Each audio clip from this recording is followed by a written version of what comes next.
It would help if I added myself to the stream. All right. Good morning, good afternoon, good evening, and good night. Wherever you are, whenever you're listening, I do hope it's a good one. And let's get to the chat. PCAT says, "Good morning, Captain Trek." Of course, that was a few hours ago. 47 Town says, "Having coffee after watching Discovery." I'm sorry. Dave G. Sound says, "Good morning, Brew." Good morning, all. I do hope things are going well with you today.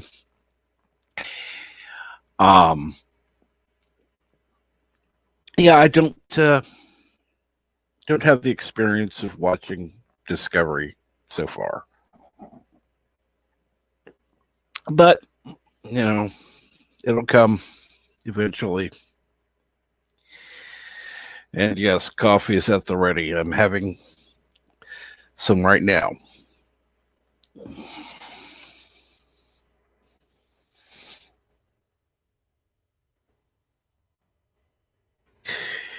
And let's see here. Of course, Dave Jesus, howdy to 47 Yorktown. You know, it's funny.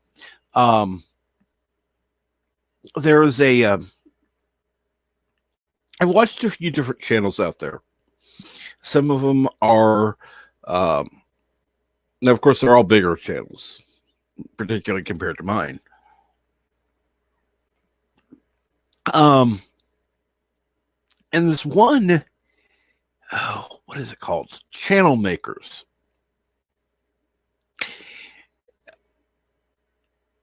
I like the concept of the videos. I really do. Some of the ideas I may end up using in making videos or doing the live streams. But he does two things that are really, and I actually commented on this today, really irritating. He always opens up with, "Howdy, howdy," and asks people to boop the like button. And it's just like, those are the two things that are grating to me.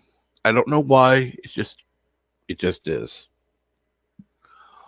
And yes, there are things I know that I do that are grating. I understand that everybody has some thing that bugs them. So, you know, I'm not saying that I'm perfect by any means. And good morning, Eric Sonder. How are you today? Good morning, Captain, or good afternoon, Cockney. How are you today? No, that wouldn't be afternoon, because that would be if you're, I don't know what the hell time of day it is down there. Let's see here. It would be midnight. So good morning to you. And Senator Red Shirt, good morning.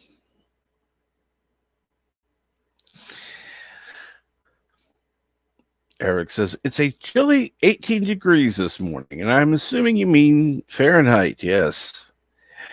It is 32 degrees here, or 0 degrees Celsius. So, yay.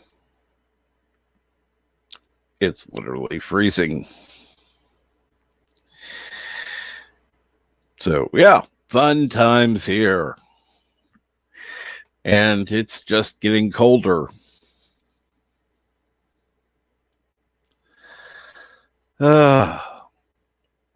Well, that's why I always open every show with good morning, good afternoon, good evening, and good night.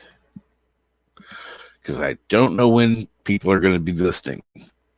And I do have I may not have a good big channel, but I do have an international audience.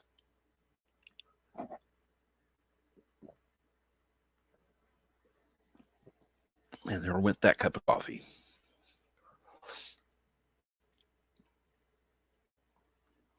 I was going to say if it were centigrade, that it would be, or Celsius, excuse me. That would be warm. But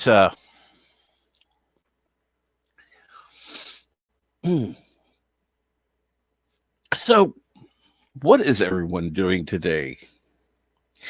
I would like to invite you to visit my community tab where I do have a poll open. It doesn't have to be right now because we're in the middle of a live stream. But and by the way, I am let's see here. I am going to mention a few things. I've gone ahead and tweeted out the stuff and everything. Oh, let me do that in my group. I forgot. That's one thing I was going to do. I was going to have the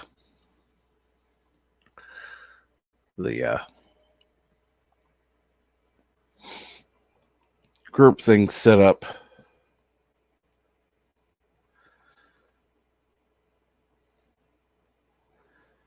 And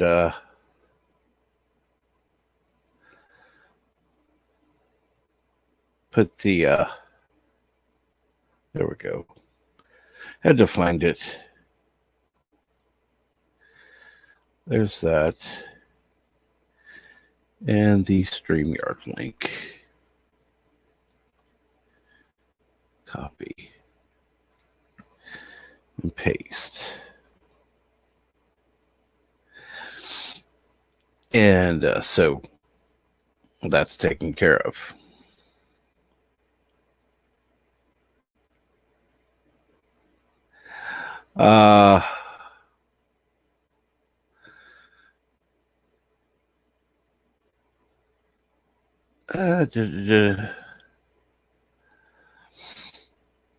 So, yes, I try to remember to, anyhow, try to remember to greet everyone appropriately if I can.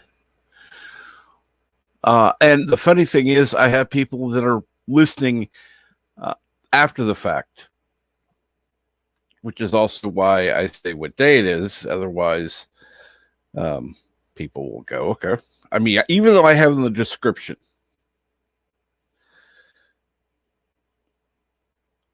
what day it is and all.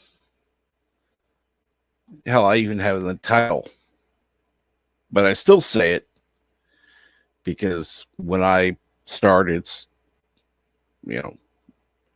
Thursday, November 18th at 6 a.m.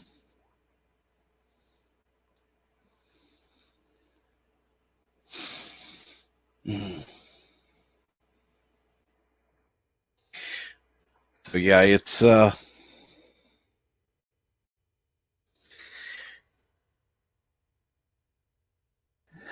let's see here. I'm trying to remember, there was something I'd said I wanted to discuss today. I don't know. I'll have to look up. I had a list made, and unfortunately, my computer decided to update. When it did that, it didn't save anything that wasn't saved. So, needless to say, that list got lost.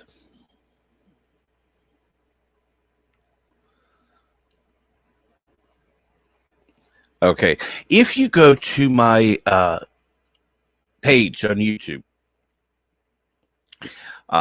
where you see the intro video and the other stuff that's on there. What you'll see at the top is in the center of it will say community. You click on that and you'll see what's been posted to my community tab. Now, that's mainly used for communicating with those who are subscribed to the channel.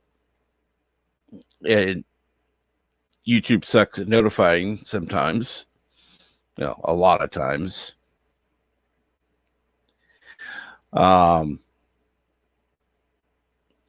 So people don't always know about it, which is one reason I decided to mention it now.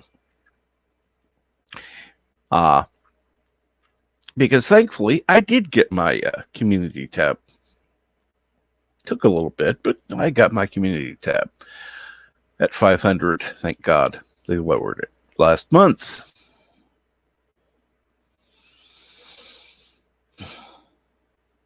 Actually, I didn't find out about that until watching a video I just happened across. And I don't remember where it was.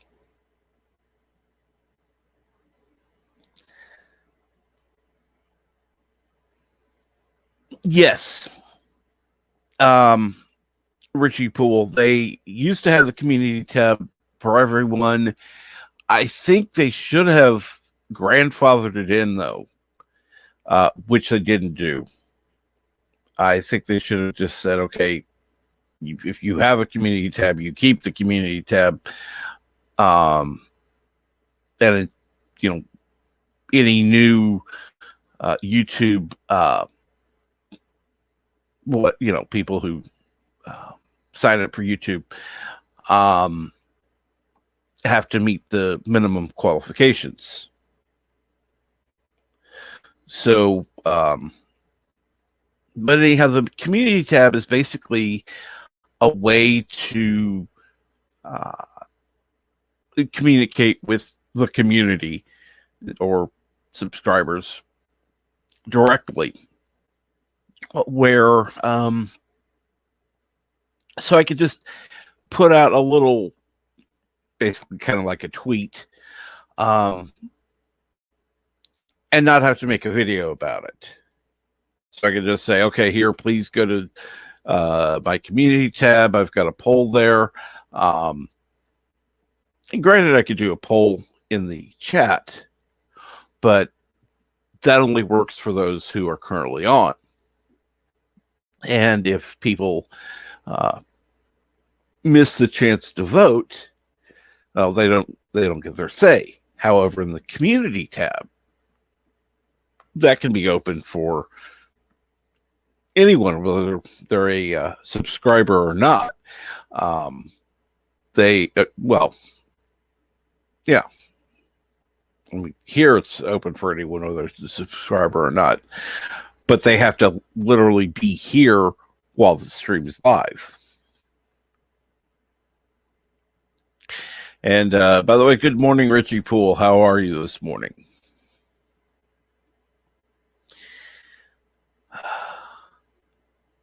I see it on my phone. It doesn't work. Okay, I'm sorry to hear that. It doesn't work, but at least you can see it.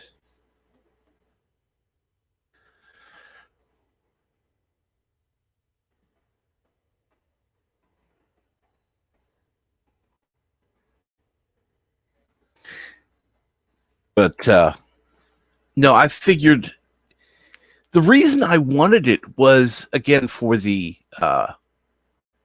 communication ability, because not everybody has Twitter. Everybody, not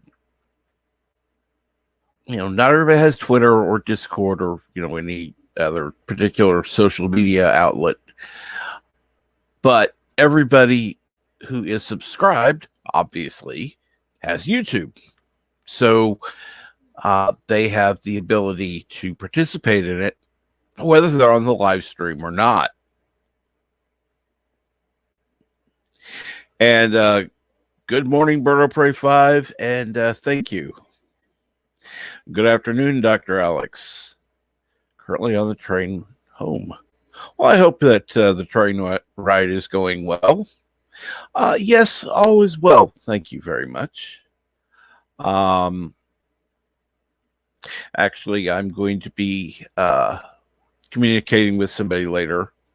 So that should be nice. By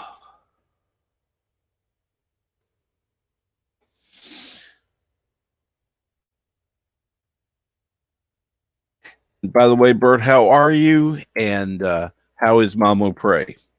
Richie Pool says, I'm good. I will be better in 2 hours after I cross the 30-mile divide and begin sipping my first cup of coffee. Richie, go to Walmart and buy a coffee pot.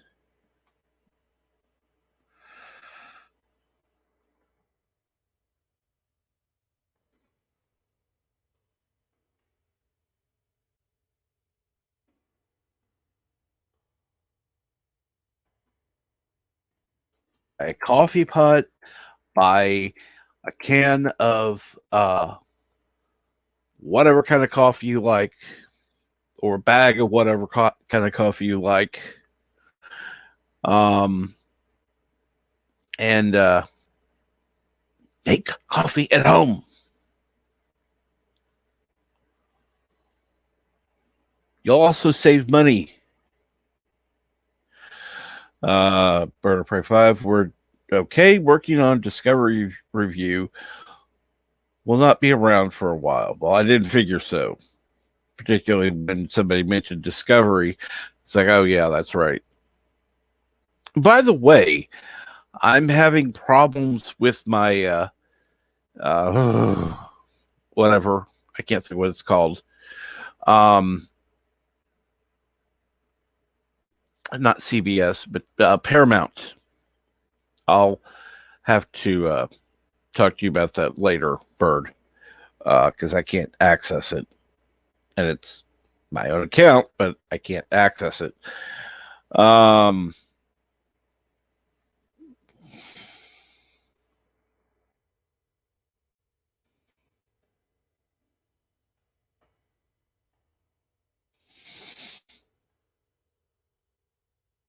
See here.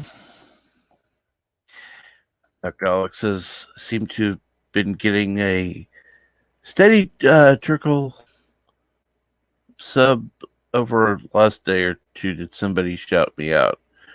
I don't know, but if not, everybody should be subscribing to Dr. Alex. Because honestly, he has some of the best Doctor Who, well, some of the best, that you'll hear, because obviously he can't do shit. Richie Poole says, ask Bird of Prey 5, how many brain cells did you lose watching Discovery? I hope not too many, because he didn't have that many to begin with.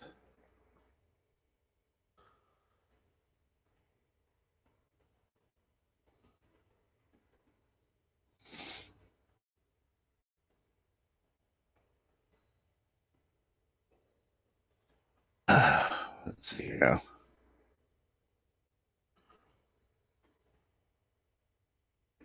Well, either.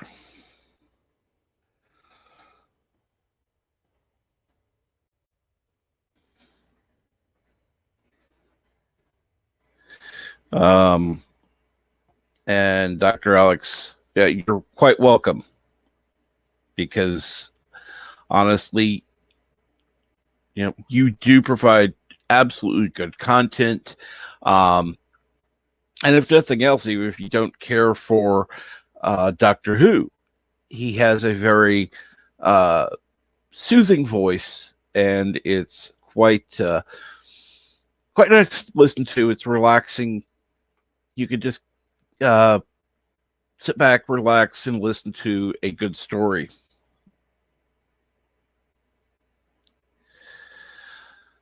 Uh,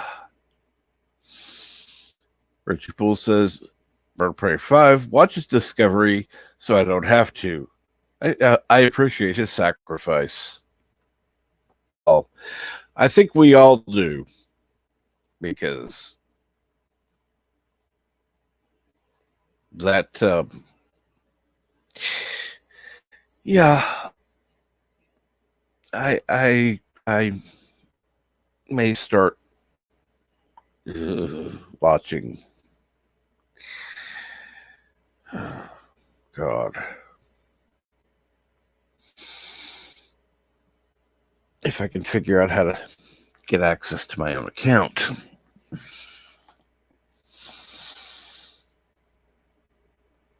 But yeah, whatever. It is what it is. So anyhow, what is going on today? It's like I said, it's a cold day here.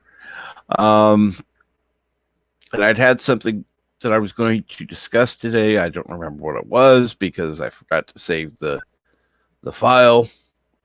And like I said, my computer decided to update. Yay. I even have auto updates turned off, but it still decided to update.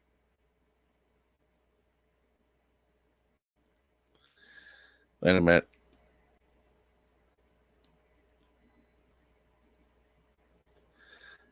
Dave says, "Wocap, hang on there." For what? What am I hanging on for? And Captain Cockney Mirror Spock says, "Huh? I don't know." And good morning, Sherry. How are you today?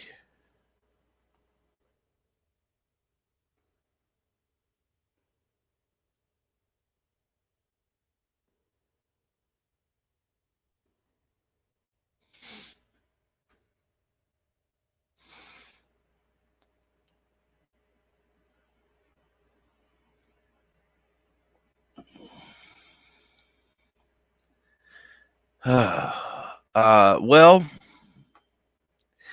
let's put it this way. Because of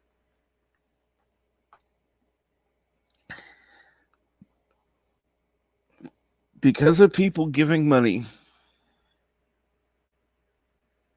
I've had the I have the funds or had the funds to subscribe to Paramount Plus.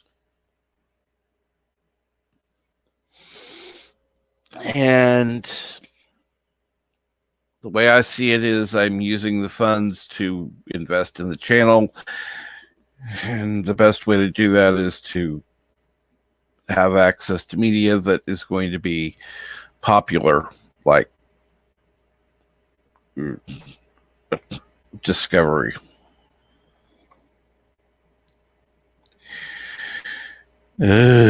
God. And how are you this morning, Sherry? Says, I'm sleepy and mad at the world today. I'm sorry. Why are you mad at the world? You're just not into what yet?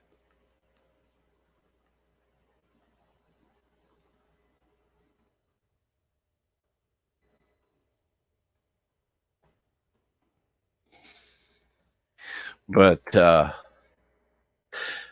so Sherry, what's going on? What's got you upset?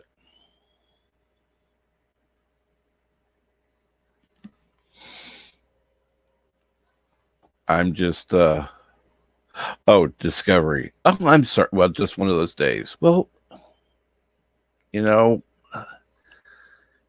that sucks. I'm sorry to hear that.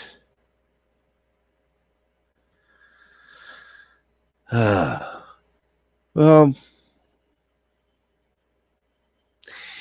tell you what. do this real quick. Do this on my own, because I not only put it in my group on, let me get rid of that one.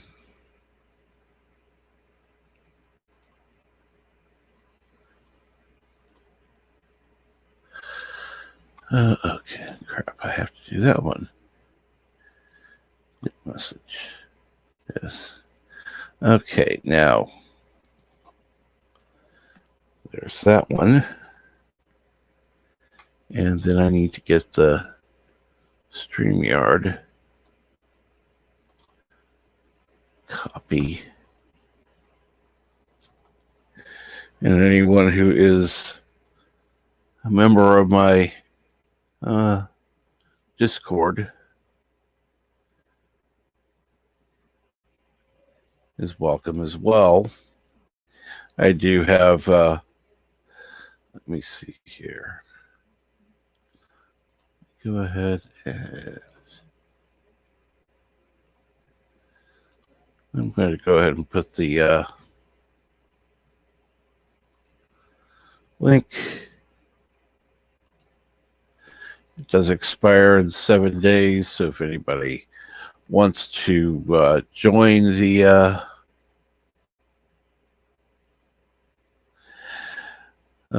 and good morning, brightest day. By the way, I was there listening and modding for you last night, making sure nobody actually posted anything bad.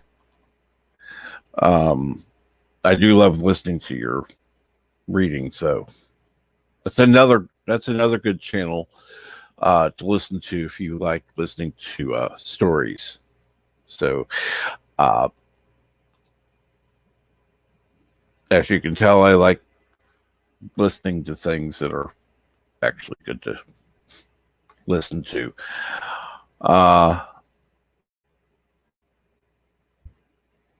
And I'm sorry I don't say much. I just tend to try to focus on the chat.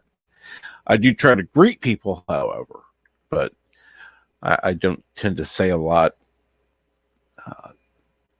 because I'm listening to what's being read and watching the chat. I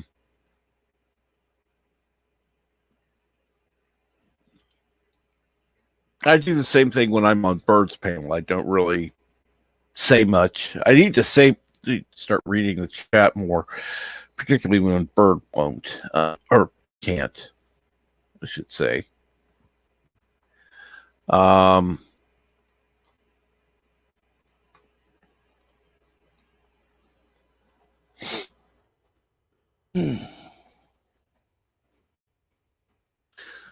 Go ahead and put in the StreamYard link. Granted, I know it's only been a half hour. I usually try to go at least an hour before I put it out there. I went all day yesterday without it because I had Bird on the stream, and then I had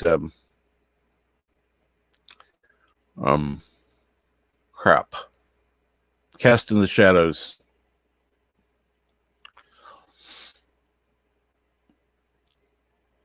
And thank you, Dr. Alex, for subscribing to Brightest Day. Brightest Day has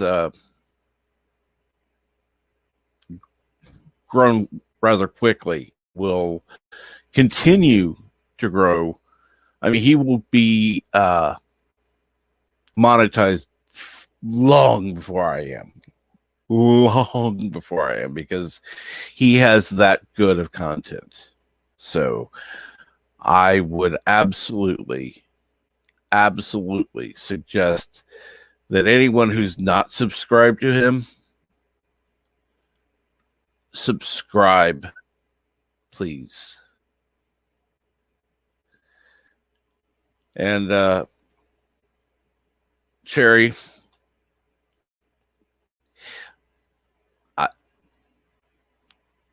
I let's see here. She said, I've had 2 cups of tea already. I don't like coffee. That's fine. You're more than welcome. Tea is good. I actually like tea sometimes. I prefer coffee when I'm waking up in the morning. Um, Richie Bill says, now that the weather is turning cold, I will begin drinking tea again. Um, Actually, tea is nice. It's just, I find it more soothing than waking up, and I prefer to have that in the evening. Otherwise, just I'll end up falling asleep, and yeah, no, thank you.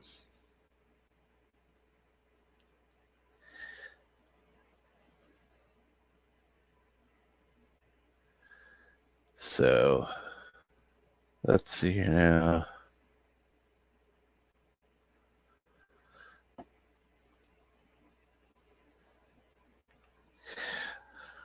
Oh, the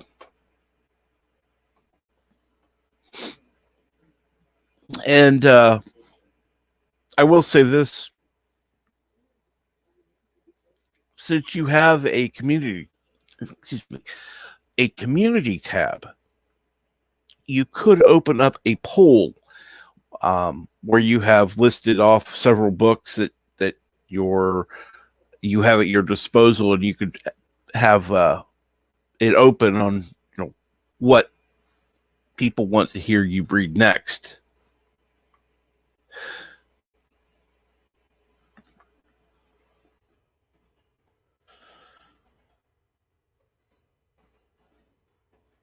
It's just a suggestion, not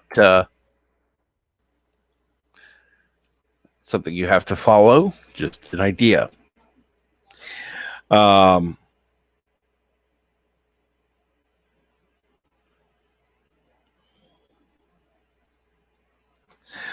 no, he does not read an entire book at night. He reads sections at a time. So yes, Eric Saunders, excuse me, Eric Saunders did get to enjoy him reading from the book Dune last night. He didn't read the whole book last night. That would be insane.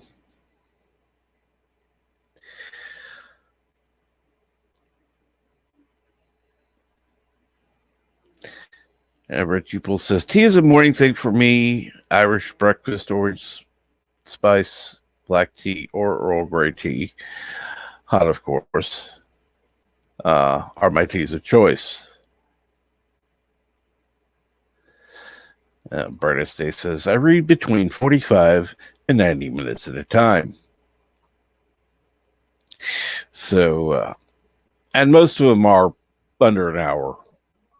So, which makes for good listening. You don't have to have a lot of time dedicated to,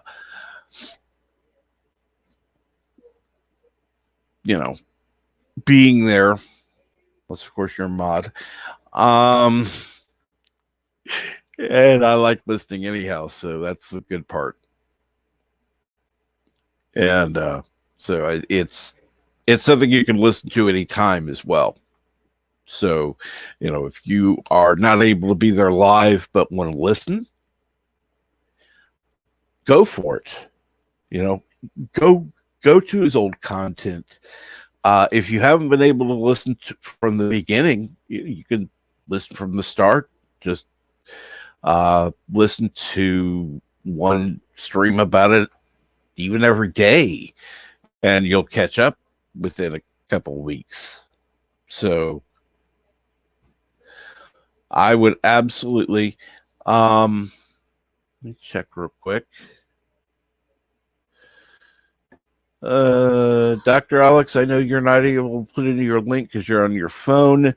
Brightest Day, you're a mod. Go ahead and put in your link, please.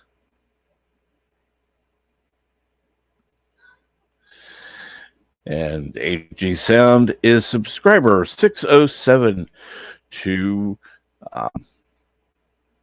Brightest Day.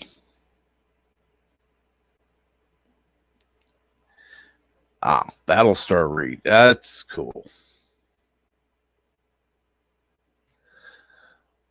Wonder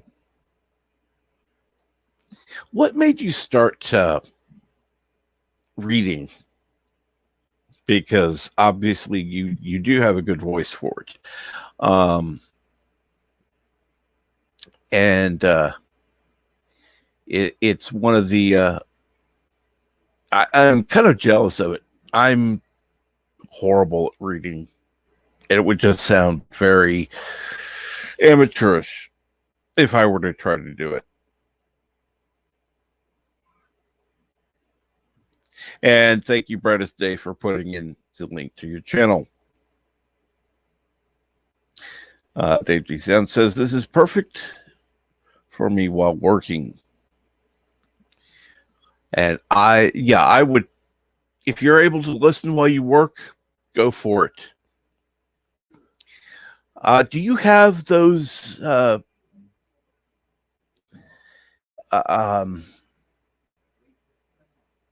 you have each book put in a separate playlist? I know you're limited to the number of playlists you can have, but I think 9. But you could have related series in a similar or the same folder, and that way people can listen to the content by folder. That way they can just listen to the whole thing.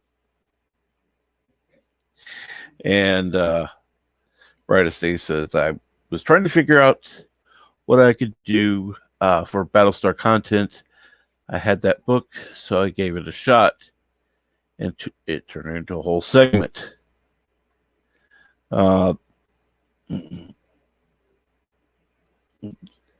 There's plans to consolidate things later on. Cool. That is good to hear. But like I said, I would suggest putting them in folders. The only reason that is that way you could have somebody click on it and listen to the whole thing, or as much as they want while listening. And greetings to Edge of Time. This is greetings from the Edge of Time. So, what's going on today at the time? How are you?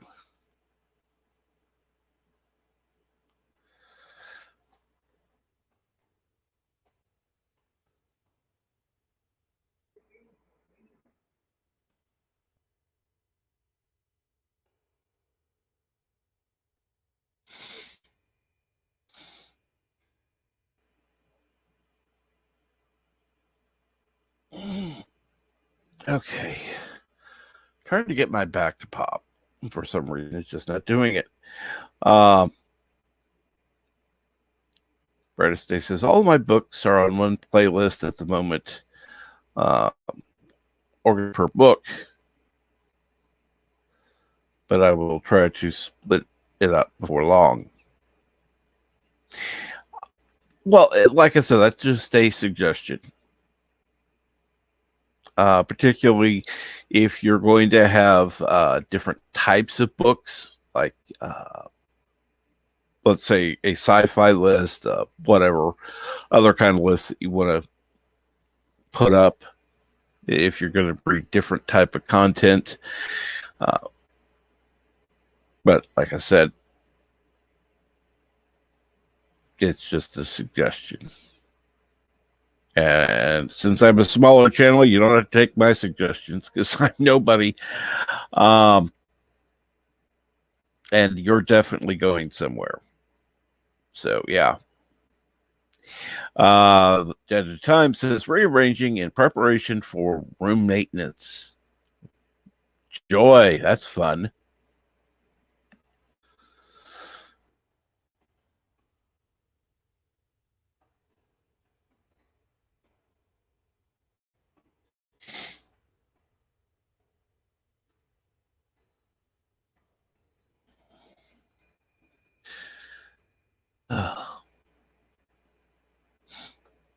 So, what kind of maintenance is it? And good morning, BK Dan. How are you today? Hopefully, you're doing well. Hello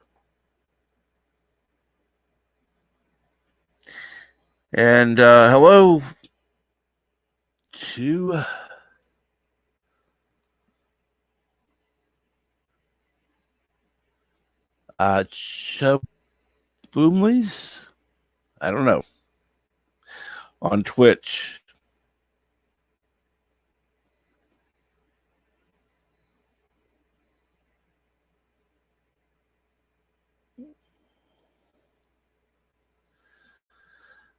All right. And Eric says, don't forget to check out the longest partial lunar eclipse in 600 years tonight at 11 p.m. Pacific.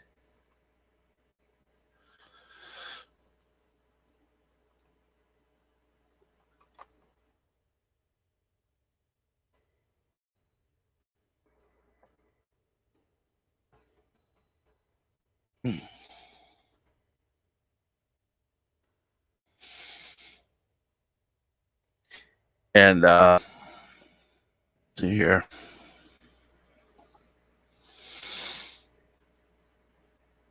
Come on.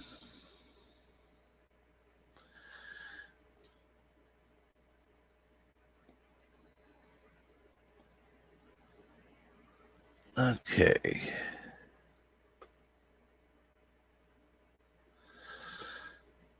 And BK Dan says, I'm well. I had some early morning company that just left.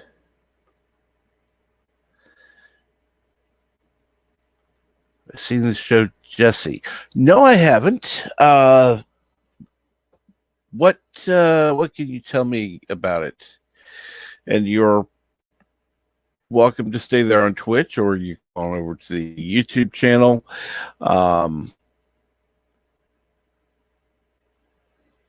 Either way, it's up to you.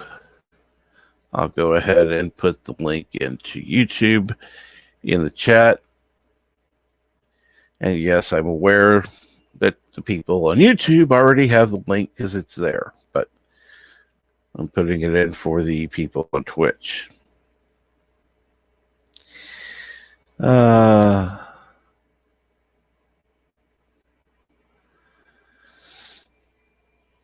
Okay, $70 hanging, 70s style hanging fixtures and macrame plant holders are about to make an exit. Oh, well, there's nothing wrong with that.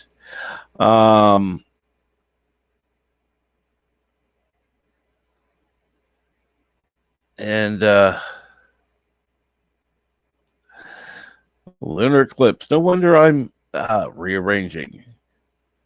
Magical thinking. And people greeting each other, which is always good.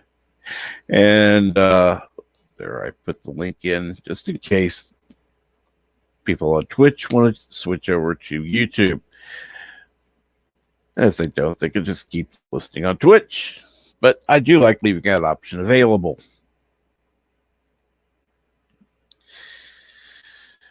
So, and by the way, how are you today, Captain Cockney? I hope you're doing well.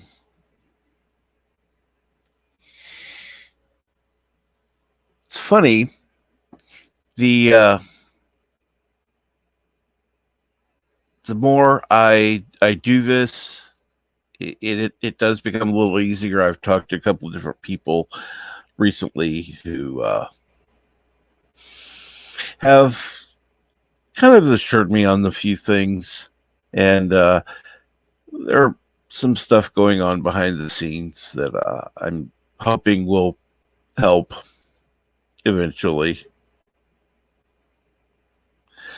So, time will tell. Time will tell. And good morning, BK Dan. Morning, Captain. How are you today? Oh, lovely. Jonathan finally made it home about 11:30 last night from being out last night with his mother.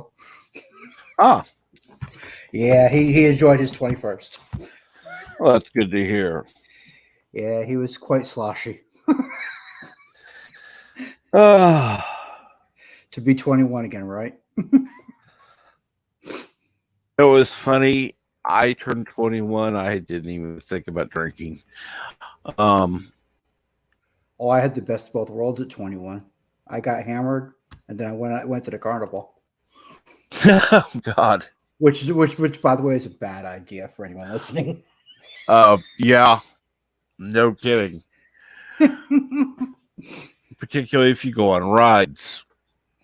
Yeah, Yeah, the Gravitron drunk is not a good idea. no, no, bad idea. Actually, bad idea. Oh yeah, oh yeah.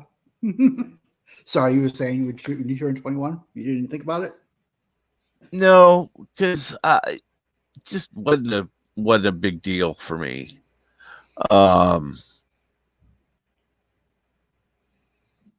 I just, in fact, the funny thing was, it was a I I didn't even give a shit about driving at that point. I was I was 20. Mm-hmm. I got my driver's license. I just didn't want to at that point. Before then, Yeah. and it happened to be in June. Um, and that same night, my sister called me because she'd had an accident, so I had to go over and pick her up. Mm-hmm. It's like I said, "You're lucky. You're lucky it was today that I got my license, or you would have been screwed." So, Yeah, very much so. Very much so. and let's see here, but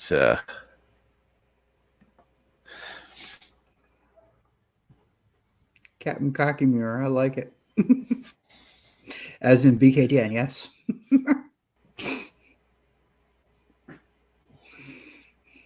Burger King. Yeah, that's me. let's see here now. And good morning, Professor Brady Specs. How are you today? Morning, Professor. I have to go to YouTube to actually see what that is because it doesn't. Oh, that's a. It looks like a slice of pizza in StreamYard. It's a celebration thing. Okay. Um, and Sherry says she turned 21 a few times already. I kind of doubt that. Maybe once, twice. I don't know, but So, of course, we now have Sherry admitting she's 23. So, don't ask a lady her age. If she brings it up, that's fine. Well, my mother had the polite answer. She would always say 21 with experience.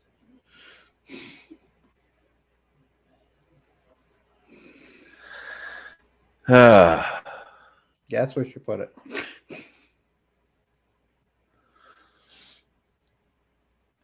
well, I can't blame her for that one. Yeah, it would be difficult there. Well, where I was living before, I didn't need to. So, Mm-hmm. why bother? I mean, it wasn't like living in New York, but, um, it's like I can get everywhere I need to go. It didn't need to drive, so I didn't really want to. Um, and then I did, and it's like, okay, great. Um, but Yeah. anyhow, it just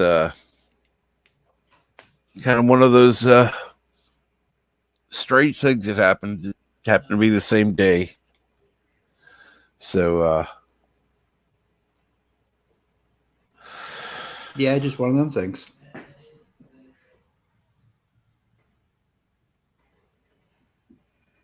yeah, what is everyone doing this morning? I hope everyone, or today, I'm sorry. I don't want to assume it's morning everywhere. What's everyone doing today? I hope you're doing well. At some point, I'm going to have to get me another cup of coffee, but that's just life. Par for the course. Just par for the course. More coffee. Well, me without coffee, yeah, that's actually more surprising than Janeway. Really? Oh, wow. Oh, yeah. Okay, Brightest Day. Okay. Listen to me very carefully, because I'm only going to say this once. Coffee. Black. Coffee. Black. While I've got your attention, there are... Coffee first. Well, this mentor would like another cup of coffee. I'm just gonna have to give up coffee. Want some coffee? If I'm not mistaken, that's your third cup this morning. Fourth, and on a day like today, it won't be my last. Coffee. The finest organic suspension ever devised.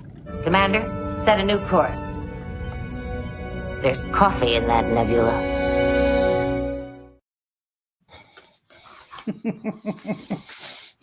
Oh, yes.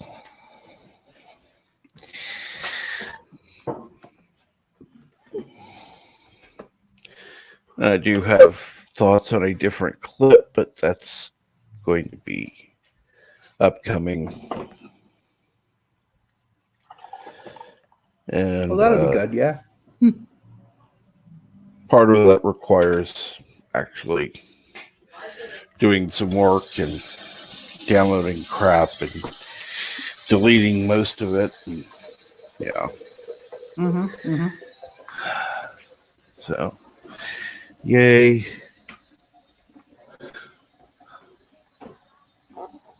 Unless I can find the clips that I want and then just,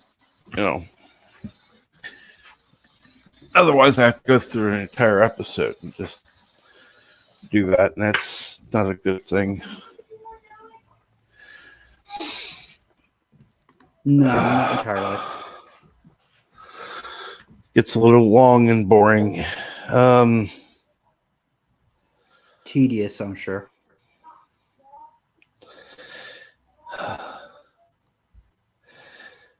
Ken Jack Ben says, the worst possible scenario for me, I'm at a hotel that doesn't offer free coffee. I don't know of any hotel, well, any decent hotel that doesn't have coffee in the lobby.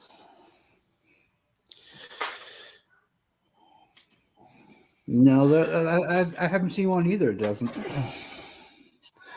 I mean, good hotels offer a coffee maker in the room, but most places have, even if it's bad coffee, they usually have free coffee in the lobby.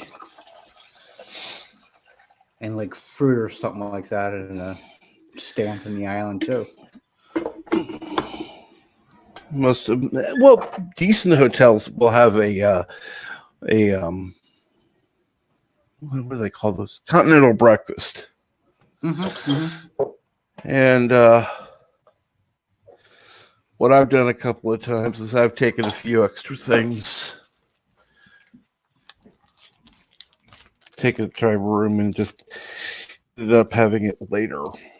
So it was breakfast and lunch all in one. Yeah. And good morning, Darius Munchausen.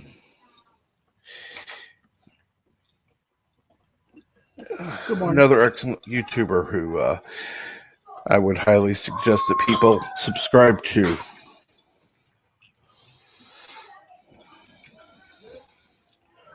Oh, awesome.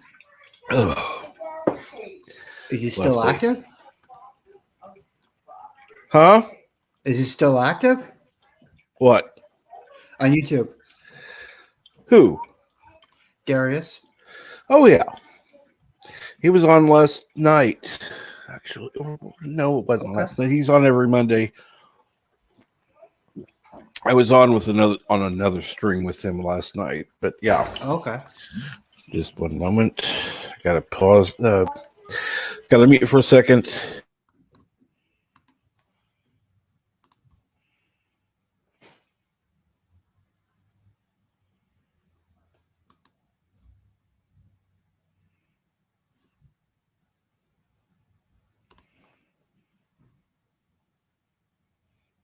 All right, that's better. So, anyhow, and thank you, Darius, for putting in the link.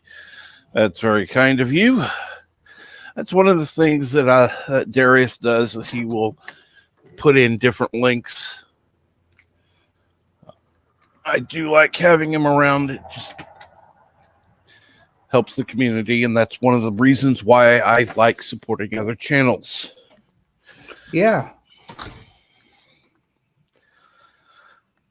Now, of course,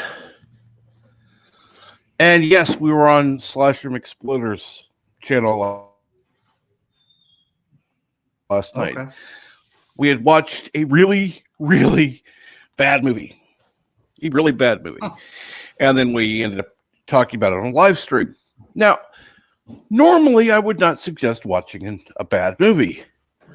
But Right. when you're watching it with a group of people, there's kind of a fun experience about it. And even when it's bad, it's still fun. Creates a shared experience. Of course, we were talking about it. And did you want to come up and do the song, Darius?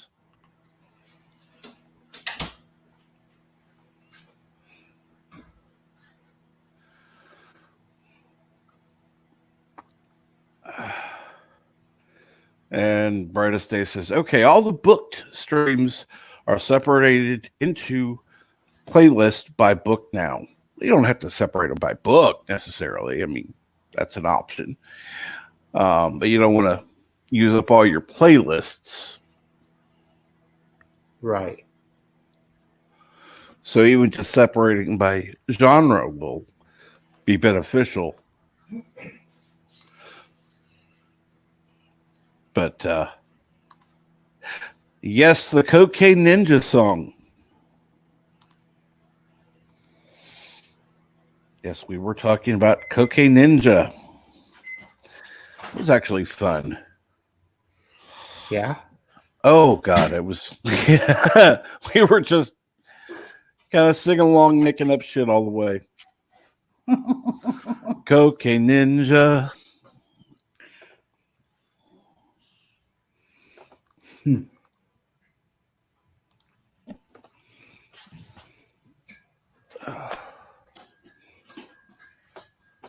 That's just like the song when a few eons ago when I was a Boy Scout and the cat came back the very next day.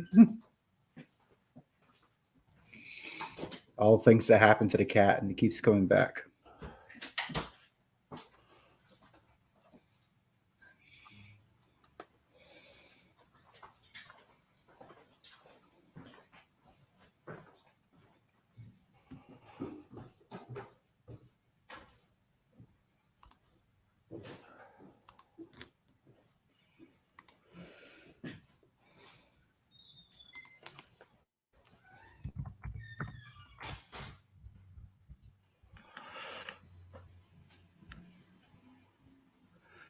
And yes, Captain.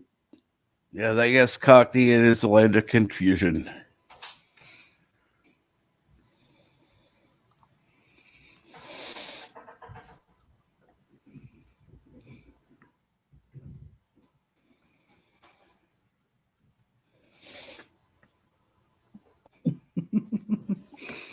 Oh, I'm gonna have to find this movie.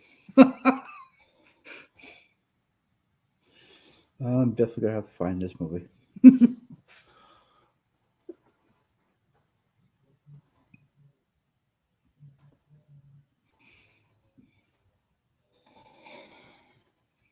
So I can have another Attack of the Killer Tomatoes level movie to watch. Oh yeah.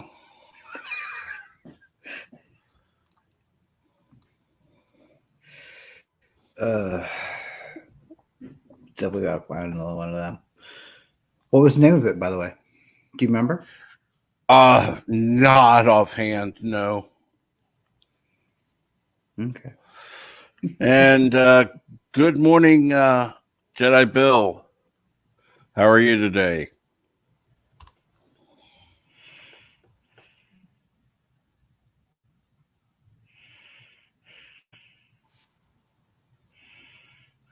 Oh.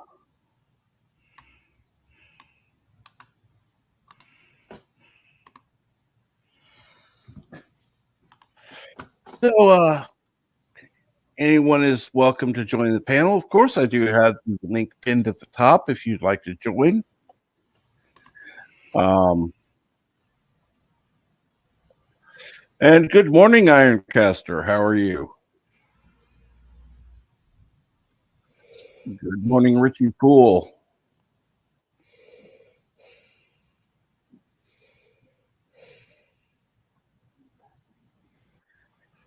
So, just did a quick search. I can't find anything on Cocaine Ninja. Sorry, I'm trying to. It's not that. Okay. No.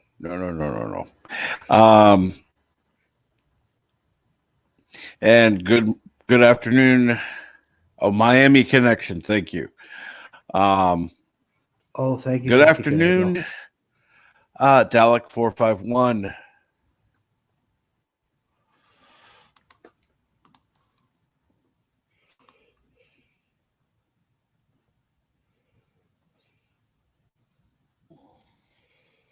I'll watch that later. Thank you. Trust me, it's not great. And the copy we watched was horrible. I mean, it was never really filmed great anyhow. Okay. But yeah, it's a good bad movie. Bad movie.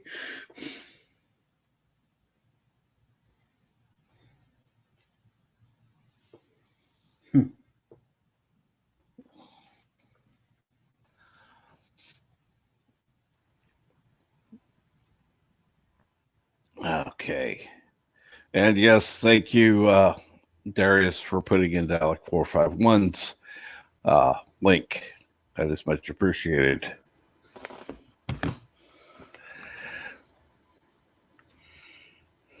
Yes, just like the holiday special, which is still better than the Disney Star Wars trilogy.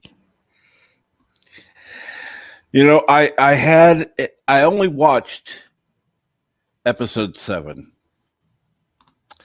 And then I had to search out the holiday special.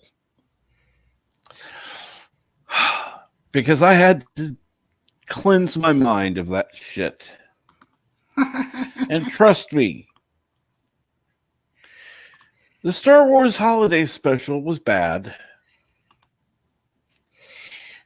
But it's still better than episode 7, in my opinion. So, yeah. I watched that. I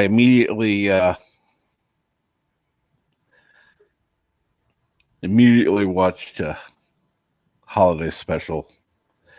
And good morning, Eagle Rider. How you guys doing? Doing good this morning. How are you? Not too bad. Not too bad here. Early for an age to work, you know me. Oh, yes.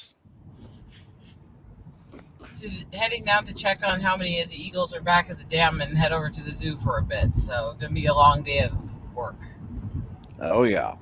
And let's see, Ironcaster says, if you can get past the bad part, the holiday special is okay. Again, the bad part of the holiday special is still Is not as holiday bad. special. Is still not as bad as episode 7. No, it's not. So Not a yeah, 7. I would take the holiday special over all of the Disney ones, but correct. it still sucks.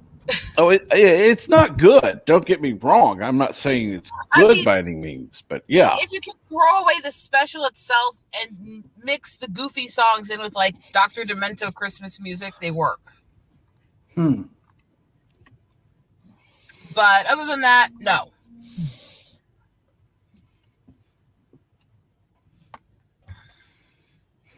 I don't know. I've never actually seen the holiday special. I was forbidden to watch it when I was younger. I've seen it all with my family. I'll just put it that way.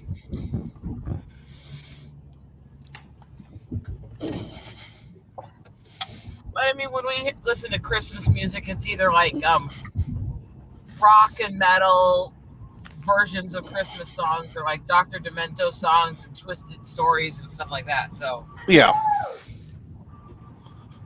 Oh, then you definitely got to see the video.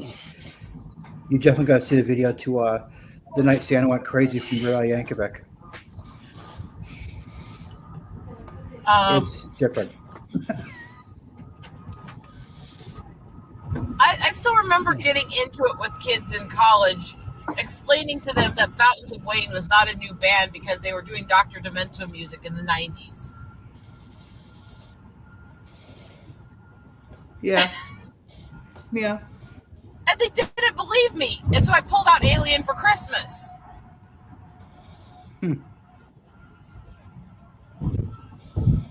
Which right there kind of gives you a glimpse of me.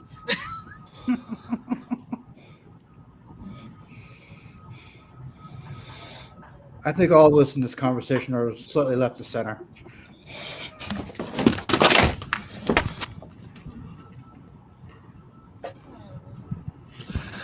Oh, come on. Great. One of those days. Fighting with wires, Captain? Yep. Having an issue with the wires. So, yeah. That's what it sounds Yay. like. I want to make sure. Yeah.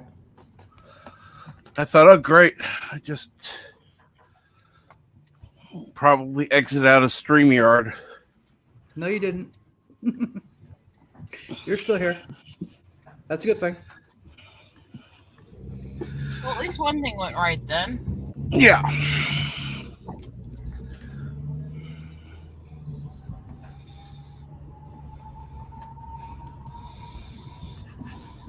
Eagle. Now I can get my, what do you call it? Got my mic adjusted, therefore, because I had to readjust it. Ah, okay. Yeah, I tried to turn mine way down so the road noise shouldn't bother you guys much. At least in theory. Absolutely. Oh, yeah. It doesn't come across too bad, though. The road noise. No.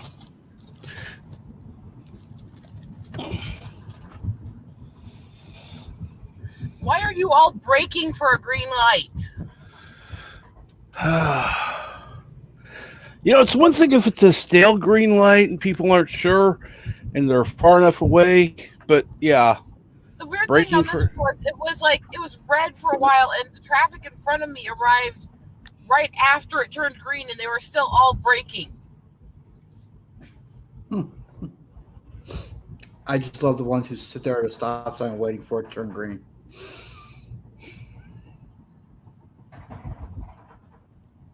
Those are nice and fun. That's about the normal Iowa intelligence.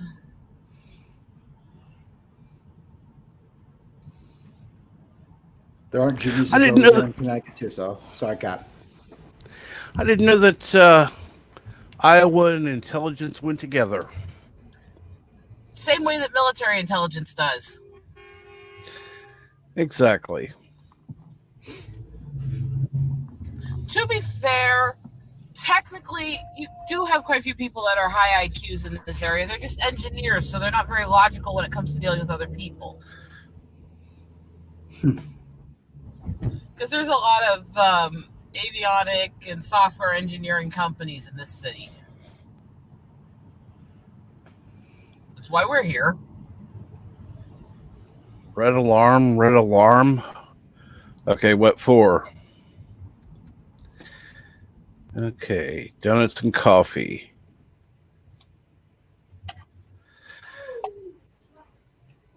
Donut. I saw episode 7 as well. I didn't like it, but I just thought it was I was garbage. one of those that when the first one of the Disney ones came out, I found it boring, and I laughed so hard I fell off my chair when he pulled out that stupid lightsaber. Oh, Finn there? Yeah. That said, episode 7 still superior to 8 and 9. Which it's just like this train wreck that kept re-wrecking. I mean,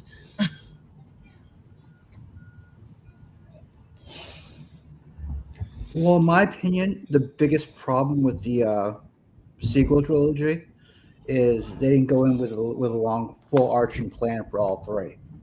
They just each one was like, you make a movie. I don't care if it fits together or not. You make a movie. I think, And that's why I don't consider it a trilogy. There are 3 movies that were lumped together. but none of them, they don't even have continuity between each other. Nope. No, they don't. And I don't care if it was they were trying to play on Yoda's, little mischief maker sense of humor and stuff. They did it badly. And they did this whole scene where he's basically laughing at the idea of learning and knowledge and trying to act like a book burner. That's a great lesson for children, right? Oh yeah. Oh yeah, really. And Captain Cockney Spock has it correct. Episode 7 was a lazy copy and paste of episode 4. Except they killed Han. Absolutely awful. Yep. Did you actually watch? There was a video set that was done by this guy where he actually took all the different trailers they released for episode 7 and put them side by side with the original trailers for episode 4, and they were scene by scene by scene just taken. No, I haven't seen that, but I'm not surprised at all. I believe it. Yeah. I believe it.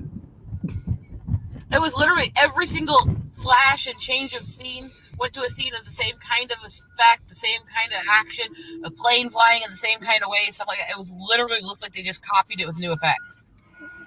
I was like, how lazy do you have to be? Dear Ken Jackman, episode 7 is subpar. Made me angry when Finn would reach out his hand and the character that shall not be named would slap it away. That's when I knew the film was trash.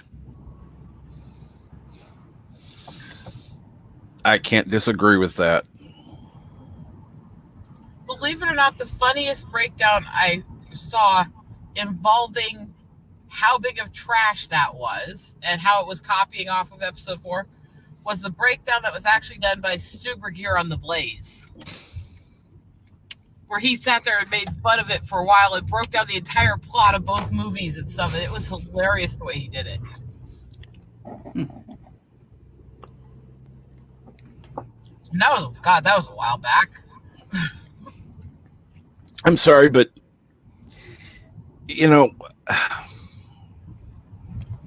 episode 4 was filmed in 78. Why does it need to be retold in a new story? It's just stupid. See, whether people like the prequels or not, at least he tried to tell a new story that wasn't done before. Correct. Yeah. Now, there were hit and miss moments. I don't consider it as good as the original trilogy, but No. it wasn't the shit show that Disney was. No, oh, absolutely not. And it was at least relatively enjoyable. You know, my big issue with the not the Disney trilogy, with the prequel trilogy, was one character, Jar Jar Binks. Could not stand him. And then found out years later he was told to act that stupid. And that voice, oh dear God. Yeah, that was the biggest problem I had, is they hired a guy because he was a liked actor, but I'm sorry, the Jamaican accent did not work with the Gungan accent they were trying to create. No. And that's nothing against the guy. That's just, it didn't work. But the big issue I still have, is they talk about once you act out in anger or you kill in anger, your dark side in the original trilogy. But yet somehow Anakin wasn't just driven straight to the dark side when he, murdered the women and children in the Sand People camp because the men hurt his mom. That doesn't make sense. Well, that was one of the inconsistencies. But yeah, Brightest Day. That I slaughtered them all. I killed the women and children, and she's, oh, let me comfort you. But later he killed the Jedi children, and it's, I can't follow you. It's like, children are children. That's kind of psycho evil either way. And you got to see here. Yes, Brightest Day. If they had gone with the Darth Jar Jar idea, it would have actually been better. Hopefully his voice would have changed at that point. Well, it would have made sense to a lot of the scenes that didn't make sense of him involved in all these political things where you wouldn't think he'd be involved in. And the way he paid attention to things that a bumbling idiot shouldn't be, Right. But the problem is that everybody assumed that because he was a bumbling idiot, all of the Gungans were supposed to be, and they weren't. They were actually, if you pay attention to the rest of the movies, they were actually fierce warriors and intelligent. It was just him that was horrible. Correct. Which is why they kicked him out. They didn't want him. Yeah. Oh, he was trouble. Oh, yeah. Why would you want him? No. And yet, I would still take him over fucking Rose Tico. Well, because that was just ridiculous racial stereotyping, and let's save the animals and leave the slave children behind. What the fuck?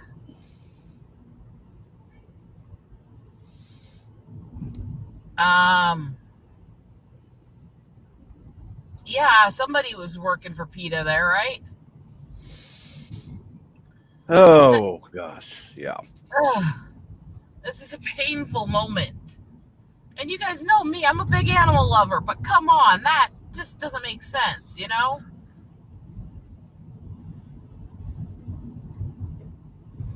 Yeah, it didn't.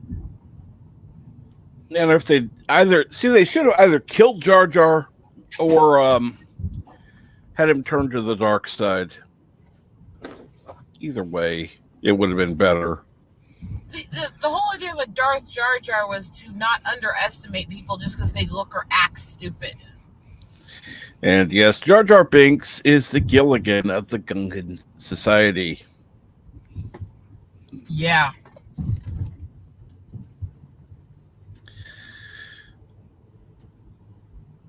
I think Gilligan was smarter than that. And definitely had a less irritating voice. Oh yeah. It was funny because there's somebody who isn't around as much anymore, Alexander, who is French Canadian, who saw Star Wars in French,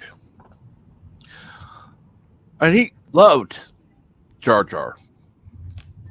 So I looked up what Jar Jar sounded like in French, and I could see why. Much better. Oh yeah, much. And see, that was the problem, and it also that's the whole reason there were all those accusations of it being a bad racial stereotype, is because the Jamaican accent mixed with that Gungan accent they were trying to do really did sound like the old mock accents of the black community, and that's not what was intended. It was not done that way to be racially insensitive, but it did sound that way. It sounded more as a slur to Asians than even the black community. It was just a slur to anyone. It was just bad, and I don't know how that got through. Why anyone thought that it was a good idea to, particularly the high pitched crap. But you know, it is what it is. Again, though, I would still take the prequel movies in a heartbeat over Disney. Granted, I have a tendency when I'm watching them to mute when Jar Jar's speaking, but still. Absolutely. Now, let's see here. Going to continue on. Anybody who's still watching, please, chime in. What do you think? Should we keep talking about Star Wars? Change the topic? Go ahead. You chime in your thoughts. Because I like talking about Star Wars, don't get me wrong. Although, don't ask me about episodes 8 or 9. I was warned, actually, not to watch episode 9 by several people. So yeah, I kind of avoided it because, the whole strobe warning thing. Yep. That's why I was told not to see it. Because there are several movies that have had strobe warnings that are like, whatever.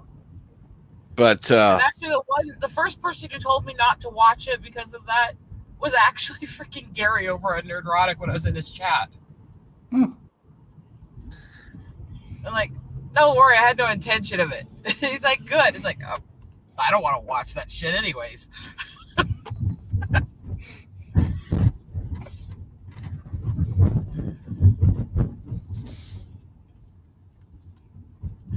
It's just an interesting situation sometimes. But it is, I do find there a great hypocrisy in all these people who always call everyone ableist and all these people who always complain about you're not being inclusive, you're not making things able for everybody, are all the people who always use a million strobes in everything they make and produce. Which it's actually between 40 to 70 million, according to the neurologic information from Neurologic. It is 40 to 70 million people have either partial to full sensitivity to strobes because of either seizures or light sensitivities or stuff like that, where they're not supposed to see them. Yep. And which also my complaint in society is they are not making cop lights flash like they used to. They're making them flash faster, and it actually can trigger that. Yep. And they're not supposed to use anything that strobes in public, but yet cops are doing it. Oh, yeah. And Professor, who said episode 9 was an improvement on 8, but it had so much repair it couldn't be great. The problem is, once they did episode 8, they should have done episode 9 in 2 parts. Actually, and I know episode 8, they should have just flushed the whole thing and went, fuck it. Well, yeah, that's true.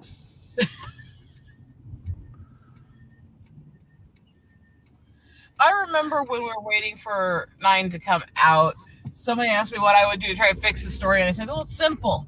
They've screwed everything anyways. Just go full on dimensional portal and have a dimensional portal open and Jason Solo comes through and shanks Krylo in the head for stealing his story and then kills everybody. Let's see here. Dr. Alex says, I didn't watch anything after The Farce Awakens. That was crap enough.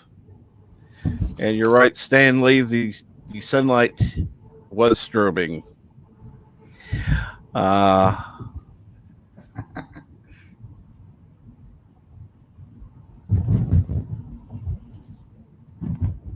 It's a good thing I don't fall into that 70 million. Yeah, you aren't the only one, Professor. You aren't the only one. I mean, I've heard enough about the movie and seen enough. It's like there's no way they could do it in one movie. None. No, everything I've seen and heard from it was them literally trying to cram like 2.5 movies of plot into one movie and trying to make it make sense. And the horses in space and they fly now and all this shit and they're jumping over a freaking fighter and oh god. Well, they wasted so much screen time. They fly now. Oh, who gives a shit? You never heard of a fucking jetpack? I mean, they had jetpacks that had them fly around in other movies. It's like Boba Fett had one in a lot sooner. So why the fuck wouldn't they fly now? It's just awkward. It doesn't make sense. And that screen time could have been used for something else. I will say the recording clips that people took of the Raylo's sobbing and screaming and cursing in the theaters because he died were priceless. Oh, those were funny. Oh my god. Those were fucking hilarious. Oh, I still remember the one bitch who was, so sobbing and crying. I fucking hate Star Wars. You never liked Star Wars to begin with, bitch. You liked the whole shipping idea. That was the only thing you cared about. And back when, and I don't know if any of you guys remember Amy, who went under Amy Kenobi for a while, she kind of left the community when she had to deal with her own life and stuff about 1.5 years ago. But me and her back on one of the streams, we were looking over the relationship from those two in those movies and comparing it to the psychological profile on toxic relationships and abuse. And every single checkpoint matched them. Every single checkpoint. And greetings, Mountains of Elysium, who says Captain Trek and fellow nerds. Can only stay a few minutes, but wanted to drop by and give the stream a like and say congratulations on getting the community tab. And as far as the 1K, well, that'll wait. When it happens, it happens. Oh, I didn't even look. You got the community tab, Captain? That's nice. It was nice to get, yes. Stanley asked, were they happy about the kiss or upset about the kiss? I was never sure. No, in that clip, they started hooping and hollering and cheering at the kiss, and then as he died right after, you could hear the voices changing, and they started screaming. Yep. Or upset that Kylo died. Clips like this from a bunch of different theaters, and it was the same thing. They started cheering, and then they started screaming in anguish and cursing people.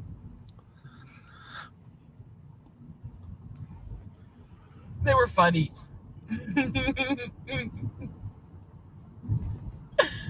Oh, they were funny. And yes, Jedi Bill, it was completely unforgivable that they did not give Luke, Leia, and Han scenes together. At least one scene. Yeah, they didn't understand. They don't understand Star Wars, or at least, yeah. Kathleen Kennedy just wanted to insert her own shit. And have a good day, Professor. Hopefully, work goes well. I still maintain, because you look at the credits that Kennedy's on and everything good that she's credited on, she's not even the main producer of. She's a subcategory.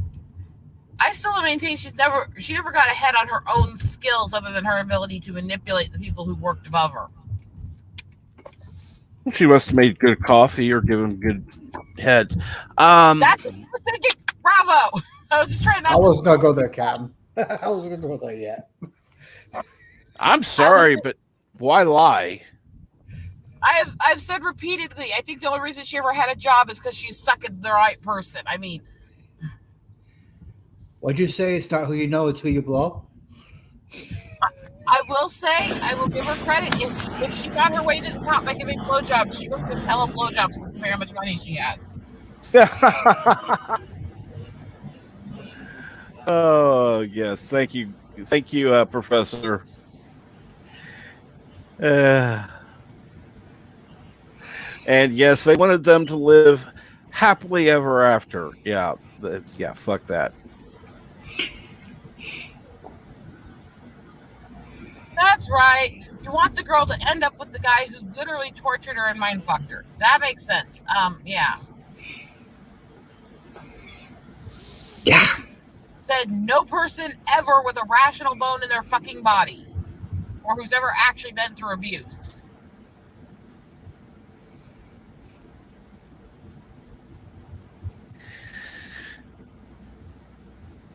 It was just insane. Brightest Day says it was as if millions of voices cheered and then cried out and were suddenly silenced. Combining two different quotes, but yes. Yeah. Still funny. Still funny, yes. Good morning, sweetie.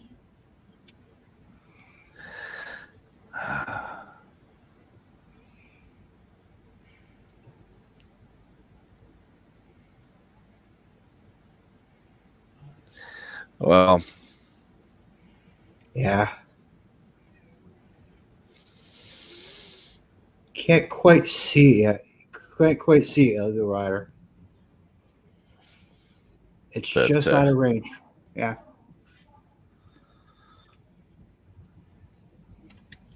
Well, there's a reason I'm distracted. Oh, Yep. okay, yeah. I figured it was a fine feathered friend. I'm down by the river. Of course the eagles are over here. Of course. Yeah. And there it flies off. Oh, fish. Got it. Ah, yeah. Footage.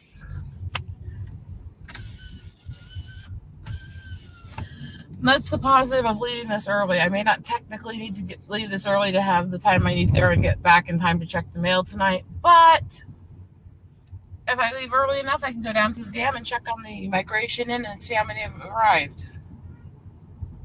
Let's see here. Stanley says, what a waste. The movies were supposed to launch more movies with Ray, Finn, and Poe, but that didn't work. Well, no shit, it didn't work. But anyone with Star Wars and Indiana Jones on their resume gets to stay forever, whether they wrote or got coffee.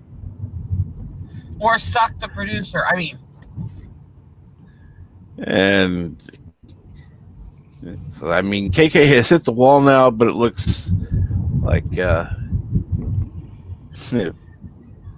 she used to be a piece of ass. So, yeah. Yeah, she was one of the table dancers in Indiana Jones. And she probably knew how good she had it and had to keep her mouth shut when necessary. Oh, agreed. Agreed. No, I think she knows when to open her mouth when necessary. Bum. Sorry. Kind of. Well, no, I did need to read that because, yeah, because I read this, so then I had to go back and read it because otherwise it would have been like, huh? But and Dr. Alex, once you get home, if you don't mind, if you could put in your link, it would be much appreciated. Of course, if Brightest Day is still in the chat, I'm sure he'll put it in and beat me. So,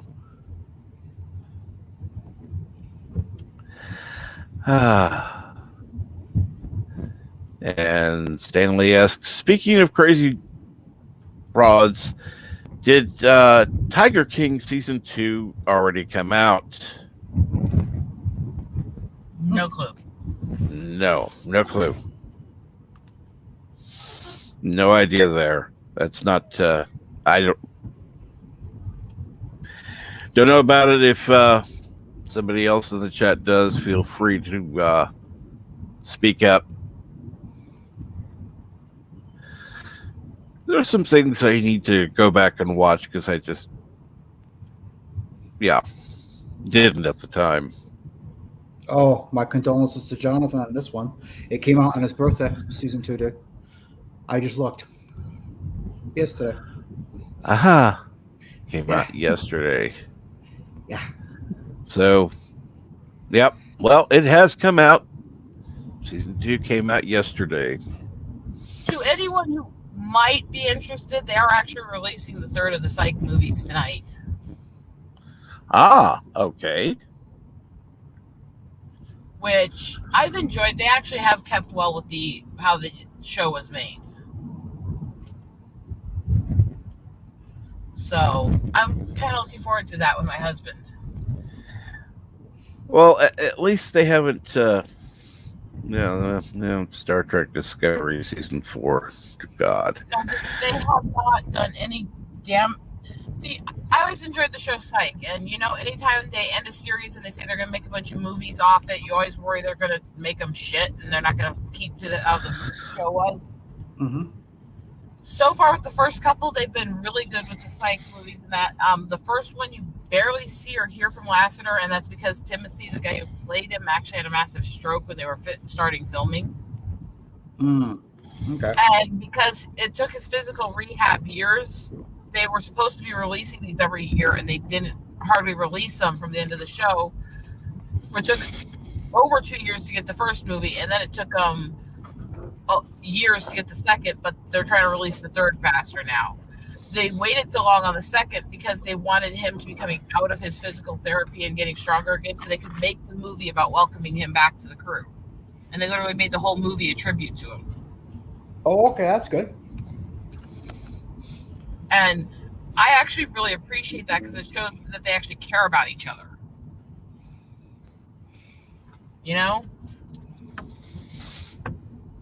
Oh, yeah. That's absolutely. I've not seen the others, so I don't know. I kind of I watched the first season. I know that, and into the second, and I don't know.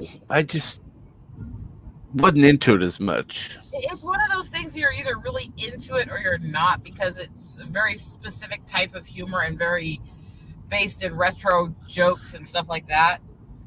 But because all the way through the series you had all these jokes where he's always telling Gus, don't be the right.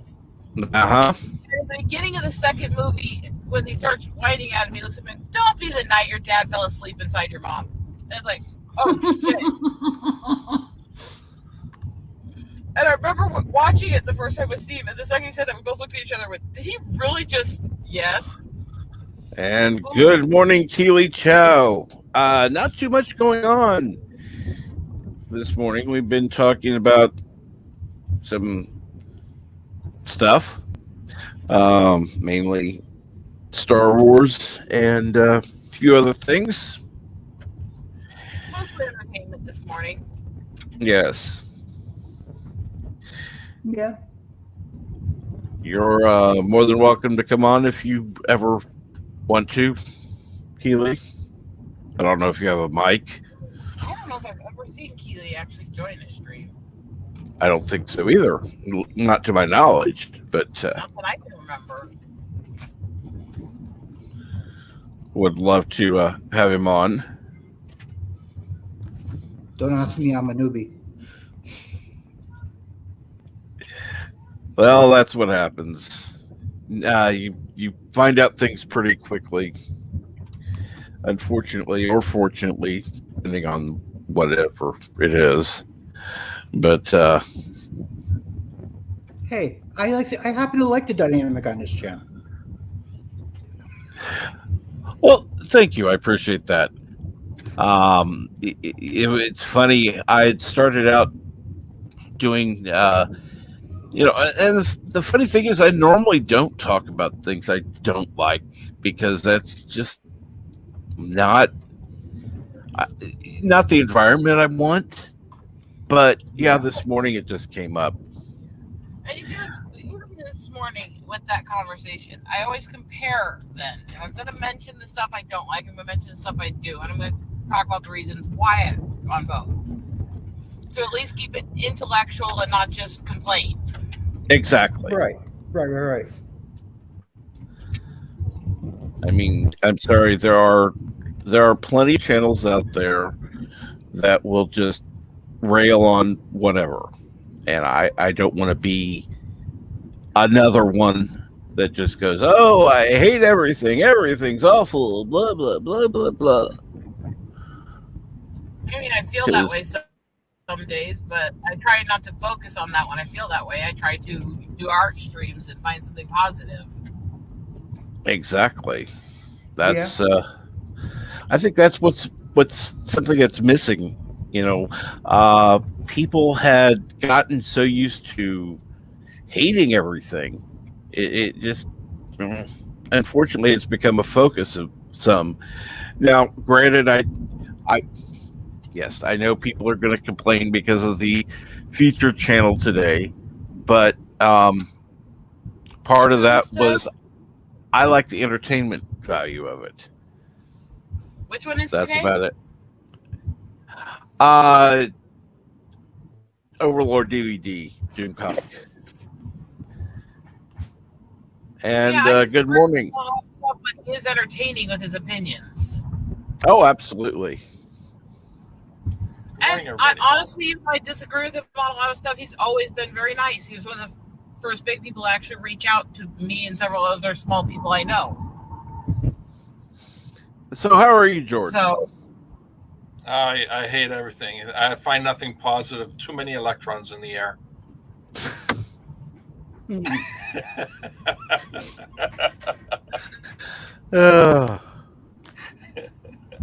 Is that why I had to mute just a second ago? I got into a sneezing fit.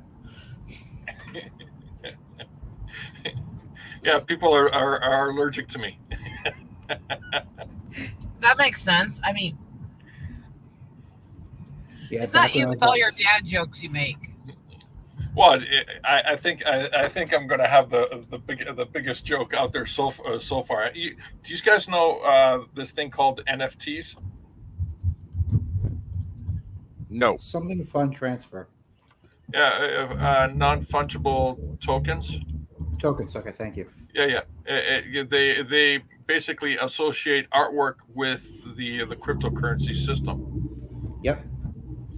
So I put up 3 NFTs in the last couple of days, and their dollar value it ranges between 1.2 million, 2.5 million, and 3.8 million. Wow.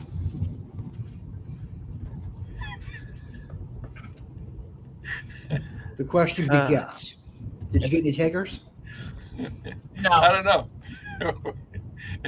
There's so many crazy people out there spending hundreds and thousands and tens of thousands and even hundreds of thousands of dollars on artwork that looks like a really cheesy bitmapped avatar.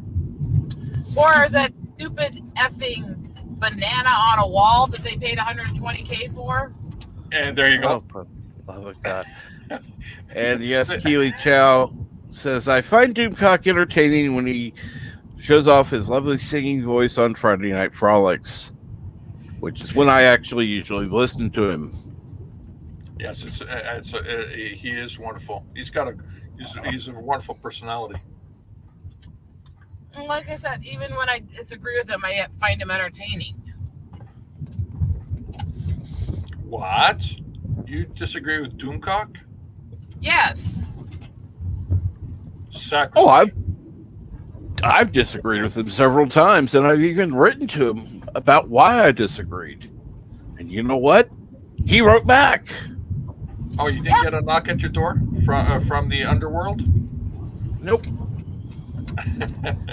I got a very friendly email. I've gone to his videos and disagreed with him, and he's always responded nicely, and we've discussed it. He's never been an ass about it to me. Well, I've disagreed with him. Part of the thing is how you disagree. If you do so in a respectable manner, which is what should be done, because you can disagree with somebody and not be rude about it. You can even troll somebody with your disagreements, as long as you phrase it in an intellectual way, not just "I hate you" kind of stuff.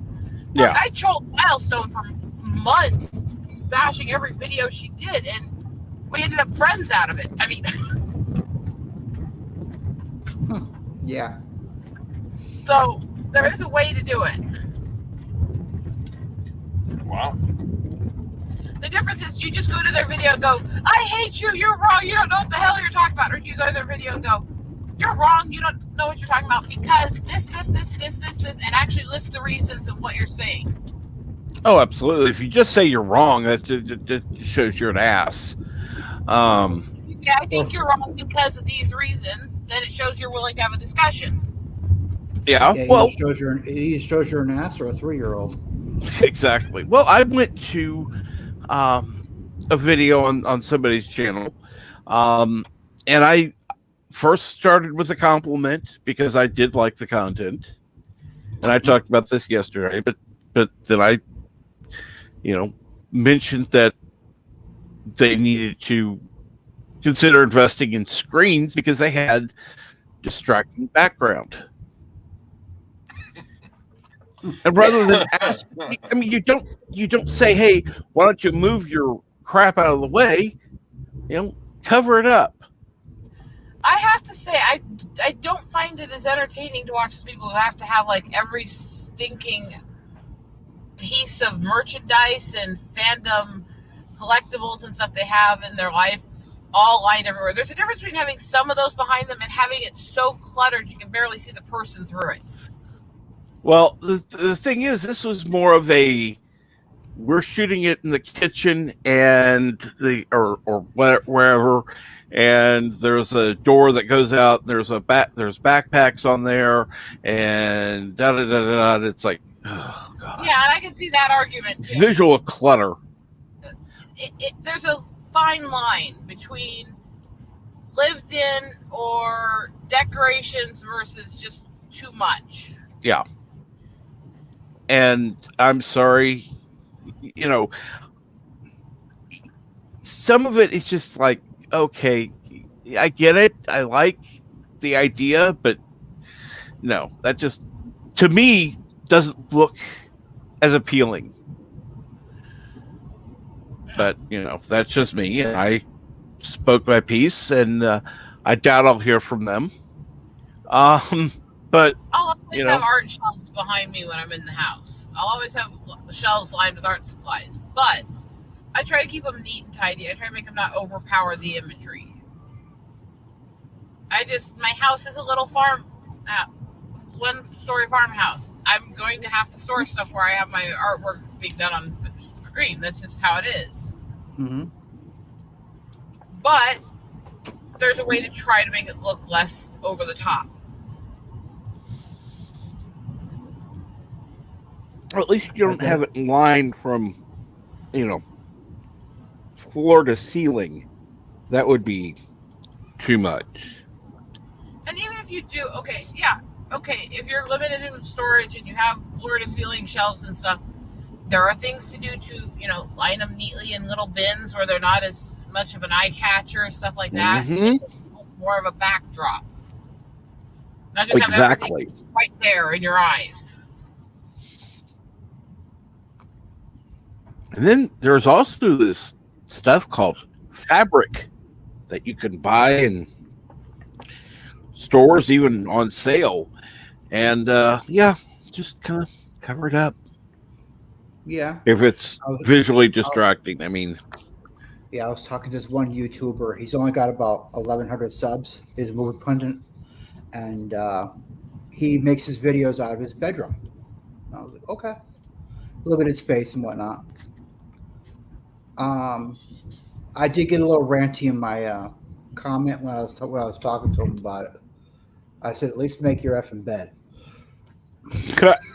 Well, yeah. I mean, I did my streams from the bedroom for a long time while I was waiting for the rest of the house to get functional. But I didn't do it so you could see the bed, and I did it with a nice, clean little corner away from the bed. Yeah. There's a difference. Yeah. It's like, okay, I love Anna and Gary to pieces, but I can't stand how much clutter they have. And it's well organized clutter, but there's so much behind them, it's hard to pay attention to them. Mm-hmm. Mm-hmm. And that's nothing against them or their content, but it makes it sometimes hard to focus on them, especially if you're somebody who has attention span issues. Oh, you have ADOS? Attention deficit, oh shiny. Attention deficit, oh shiny. Yeah. That's what I call ADOS. Attention deficit, oh shiny. Basically. And that's what I try to tell people is there is actually a point with people where they always talk about, make sure you're focusing and stuff like that. Talking to you guys while I drive actually helps me focus because I can't focus on one thing. If I try to, my brain starts wandering so much I can't focus at all. Yeah. And that's because my brain is extremely hyper. Mm-hmm. And so, there is a point where there's that happy medium. Why some people need music to drive if they don't have somebody to talk to, like me. If I'm not on here or with my husband in the car, I've got my music blaring. I just do. Mm-hmm. Mm-hmm. Well, see, I would. Mountains Elysium says I had 3 live streams with Ambassadorial Wing. We had a chat about Star Wars. We discussed the differences in our outlook and explained our reasons. As I'm only a casual fan and he loves the franchise. For me, I would have to say I am kind of middle of that. I would be closer to the loves the franchise, but I am not a rabid fan, I would say. I'm not a rabid fan of anything. I don't get into the hardcore fandom idolizing stuff. Mm-mm. I just don't for anything. I'm not quite hardcore. I'm not quite in love, although it was my first love for movies. The MCU, on the other hand, is where my love is for movies. But as far as Star Wars, I'm not quite in love. If I had to say, the closest I get to hardcore is with the fantasy stuff and Lord of the Rings and stuff like that. Okay. And then I was working on my diamond darts with people last night while I was on Wise Guy's stream and talking to them about the ones I want to do with my nieces and nephews and stuff, and had several people message me links to custom Lord of the Rings diamond art prints that I can actually order. I was like, looking at them like, I want that. I really, really want that. I would be interested in talking with you about that, Mountains, because, see, I love the movies. I do. The 6 movies that were made. Some people say the 7th because of what I call it. I can't think of it. Well, really, there was 8. I mean, 7, 8, 9, 10. A lot of them like 11. Rogue One. Okay, Rogue One. That's the one I was trying to think of. Don't I get Solo. found it. Oh, that was just no. I have not seen that. Will not see that. I watched. Saw parts of it, and while it's not as bad as the others, I couldn't get into it. I watched Rogue One. I was, in fact, it was at 9:00 in the morning. I had slept in. I had had a good night's sleep, and I thought, okay, I'll just watch it. I fell asleep watching the movie. I found it was that boring to me. I mean, it starts off so slow. It's not even anywhere near I will any. be honest, when it comes to Star Wars, I love the original trilogy. I'm okay with the prequel trilogy. I was always more into the novels. I've done costumes as a Night Sister Queen, for fuck's sakes. I'm more into books than I am movies. I always have been. Keely I like the Chaplet's Picard series of books. I like the Aragon series of books. I don't like a lot of modern ones, but those two weren't bad. The movies were crap compared to the books on those ones. Let's see here. I'm going to open that link that Keely Chow sent. I'm going to have to pause it because I don't want to actually watch another video while I'm doing a stream. It is about 5 minutes 40. That's crossing the streams. 5 minutes 49 seconds long, so I'll wait to watch that till I'm done. Yeah, don't cross the streams. It's a bad idea. Oh, trust me, there are people I know who actually are on 2 different streams at the same time. I've been on 6 Now, at the same time. One person I know actually said, I'm talking on the panel. No, On the panel. 6 at the same time. On panel. 6? I don't know how your computer could run that. Because my husband soups things up. And hey, Overlord Nation, how are you today? I don't do multiples often. I will kind of do 2 quite often if there's 2 I really care about, and I can listen to both at the same time and just mute on one and the other. Right. But see, most of the time, the people I know who are on 2 streams at the same time are upfront about it. Mm-hmm. They're not trying to covertly, be on 2 different streams. Yeah, there's a difference between you're just on multiple streams because you're on multiple streams versus I'm trying to pretend I'm not, or I'm helping screen snipe or other stuff and things like that. When people do that shit, it's like, whether or not I announce it or not, I don't try to hide it, Exactly. Exactly. Let's see here. My wife and I were both big Star Wars fans, and at least we were together when it died. That's true. And yes, how are you doing, Orville Nation? Yeah.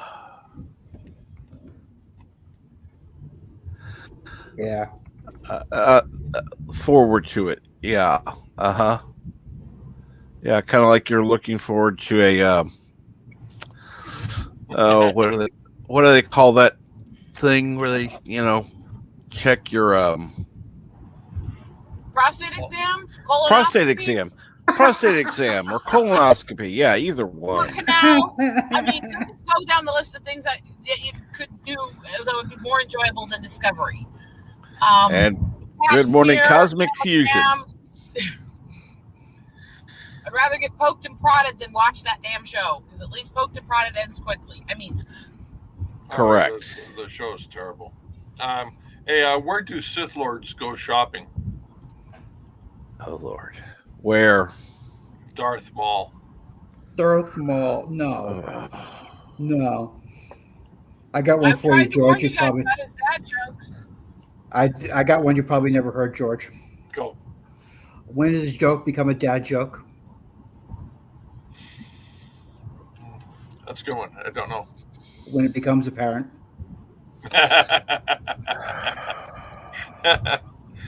Hey, do you want to hear a joke? Go for it. Sure. A joke is a pun played on words. No.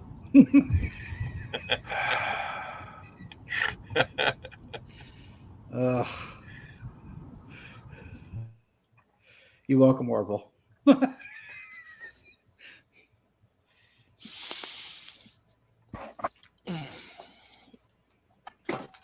Now, as I'm going to have to refill my coffee, I'm going to do what I've gotten a request for in someplace.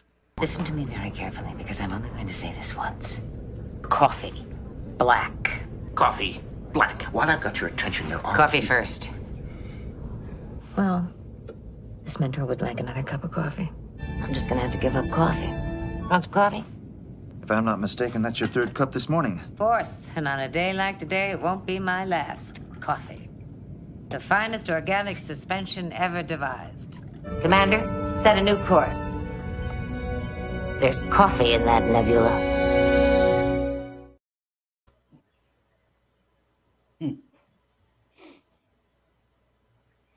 Love that video montage. Every time.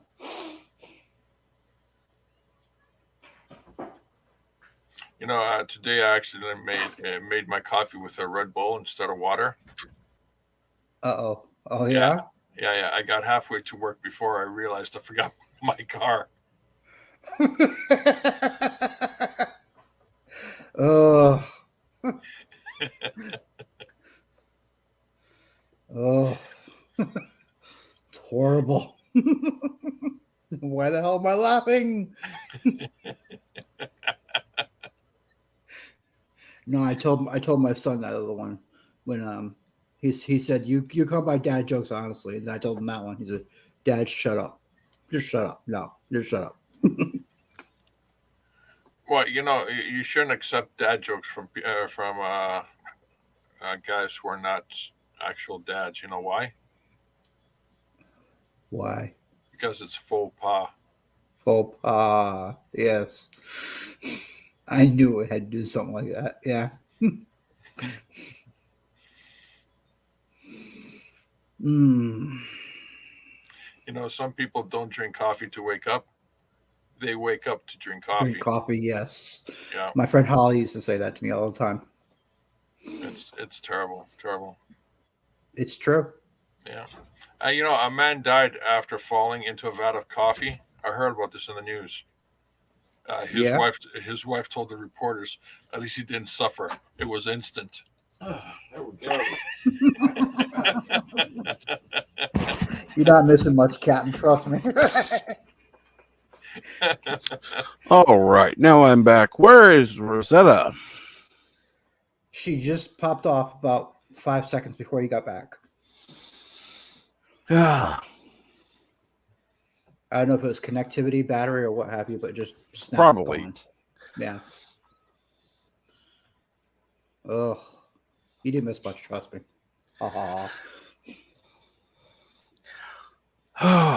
Really? I'm not surprised, but God. Looking forward to Bird's review.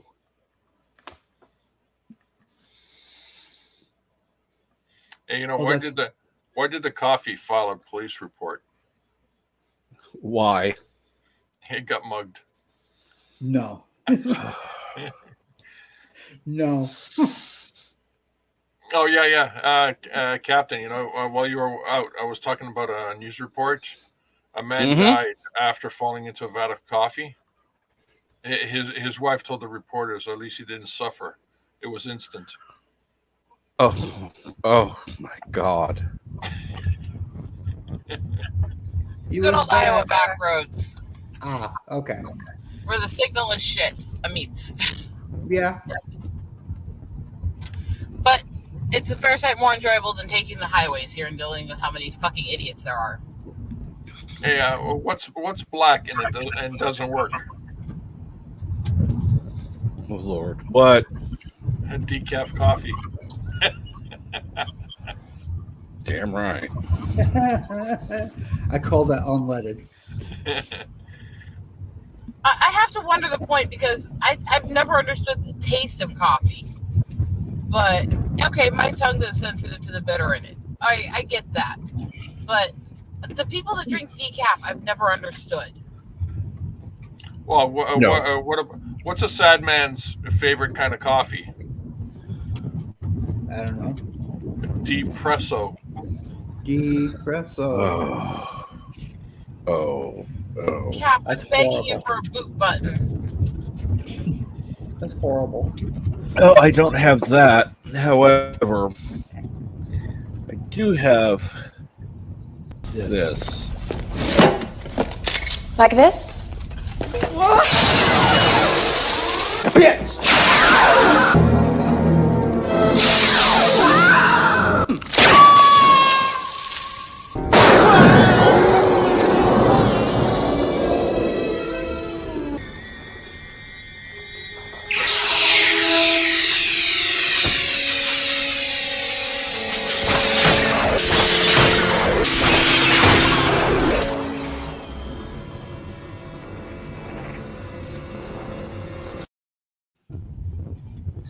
And that's how you get rid of somebody with style. Yeah. Did you hear about the Hebrew? Did you hear the Hebrew law? What? Only men in Israel are allowed to make coffee.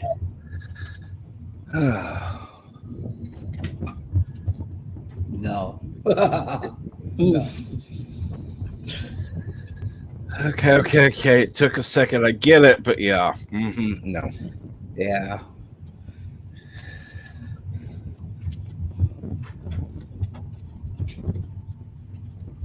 It's okay. It took me about 3 seconds to come up figure that one out, Orville. I really did, unfortunately.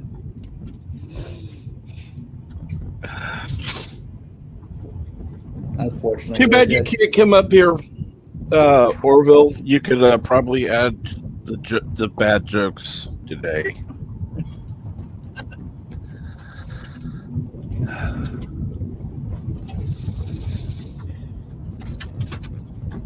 I could probably go through some of my streams, just have a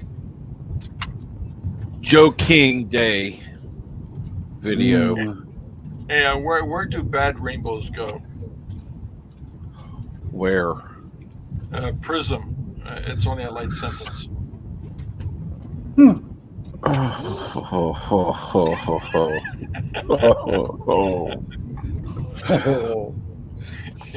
Thank you. I'll be here till Friday. Cheers.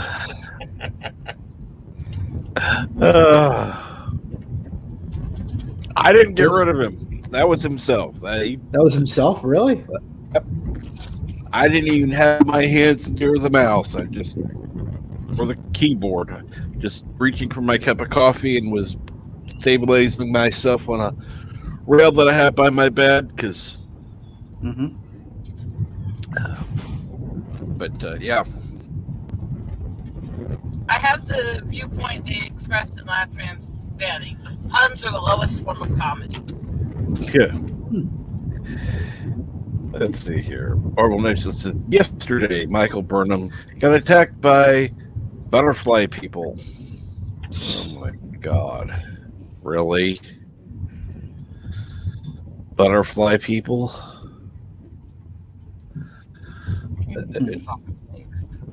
Can they come up with anything less stupid? I'm not going to say more stupid because I know they can. They've proven that time and again. Every time I thought they were stupid again. Every time I thought they reached a new low, they went even lower. Hey, they set that bar low and then they limbo to get under it further.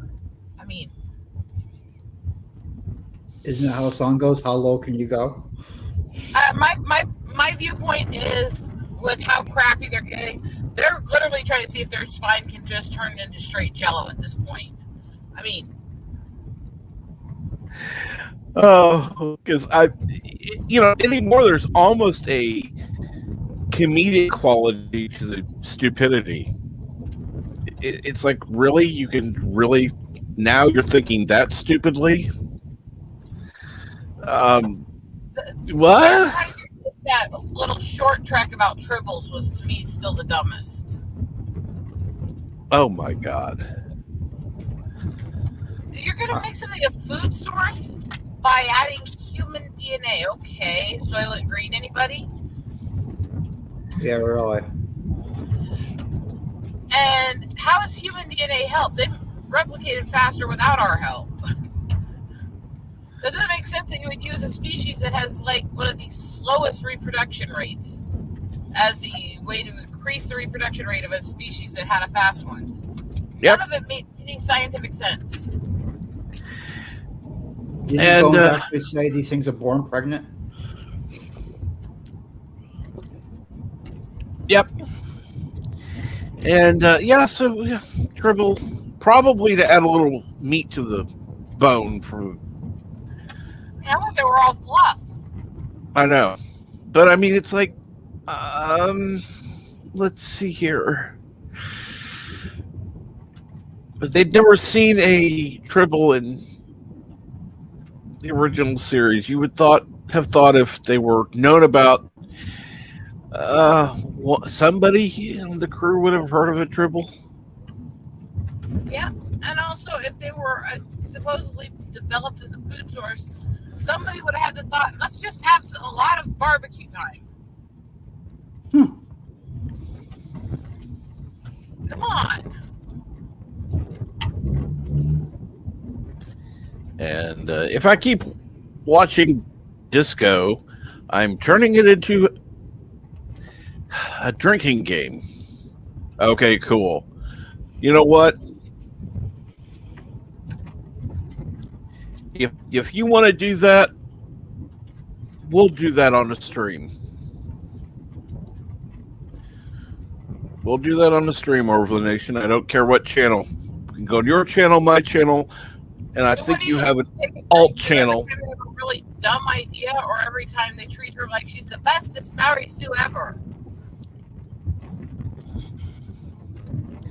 Well, we'd have to set up the parameters for drinking, but yeah, I have a feeling that we'd both end up intoxicated. Or is it when they treat the one character like an over-the-top cliche stereotype of people with autism?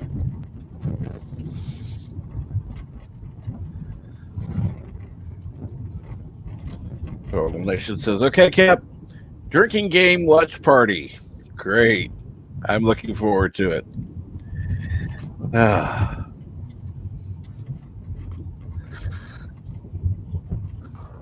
Discovery has a ton of wide-angle shots just so they can show the diversity. Well, you know what? Diversity of a bad, diverse cast. Star Trek has always had extremely diverse casts. The difference is in the other shows, they were actually talented people who were entertaining. I mean, let's see here. Sorry. Okay. Yeah, I think that the DS9 cast was quite diverse, and that was Star Trek. I'm sorry. Yeah. I mean, look at the original. It's massively diverse. Oh wait, again, Star Trek. Yeah.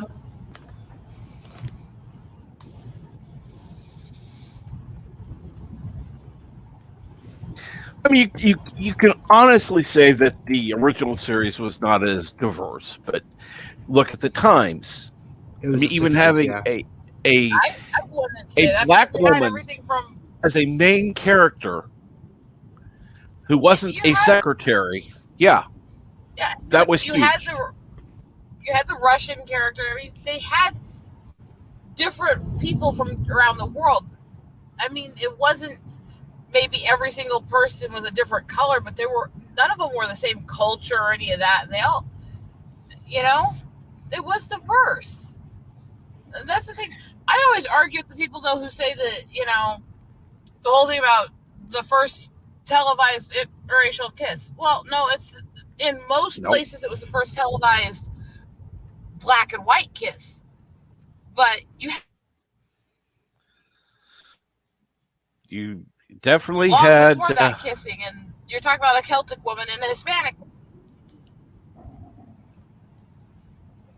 So yeah, I mean there was definitely more interracial kissing before then, but yeah, that was the first really hyped one. And it was the first one, and they made a big deal of making the black and the white kiss that was really stark and visible. And I give them credit for trying to break that barrier during the civil rights movement. However, it was not the first interracial kiss. No. And Mountains of Elysium says, unless you're Irish, Captain Trek and Orville Nation, for the love of God, don't turn Discovery into a drinking game. The alcohol will surpass lethal levels. Or just getting started for an Irishman. Well, I resemble that. I have some Irish blood. Final conflict. There's one of the episodes of the series. They end up in Dublin, and he's trying to get information out of them. So his way of doing it is to stand there in the Irish pub and go, "I can drink any one of you under the table." And it's only later when the whole bar is drunk off their asses that he tells them that the device he has implanted on his arm prevents him from getting drunk. Yeah, let's see. Orville Nation says they show an excess of people in shots just so they can show how many women they can have on screen one time. Yeah, that's like the Marvel scene where all the girls rise together because one girl's in trouble.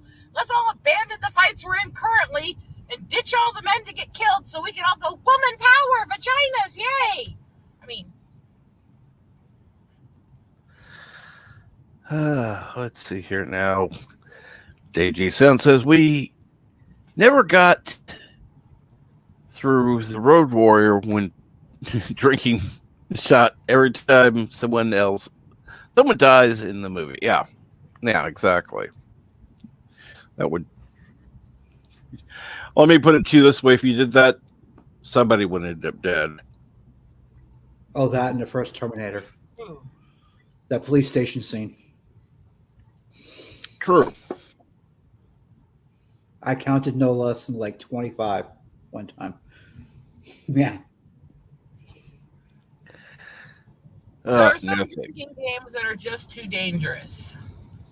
Now, watch McKinney stream, take a shot when he boomers. Okay, you should be okay. But,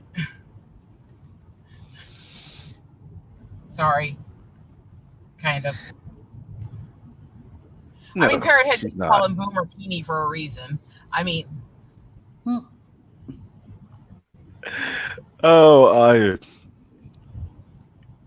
But, so Orville Nation, when did you want to set up this stream? Just out of curiosity. I'd watch that. And Dave G. Sound says, LOL Terminator. Yep. Yeah. And I will suggest one thing, since you have more subscribers, that it either just be on your channel or be on both. Because, yeah. If you're trying to do on both, I know that the Restream app instead of Streamer, it actually has a button where it'll help you stream both at the same time from the same link. Really? Yes. I haven't tried Restream yet. Anthony keeps boomering by sending us that link instead of the one to join the panel. I mean... Oh, Lord. How is Anthony, by the way? I haven't talked to him in a couple of weeks. I haven't been on in a couple weeks, but last time I talked to him, he was doing pretty well. And he's off promoting comic work he's doing in the public post this morning, so he seems to be doing okay today. Like I said, it's been a couple weeks. I don't want to bother too many people all the time. Yeah.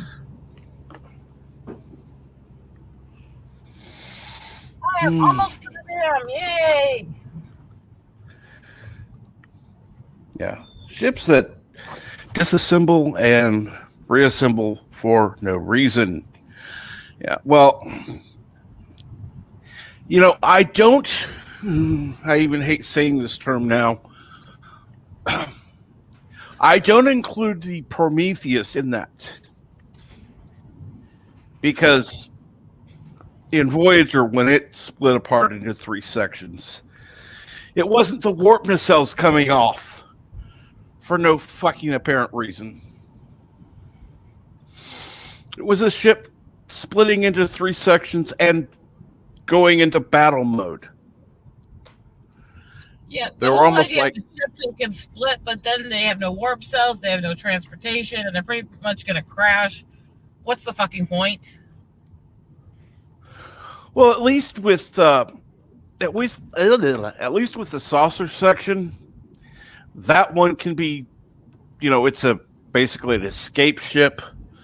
You can leave the rest behind, try to get away from the. But yeah,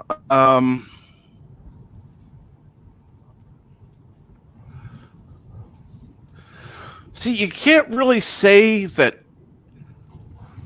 Wait a minute, who ordered the saucer separation? Because everybody blames Troy for crashing it, but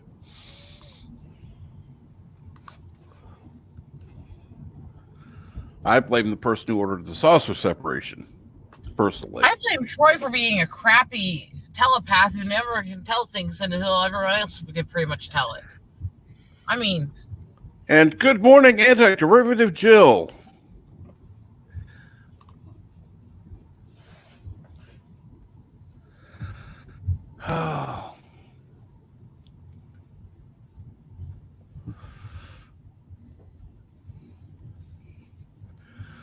Yeah.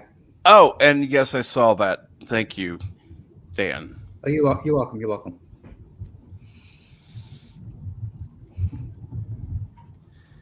Oh, Yeah, I figured PM that. Yeah. but Orville, I already did. Morning. On both of my social medias, the Twitter and the Facebook. and that is always much appreciated. It does help because YouTube is sucky at promotion. So if you're on, Twitter, Facebook, any other social media platform, or if you're on Discord, anything like that would help.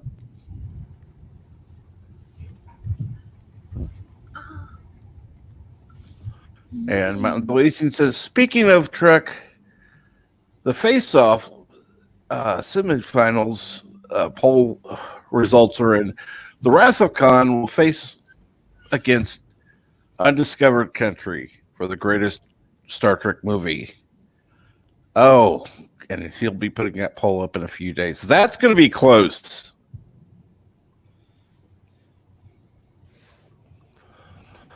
And Jill says Riker ordered the saucer separation, I think. Well, if that's the case, then it's his fault because it was his. Yeah, he ordered it. Therefore, she did what she had to do, and it ended up. By the way, she crashed it very well because nobody died. There is that. And again, if you're in a military position or if you're in a leadership position running transportation, ships, stuff like that, the final fault lies on the order being given, not the person trying to follow it through. So the command is always supposed to be the one to take the blame if something goes wrong. I'm sorry, it was a hard landing, and there was a hard risk with it. Yep. But if they hadn't done it, they would have all died. So, it is what it is. People survived, and yeah. Yeah.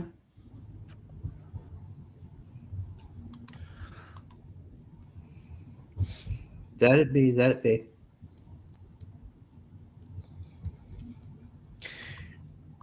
So, anti-derivative Jill, what's going on today?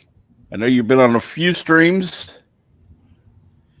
And good morning, Brandon, Looney Tunes fan 2000, who says, what's up, Doc? And I'm not even going to try to. Yeah, what's up, Doc?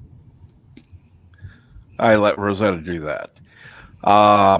And good morning, Low Specs Linux Laptop. How are you today?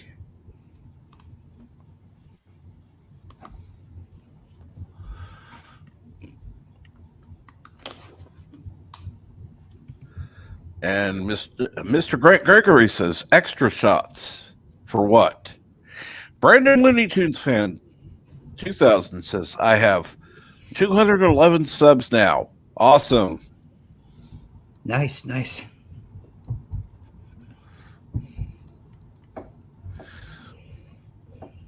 Like I said, it's nice having the community tab, but as far as getting more subscribers, that's not my main focus, because a number's a number.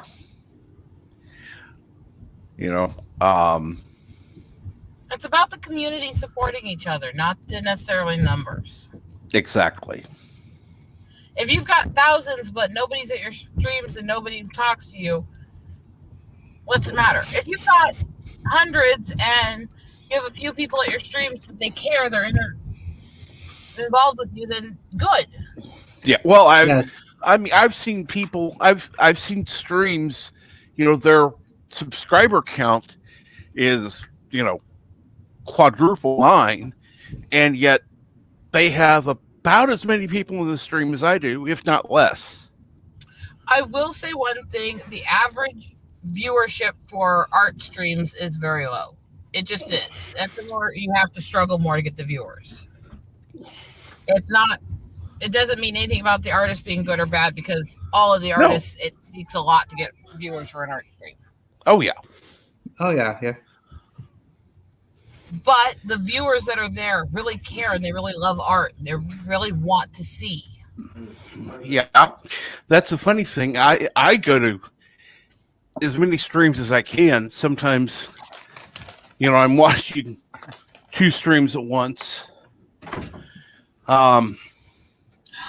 Last night, I was on a panel modding another channel,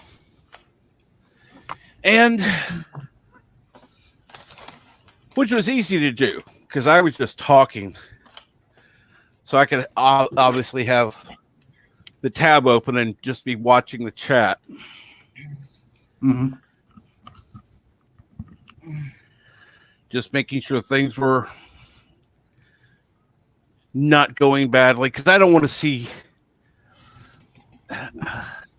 friends who all of a sudden, because I was on a stream. When was it?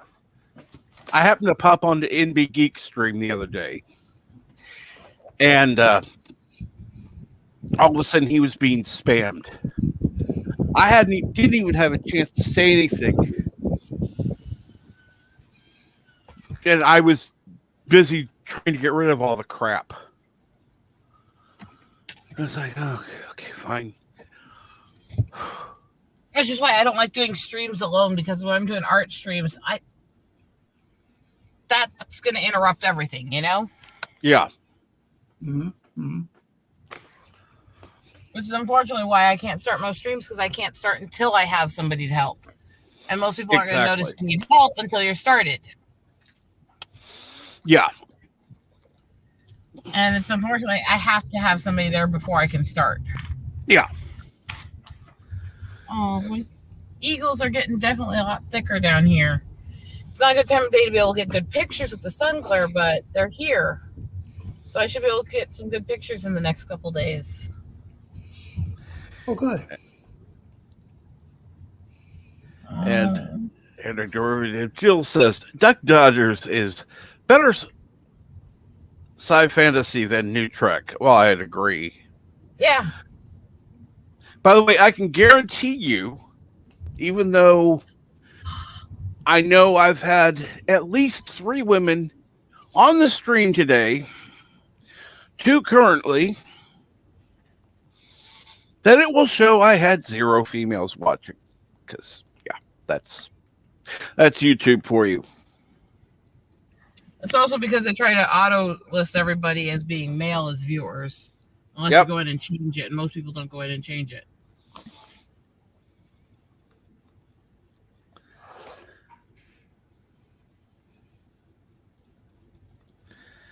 It's my fault I brought it up because I was watching R&B's tweets. Oh. Yeah, I don't follow I don't follow him.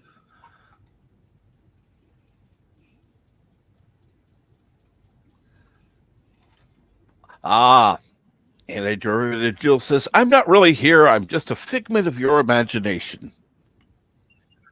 Well, then I have a good imagination. Thank you. Thank you for proving I can actually have an imagination.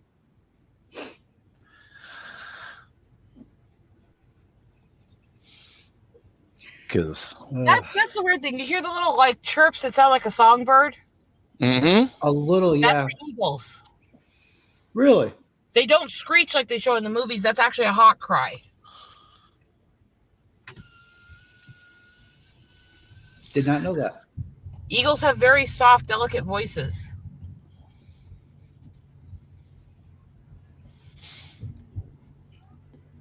Did not know that.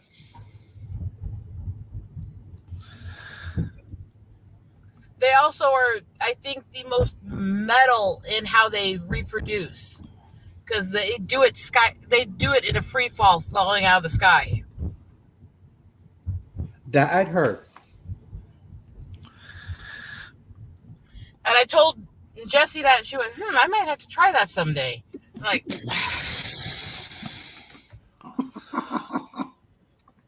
grant you, she did it on air, so there's probably clips of that out there. I mean,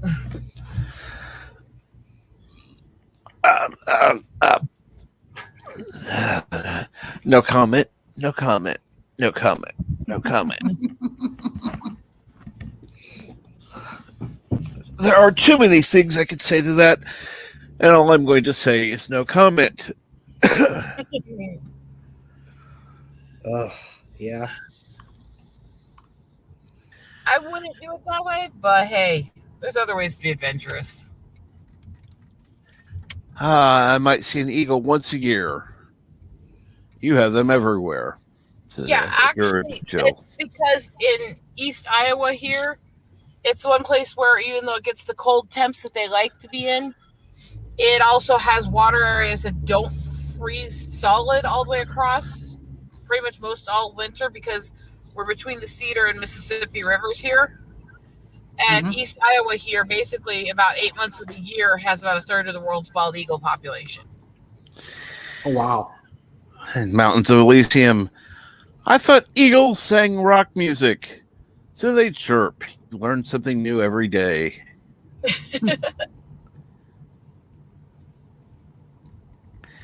And it's interesting because down there at the dam is one of the big places they migrate to every year. So about December and January, there's usually, you go down there and they have the trail there is actually called Eagle Walk.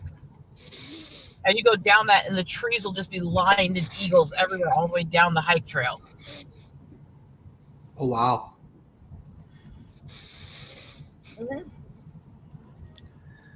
That sounds... Here in December and January, you'll see a whole bunch of photographers lined up everywhere at that dam, all bundled up like they're in the freaking Eskimo world or something. Meanwhile,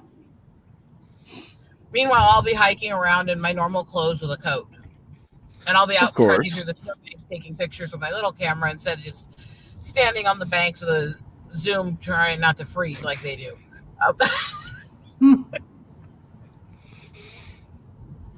I love it when you get the photographers you can tell are like, nature photographers in like Cali or warmer states because they come here because they want to see the eagles, but holy shit, are they acting really like wrapped up in at the cold as they're doing it. It is comical. Oh, they're not used to the cold. No. I had the opposite when I went down to Roswell when I was 23. 23, I went down to Roswell, and I was walking around in shorts. It was 65 degrees out. I was like, it's warm as hell out, and everyone was bundled up. And I was like, why are you wearing coats? When I made my trip into the South last year, which was the only time I've ever been to the South, it was really interesting when we had our little group and we were having lunch because you could tell who was from where. Because Jeremy, Drunk, Jess, and them were all standing around like wrapped like it was fucking winter. Mm-hmm. And me and Gilkey were standing there in like these really light clothes and t-shirts and stuff like that and laughing. And it was like 50 something early morning in February. And all the locals were like, and we're sitting there going, yeah. But again, and Drunk goes, well, you couldn't take the heat either. It's like, well, technically, where I live here in Iowa, we still get 100 plus days with, near 100% humidity because it's humid as fuck here in summer, all summer. So I can take the heat, actually. And where I grew up in the mountains is high altitude mountains, but it's next to a painted desert. So the mountains there themselves can go anywhere from -60 to 120 plus. Yeah. So I can handle the heat. I don't like heat. I don't. I'd rather have the cold. Yeah, because you can always throw another layer on, but there's only so much you can take off. Correct. Yeah. Plus, heat reacts to my breathing problems more than cold does for me. Now, again, okay, when I was first born, I'm a December baby. And the year I was born was literally the first month of my life was in the -50s where my mom was living. Okay. So I probably partly climatized to the cold weather as a child. Because your body, especially in the first couple months of life, your body will adapt to its environment as much as possible to have that adaptation as you get older. Mm-hmm. So between that and then growing up in the mountains where 8-9 months of the year you've got snow happening, I think my body just climatized to the cold, Mm-hmm. People come in my house and they shiver because I keep it like 60 degrees. Oh, that would be. I'm comfortable this way. Yes. Whereas I had similar, but not with temperature. My mother, when she was pregnant with me, craved pumpkin pie. I still love pumpkin pie. Whereas I can't stand pumpkin.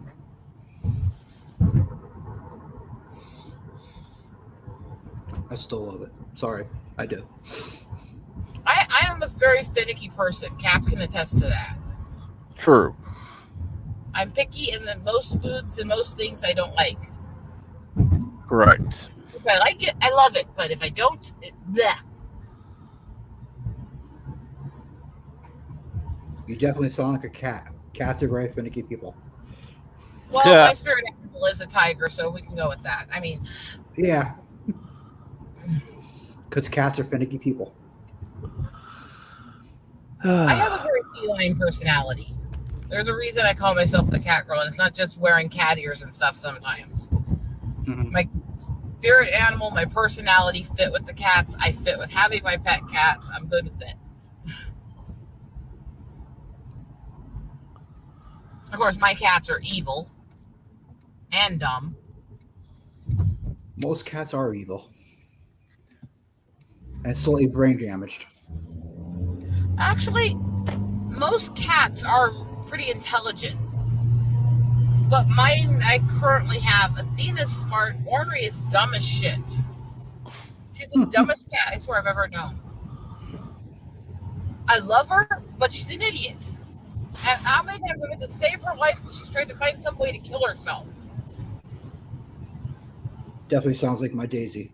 My Daisy's my picture. I don't know if you've taken a look at it at any point. Yeah, she's my picture. She's Jack Russell. She's a floor licker. Right after we mop the floor. It's still wet and she's lapping it up. Okay, yeah. She's not known for her intelligence either. Yeah, I love her to death, but she's not known for her intelligence.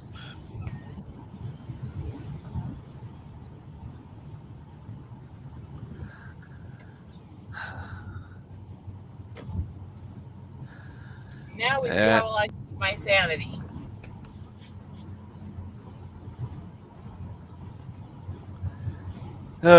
Relation says, listening to BK makes me want to get breakfast at Burger King. You're welcome, Marvel. Ew. Oh, it's still better than McDonald's. Oh, God, yes. Yeah, but that, again, we're discussing really low bars. You couldn't pay me to eat at Burger King or McDumpster. I mean, I prefer calling them McNasty, but McDumpster sounds good. so, yeah. Back to my being finicky, right? Yeah. Well, it's like I have my finicky side, and then I have the things I can't eat because of medical restrictions or allergies. And when you add the two together, I am a pain in the ass. Let's see here, added over to Jill talking about cats. Evil, yes, but they're not brain damaged on the whole. They just don't care at all. Yeah. To make us happy in any way. Have dumb things they both do, but both can be intelligent, but have some very dumb ones within their species. And then Well, I mean, look, humans, we got plenty of dumbasses. Cats are on a whole smart. It's just that they are stubborn. Very independent, too. Oh, absolutely. Smart but stubborn. I do think I am a cat.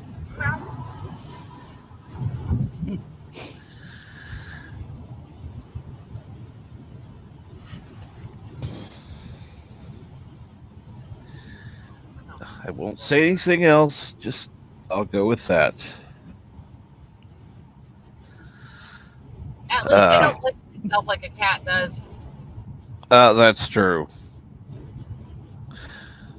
I had the cat who decided since we weren't going to get a male, she was just going to lay in front of me and lick herself in the crotch every time she got meat. I have taquitos here so I can skip the fast food places easily. If I need to eat that for breakfast, I'll take some and I do it until just beam them over. I'll be happy.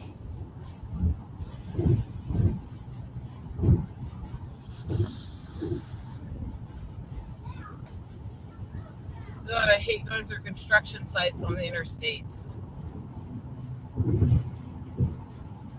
We have those all over the place over here in Connecticut. So, yeah. That's a season here in Connecticut. It's a season back where I grew up, but they actually knew what the fuck they were doing, and it was actually still able to be navigated. Iowa here, I swear they just stick cones wherever, stick a Jersey barrier here and there, and then go, hey, my finger's up my ass. I'm going to sit around and watch people try to crash. Oh, that's what they do over here, too. So, yeah. I don't think it's confined to just Iowa. I grew up in the Black Hills. There, the construction was usually pretty logical. Again, though, you're in a high tourist area with not a lot of local workers to do the job because it's not a huge population area. They had to be good at it. They had to do it every minute it wasn't snowing, and they had to be good at it. You know? Mm-hmm. So I'm not used to the construction sites being such a fucking shit show. Nope. But they are here. Oh, Lord, are they here? And then nobody in Iowa knows how to drive inside one lane. Or let me put it this way, less than 5% of the population does. And so you're like trying not to get smashed into a Jersey barrier just driving down this freaking lane. Yep. And there myself. One lane, like that, douchebag. Oh, wait, that's a Chicago plate. No wonder. Go back to Chicago.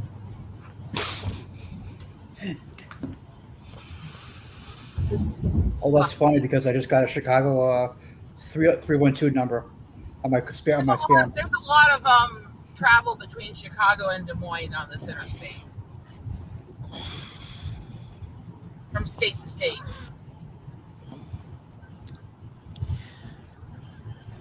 Why are you on the interstate? Because there's not a lot of back roads in this spot that actually connect these areas without going very far out of the way. Ah. Fair enough. I know, everyone who knows me is like, don't drive on the interstate, you're going to kill somebody.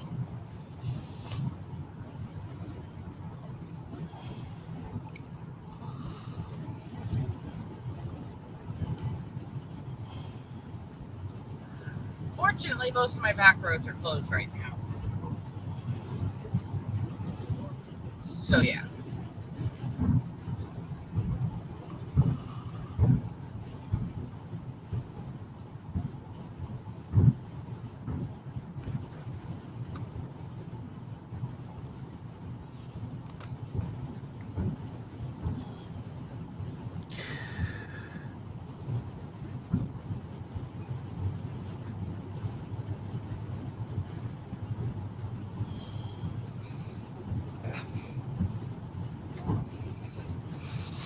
So let's see here.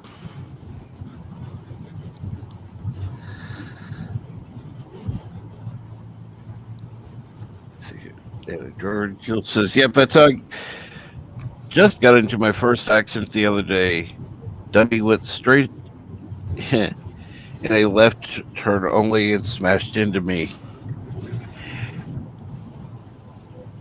Well, let's put it this way: I got into an accident. There were 2 lanes that were turning to the left. I was in the outside lane. They were in the inside lane. We were going around, and all of a sudden, she pulls straight into me. Let me put it this way, and I don't say this to be insulting. I would rather go back and drive in Dallas again than drive in Kansas City with how crazy those people are. Thank you. And partly because you guys have the same kind of flatlander idiots we have. And yes, Except are higher you okay? population of them. Good. I'm glad to hear that you're good. I went through the fucking Dallas interchange during rush hour, and I didn't have as much issues as I've had with some of the people in Kansas City before. Yeah.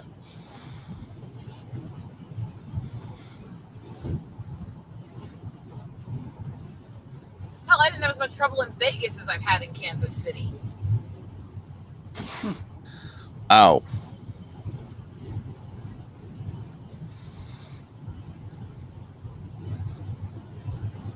The only cities I would say I would be less willing to drive in than Kansas City and the bigger cities in Iowa here would be fucking LA, Chicago, and New York.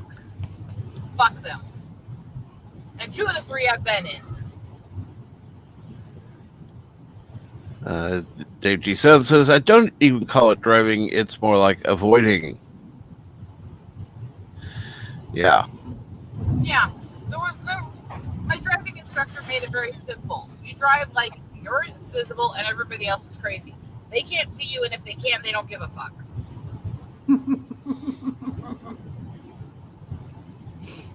And my driving instructor that I had when I went through driver's ed was a defensive driving instructor for the military. So I learned some tricks that most civilians Yep. But he was all about how you stay alive no matter what's happening around you. You're in an earthquake, tornado, people are in a crash beside you. This is how you keep from going down with them. Exactly. I would say his techniques have saved my ass several times.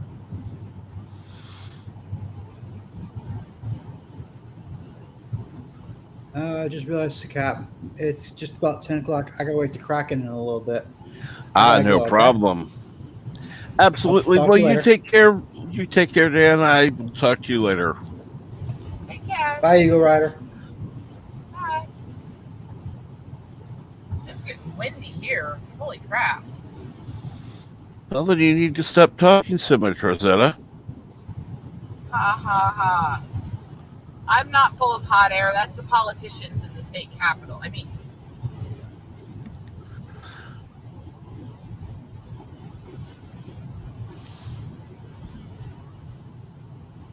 And hello again, Dalek451. Always good to see you. Hopefully you're doing well.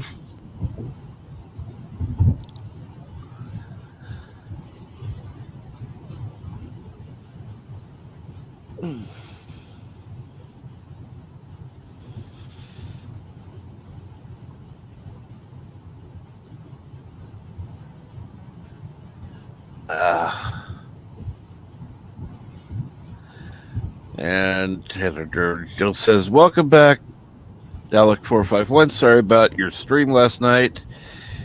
It was so great to see, and the BBC hates fun. What happened exactly?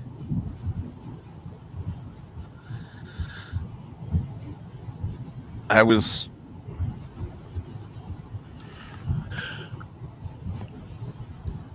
having a busy time last night, so I don't know.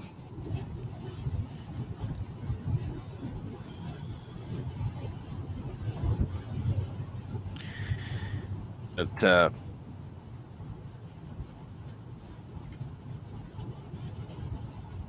I'm sure Bird is currently busy working on his review of Discovery.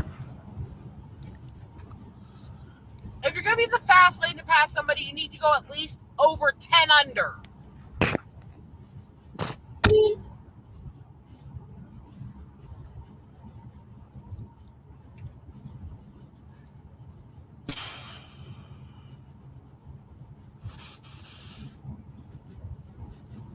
Fucking heavens.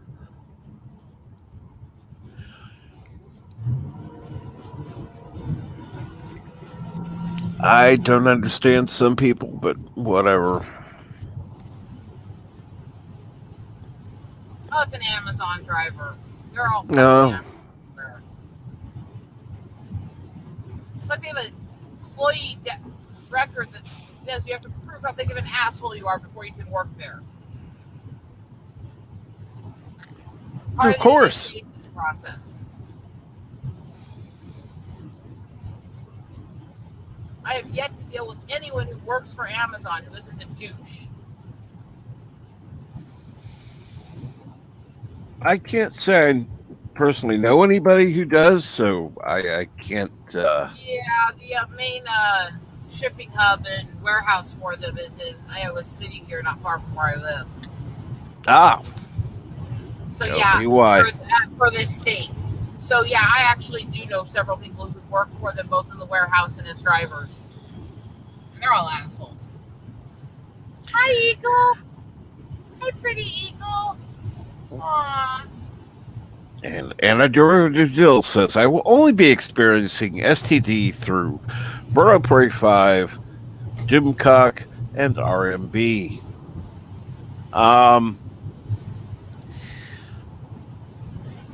So what you're saying is that you will be getting Discovery from or STD from Bird, Doomcock, and RMB. There's so many comments you can make about her getting STDs from all those guys. Yep. Exactly.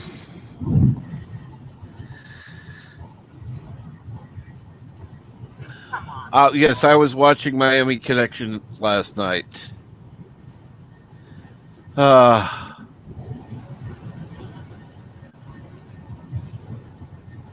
I was on the stream.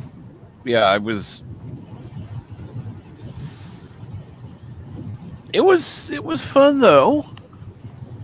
I can honestly say though, Myra Burnett is one of those. He's a sweetheart to talk to. For all the Never talked experience to him. he's had in that community, for all the things he's actually gotten to see and do, he's one of the sweetest people when you talk to him.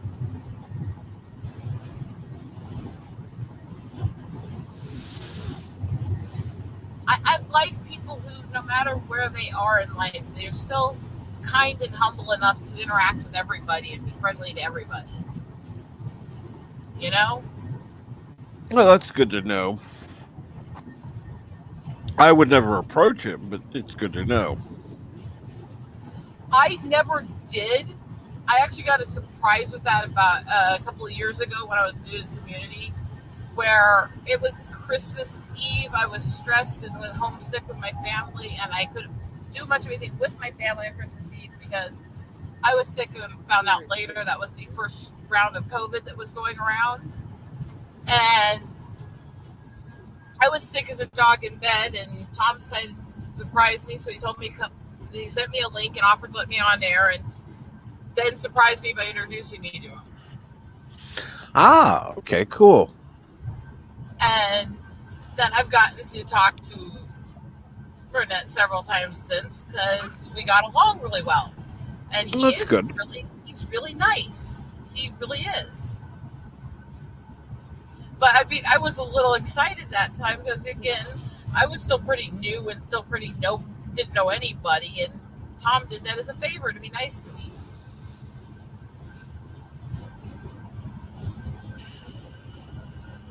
That's one of the reasons. There's a lot of reasons why I tell people Tom is good people, because he does a lot to try to give people experiences they can't get, and to give people laughter and smiles, and that, I think, matters. That said, if I have to stay in this, oh, absolutely, and that's good to hear. I want to strangle someone.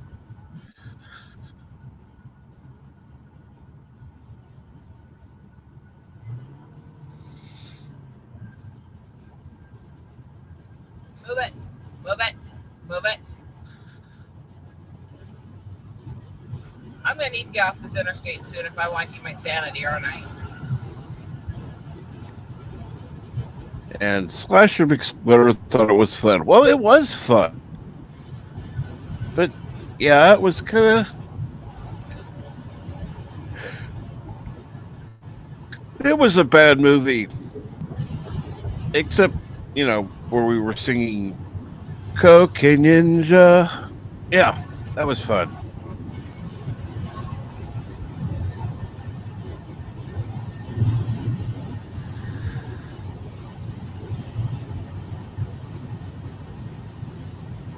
That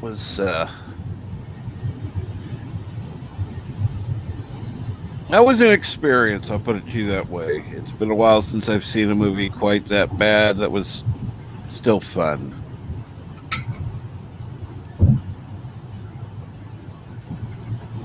Oh. Well.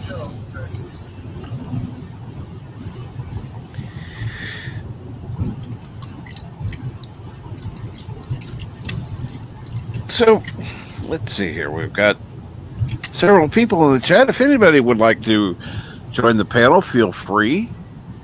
The link is pinned at the top. Bird will not be on this morning because, well, he's doing his review of STD.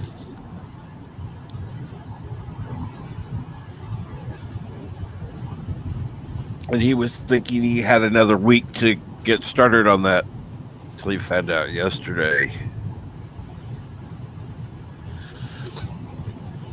So I'm looking forward to joining in again on the bad movies. I'm really simple with that. When people tell me I should watch it with them or I should join them when reviewing it, I just tell them that I take steps in my life to avoid STDs, so I'm not going to do that. Oh, trust me, this is definitely more fun than STD. because that would have been this way we would have been swearing most of the time while watching.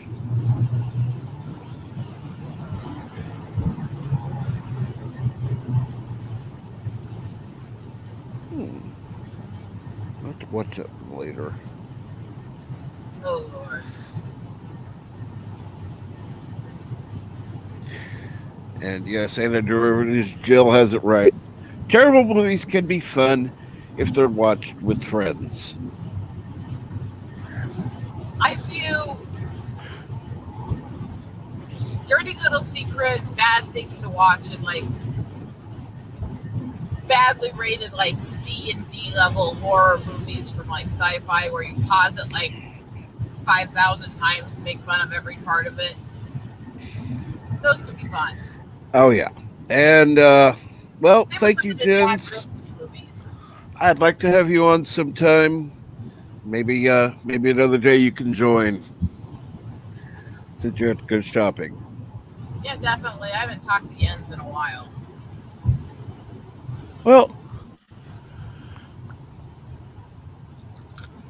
I've been seeing Jens on other channels, but you know, he's never been able to join on mine.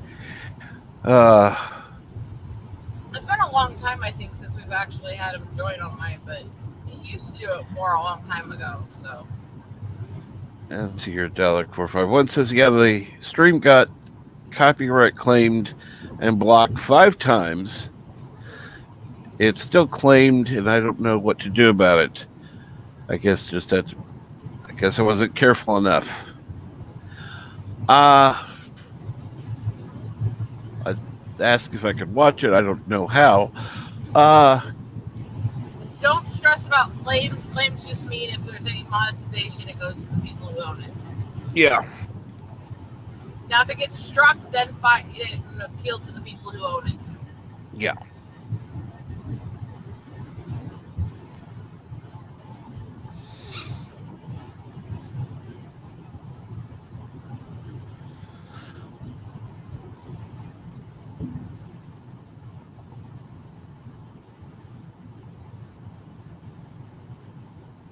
Oh, Lord. What now? This wind is getting really irritating.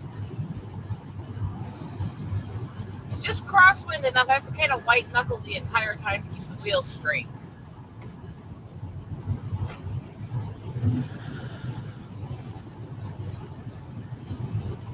And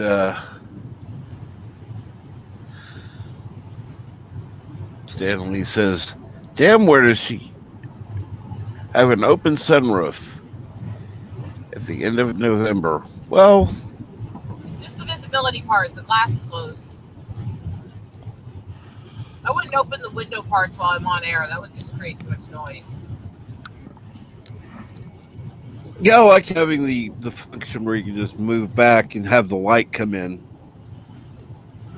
Although when I'm not on stream, I will often have my windows down all the way through winter. I'll just be bundled up because that's the only way I'm going to get the good photos.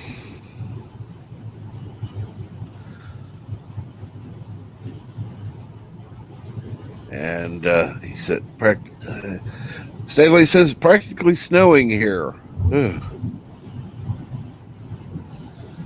And it was sleet and snow so far in the last few days. Yeah, it's good to know it was a claim and not a strike. That's good.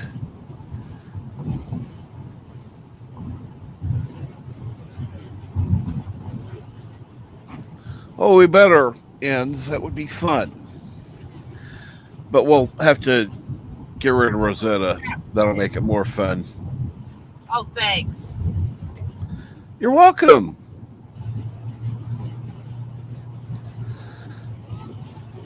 Oh, wow, fuck that wind. Yep, the glass is closed. That's good. At least on our ears. Enough to actually have glass open when I'm on streams because that noise is intolerable. Let's see here now.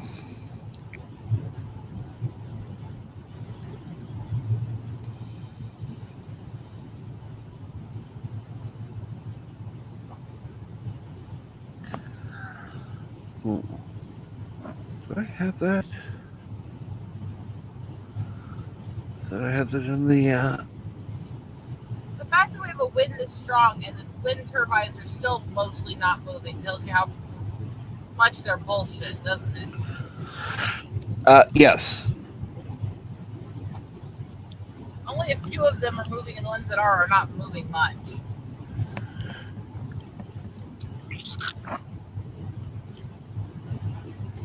And like, congratulations, that is a massive waste of resources.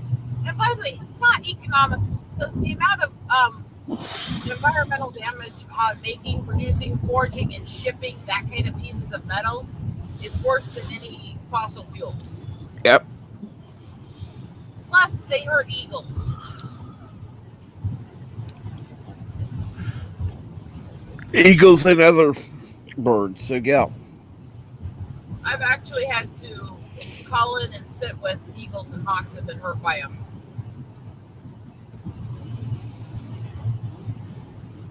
And there are actually several from Raptor Resource Project, or ones that me and others have called in and brought in that got hurt by the wind turbines. So yeah, these things legit piss me off, and I'm as much an eco lover as anyone could know. But these things are not economical for the environment. They're not. No, they're not. It doesn't. Plus, they programmed all of them in Iowa to flash at the same time. So when you come here at night, it looks like this strobing red sky. It feels like you're in fucking Camsot and Wrinkle in Time almost. Everything's programmed to go to one pulse. It's creepy as fuck. And the amount of resources they're wasting to program them all to flash together. Yep. Why would you do that? Because they can. Creepy, expensive, and stupid. It feels like they're literally trying to hypnotize you.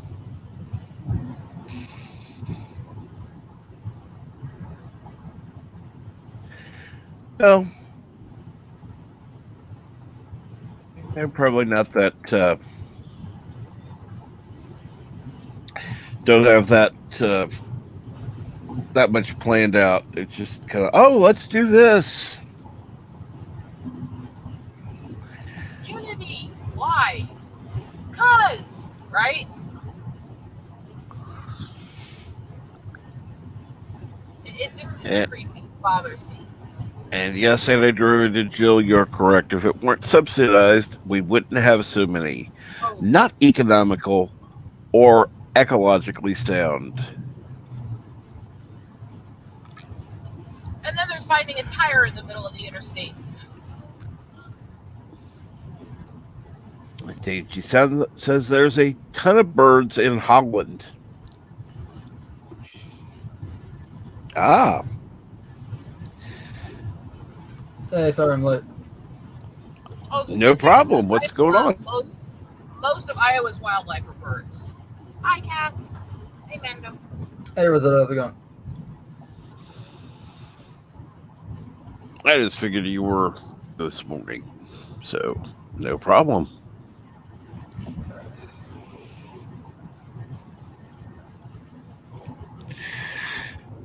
Tons of birds in Holland? I wouldn't know. I've never been to Holland.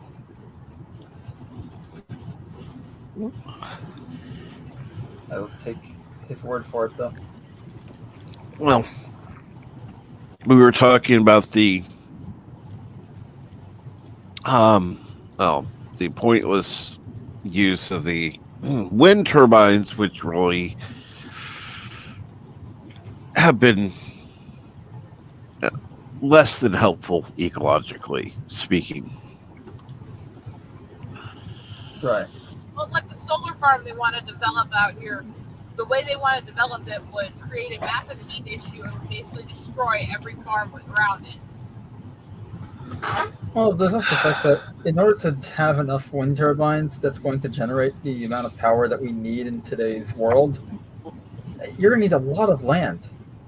Because it's not like you can just make a mega wind turbine that'll generate the power. You know, you got to the way we have, at least the way that it's right now, is you have a crap ton of wind turbines, and you see fields of them, and yeah, it's not efficient, and worse, it's susceptible to weather, which makes it completely The other thing with these redundant. turbines is these giant ones like this, which are so horrible on the animals and the environment, take too much metal, are actually less efficient than the small traditional ones. Right. And the Why same are thing they with solar making panels this too. Like solar panels are only effective in space because trying to get sunlight to generate power when you have an atmosphere, a thick one at that, to If you do a solar panel right, it can work well for the environment, but it only sometimes in some places. Now, when I get into this stuff and I rant on things, they got to realize my husband actually designed the solar system. My husband and one of his friends actually designed the solar system that ran a school locally here for a long time. well, I'm not saying that solar panels are bad. Like they're actually good. There's good tech there. It's just on a planet's surface, it's not feasible, or it's not efficient.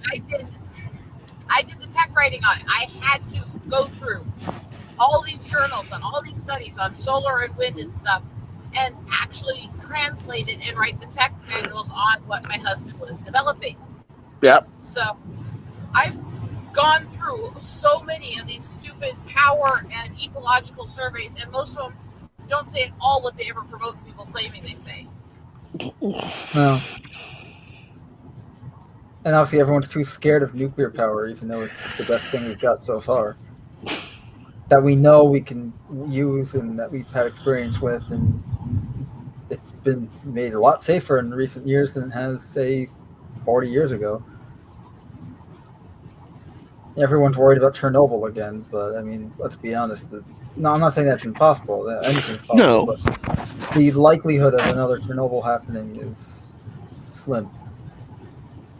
Especially since a lot of what happened at Chernobyl would never really have happened if they actually had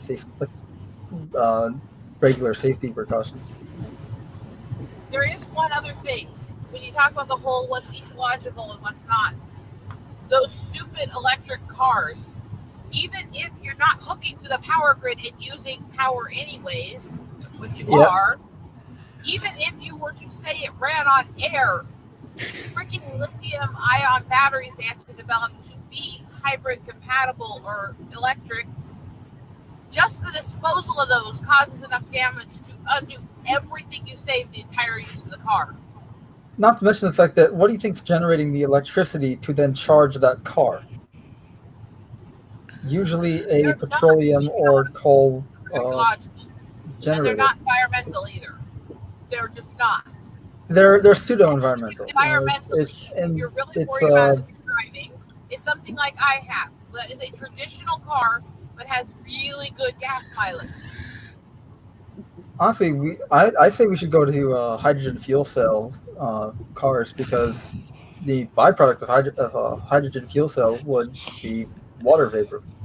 So, and you can probably build a system where the water vapor can be trapped into instead of just blowing it out of the back of the car, you can trap it into a secondary fuel tank. And the science college where I grew up had developed actually more ecological electric cars and solar cars and stuff at the college, and had them developed and functioning in the 90s than we're using in the public market today. Why is that? Because big oil. At the end of the day, that's what it all comes down to. Still losing in these deals as they're switching to these electric, but there is a big government and big business push to these environmentalist crap, because they're not doing what's actually environmental. They're doing what is extremely profitable for them, as long as they can work together and build people. Oh yeah.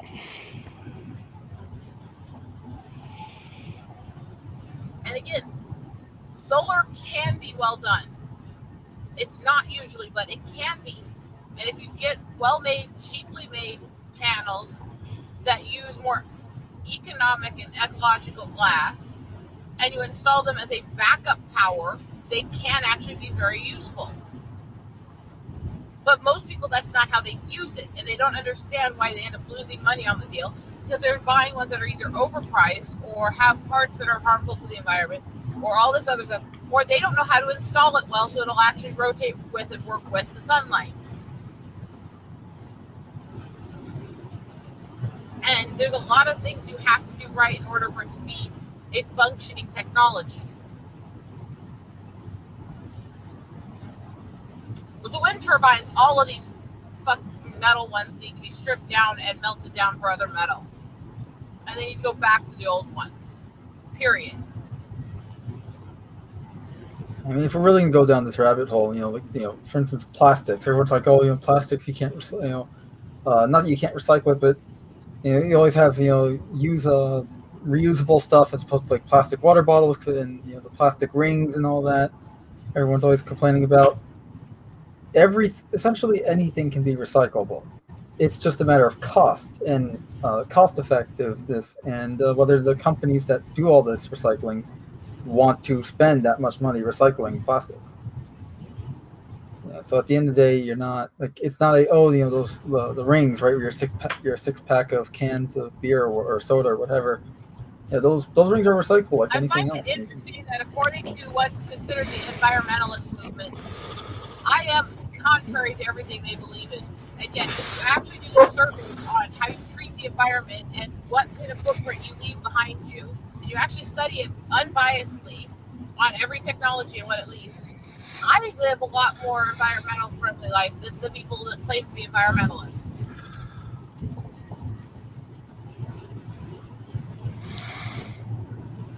And by the way, logging is required in the national forests in order to maintain them so they don't overgrow and get outbreaks of fires and bugs and other stuff that destroy the environment. Yep. The damage that was done under Clinton's stupid executive order to stop logging within national parks is still being undone today, and that was revoked under Bush. It's devastated national parks, and it's a lot of the reason why they're still going through all of these massive amounts of fires everywhere every year. Yeah, that was one of the decisions I was going a little what? Yeah, well, here in New York, before our governor was ousted, thankfully, Yeah. I think I can be completely wrong or misremembering this, but I remember him, I think, greenlighting a wind farm When I was younger, over a nuclear power plant. Order from Clinton, I remember going through the logging companies and touring them and going through schooling stuff with them, and they were going through the forest and cutting out the damaged trees, the overgrowth, things that would cause serious risk and damage to the environment. And they were cleaning it, and they were picking up trash behind them, and they were leaving it so much better than it was. And then they were taking the trees they had to cut down to protect the forest, and they were using that to make paper products. Mm-hmm. And to By the way, make Jill in the chat. And it was actually really environmentally sound, and they were doing it in ways that were not causing much use of anything that was harmful on the environment. I wish we could go back to that, and that they're trying to, but there's so much damage done to that forest by the order not to log. And by the time it was revoked a decade after, there's so much overgrowth, they've been doing nothing but trying to thin it back out and get rid of the pine beetles and shit since. Well, the funny thing is, the order itself was not thought out. It wasn't. The order was supposed to be for big logging. Okay, we're going to prevent the... It's supposed to be there's no clear cutting and cutting going national forest. Exactly. But he didn't phrase it that way. He said you can't log within national forests. That was the problem. And I don't have a problem saying clear cut logging is a problem. I've always agreed there was a problem. I agree with Fern Gully and talk about the clear cutters in the rainforests. I agree with that. But And yes, actual maintenance logging and stuff needs to be done. It's vital to protect the ecosystems, because once we're in the ecosystems, they've already been altered. And if we cause part of the ecosystem to imbalance, we should be correcting it. That's being a good steward of the land.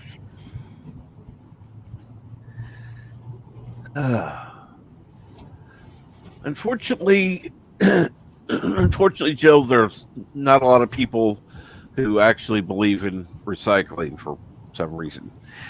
They bring up a good point that plastics will degrade over time, but Dave G also points out innovation over time may yield results, and that same can be said with recycling plastics. That maybe over time we can make it where it won't degrade, but regardless, we need a better disposal system as well as recycling. Well, I mean, let's see here. Let's throw everything into a huge man-made hole. That's not no. That's not the way to do it. No, you're better off just putting it on one of SpaceX's rockets and shooting it off into space. Cass, can you get your mic up a little louder? Because I literally can't hear you. I'm sorry, I'm leaning back my chair. Is this any better? It's like I'm trying not to interrupt you, but half the time I can't hear you speaking. I can hear him fine, but not you.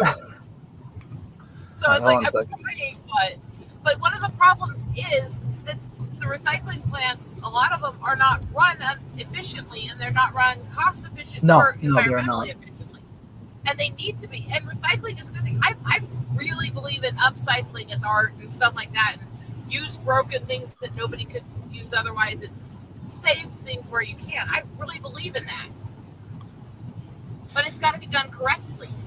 Well, it's also a balance of everything. You got to balance out the recycling and what you're using for power. It's not just, you can't just go one extreme or the other.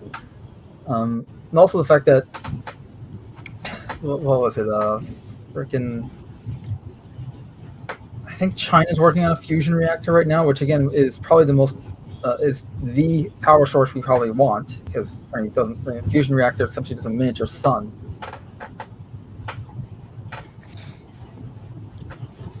It's also, we have known for how long the dangers of an EMP. Why aren't we doing anything to fix that when there are simple steps we could take to prevent that from being a danger?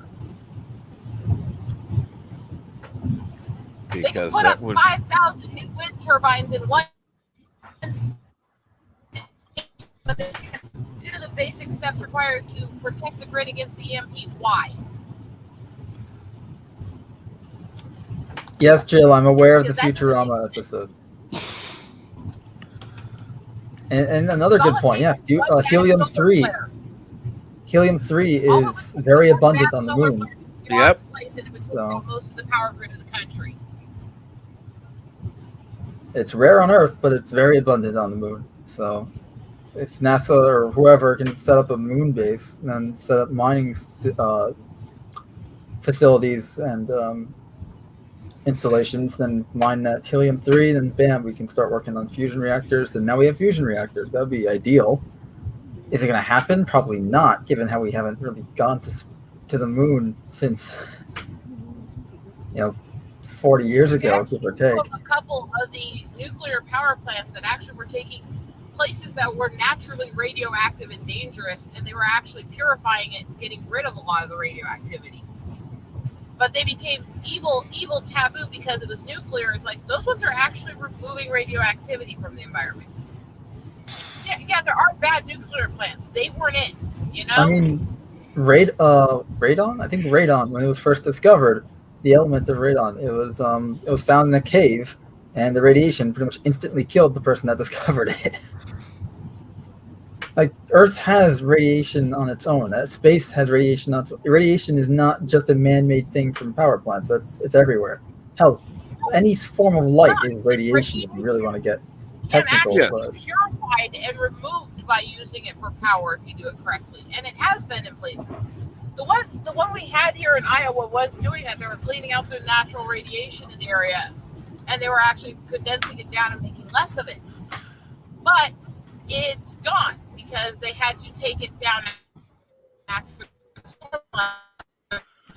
Oh, great. We're losing her. What Because happened?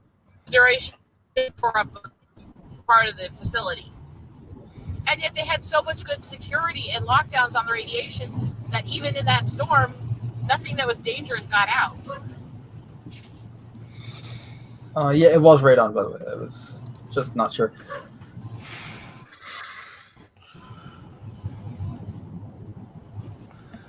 And they Dave G. had to Sounds. decommission it after the repair.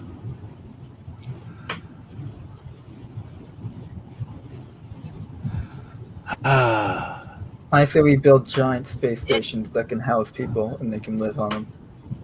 It actually is not that expensive to repair the grid. It literally just takes a few of the junction points being upgraded to have safety protocols for the spike. It doesn't have to be repaired in most places. It just needs the junctions repaired. And it's not that expensive, and it wouldn't be that hard. And then, decommission a few of the mega sites and break them down into a couple smaller places. That's really all we need. And most of the grid would be safe. Yes, there would still be people that would be hurt by it, but as opposed to shutting down 95% of the grid in the country if one hits the wrong place, it would be 5 to 10%. You're talking about a major catastrophic difference. Oh, yeah, absolutely. Yes, it would be serious.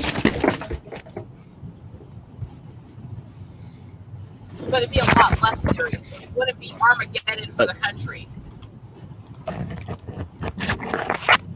Damn it.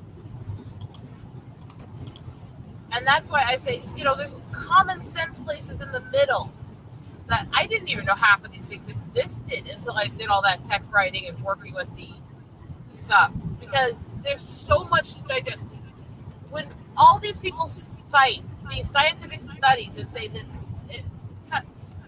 environmentalists and scientists agree on this and this, read the studies. It's worth the time and effort because 99% of the time what they're claiming is the opposite of what the study says.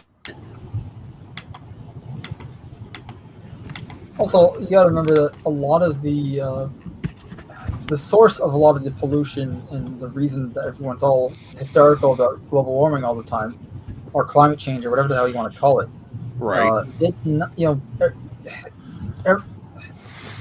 People would have you believe, it's the states, right? So we got to cut down on our carbon emissions and electric cars, this and that.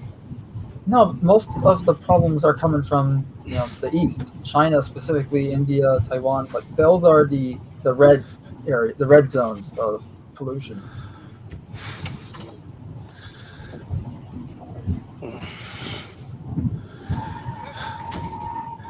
And that was actually proven during the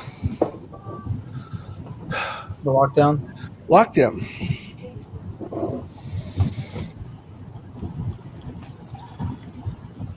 Because you had a huge decrease from China.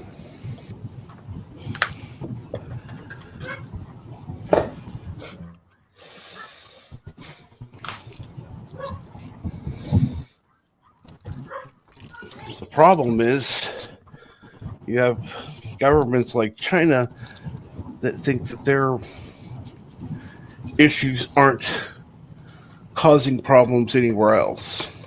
And even if they do, they don't care. Exactly. I would say with China, yeah, it's not that they don't think it's causing problems. They don't give a fuck.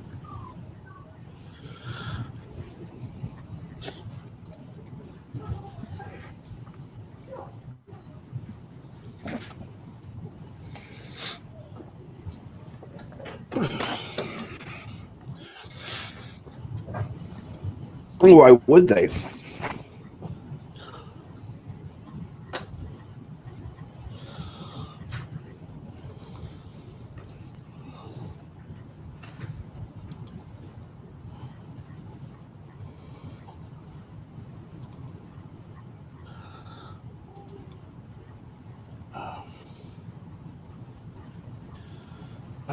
So Just Ah, figuring out the next stop I'm gonna have to make because this is eating up gas at this wind level. and good morning, Frog G, who says, want to help out comic artist Luke Stone? Check out the upcoming art auction, and puts in the link. Thank you. Hi, Frog. Greetings.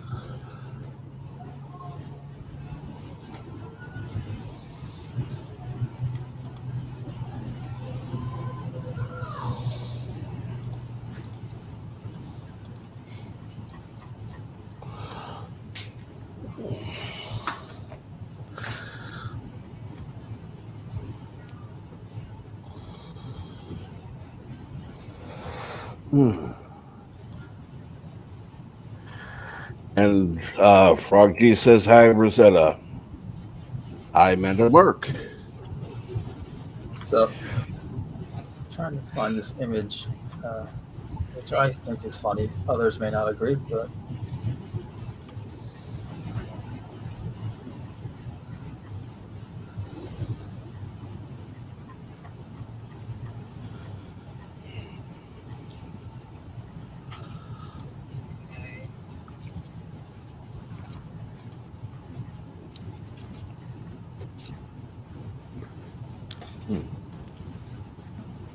Let me get to it.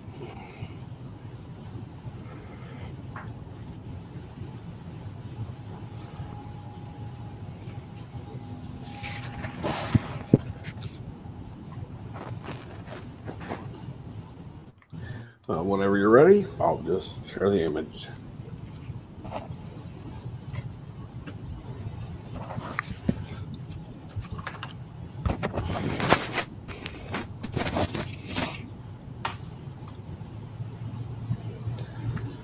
There we go. Oof. yeah, that was from April last year. Wow. With all the lockdown pandemic stuff. Like, man, pollution's clearing up. You can actually see the halo ring now. And everyone's talking about how the world's flat, the world's round. What if the world's just circular? Ring world. But jokes aside, whoever Wow. made that actually, it was really good.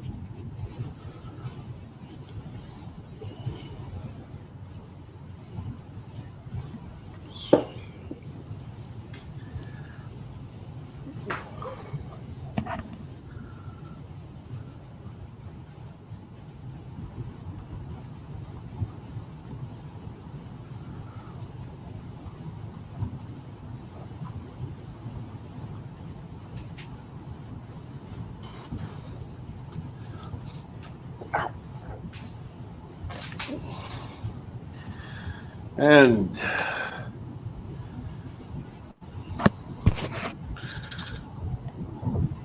good morning, Carlo, who says, I hope everyone is as well as can be. And hail on Kroga.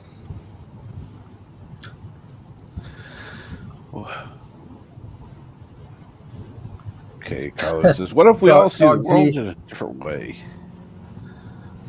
Go ahead. Probably Frog G's and saying, yeah, what if the world's a donut Earth? So just a thicker ring world? Yep.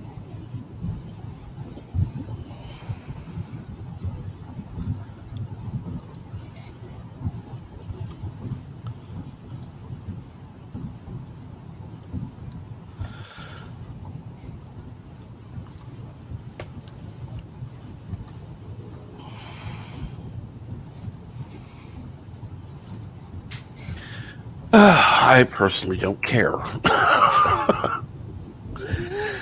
I think too much is made of nothing.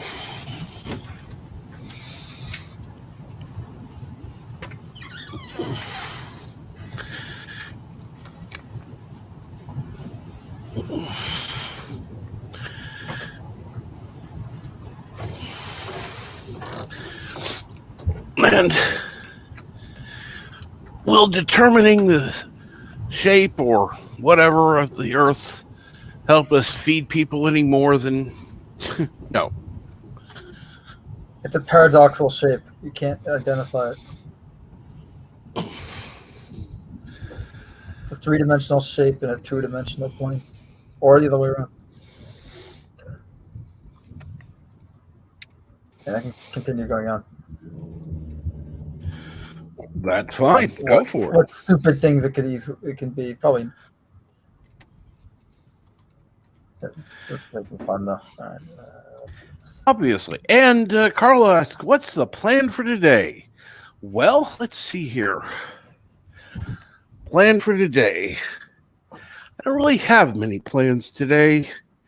I'm actually planning on going up and getting myself something probably for lunch later. Other than that, I don't know. Obviously, Eagle Rider is going to be going out and taking more pictures.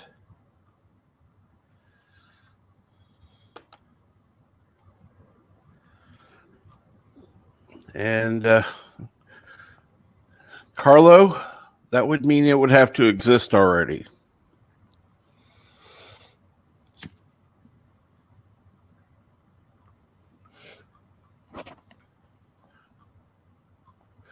And how can we exist in something which does not yet exist?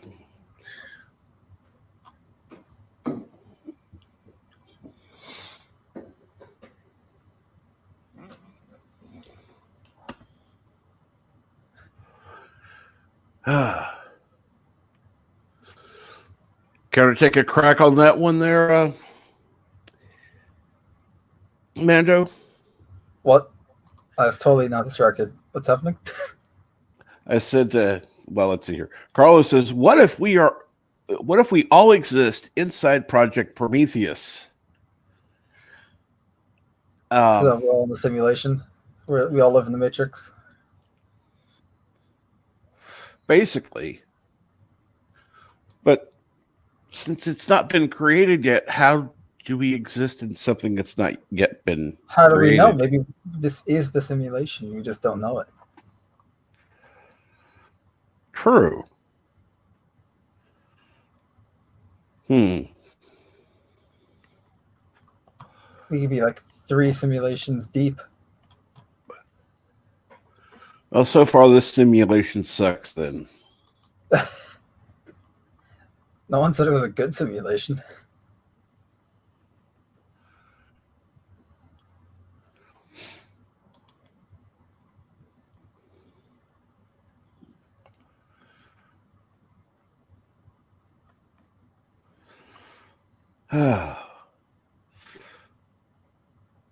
The question is, if it's a simulation, are we both on the inside and the outside, or just on the inside? And for all we know, we're digital programs that were created in the simulation. We don't even know. The beauty of psychological mindfuckery.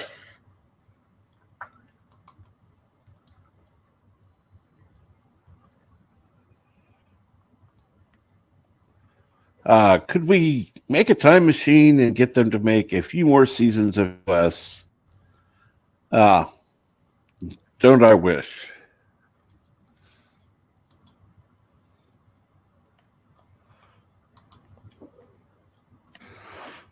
Go in there with a couple $1 million. Say, here, I'll fund it.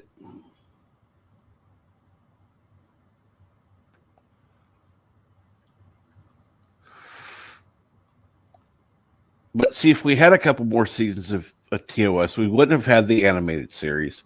Then we wouldn't have had the motion picture. So it would have probably screwed up everything. And we probably would have gone to New Trek sooner.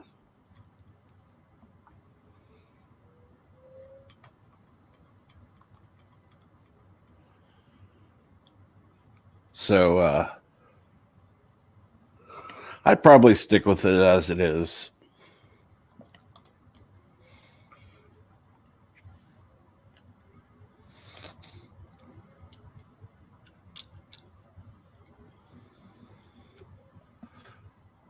better to have that than, yeah. And then screw up the timeline and all of a sudden have New Trek in 2000 rather than, 2009.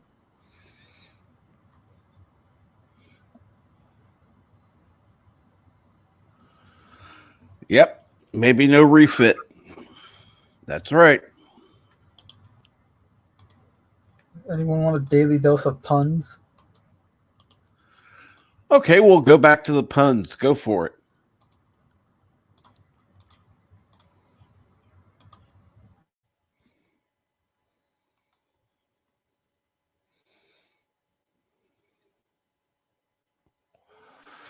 Oh my God. Joke grenade. Oh my God. Oh, I love that. Insert we need like a watch face, a little clip of Fozzie Bear going waka waka. Trying to get the audience, just trying to get an reaction out of the audience.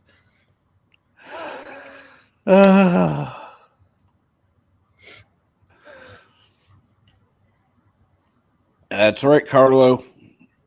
That would mean no Star Trek 2.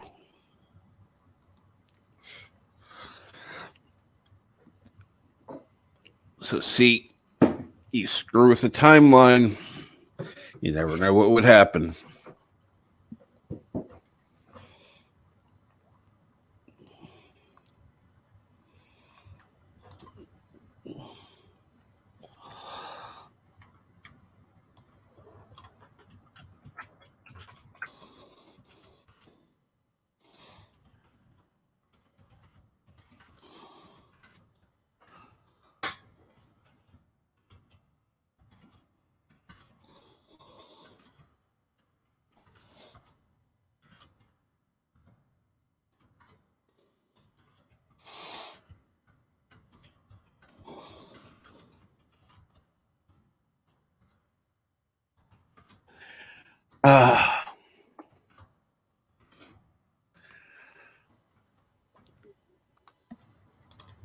We actually get phase 2, then things get really weird. No TNG to base it off of. Yep. So like I said, we ended up with New Trek sooner. So yeah, we'll just stick with it as it is. This was always my favorite when during the height of the pandemic.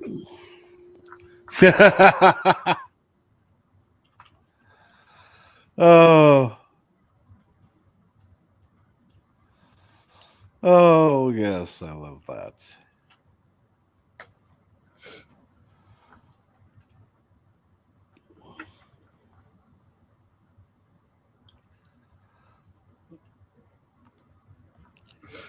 Okay, go back and convince them not to bring back Star Trek. No JJ, no Discovery. That's come through. Did I come back to get rid of JJ Trek? Yes. Okay, that wind sucks when gassing up.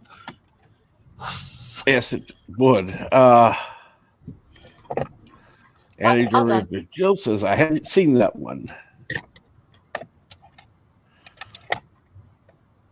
My son had a facehugger for Halloween. Yeah, that's cool.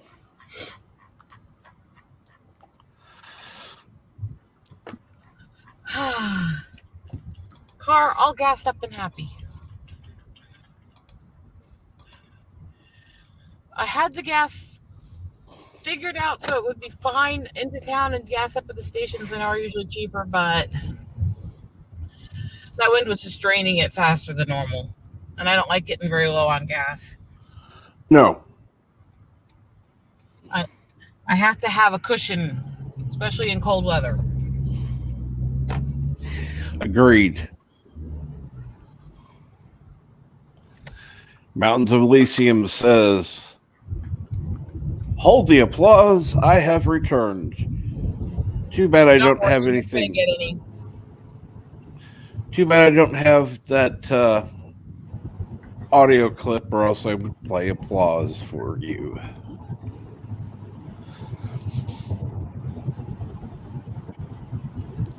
And yes, welcome back, Mountains. For fuck's sake.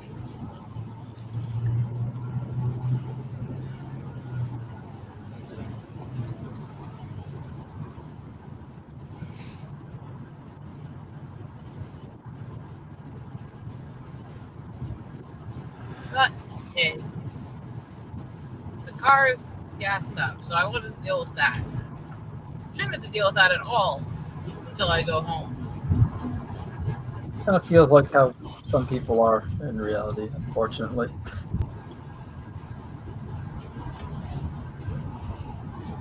And right now, I'm heading to the state capitol, so I'm not exactly that close to home. Because the state capitol is in central southern Iowa, and I live in central eastern area, more to the north. So it's a good chunk of the state away.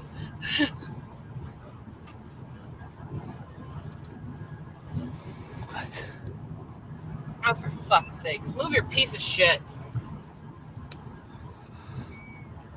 That said, my temper hasn't changed.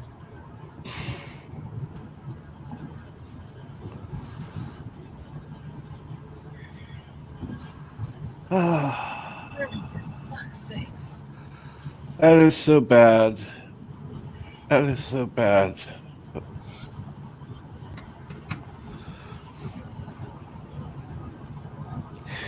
So what's going on, Mountains? How is your evening going? Well, late afternoon, whatever.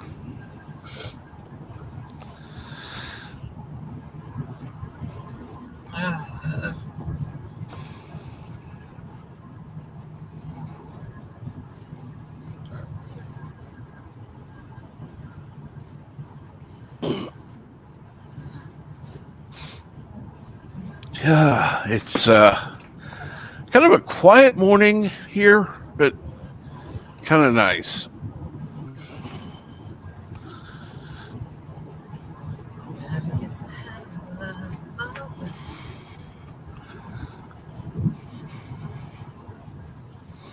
Yeah, move over. Move over. Fuck off. Yes. That's exactly what you want to. Do you like that student driver bit from Naked Gun? Now raise your left arm, make a fist, now stick out your middle finger.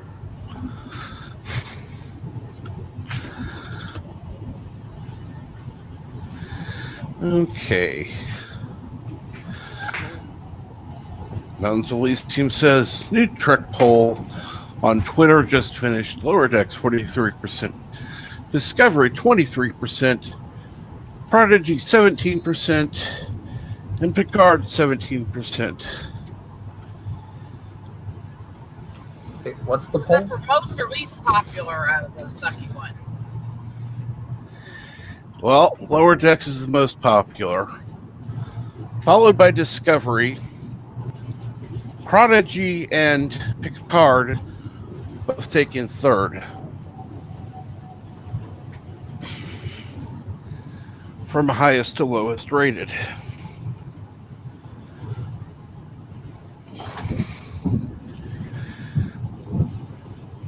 Which I would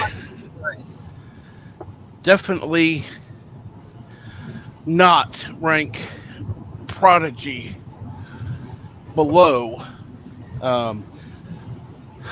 excuse me, Discovery.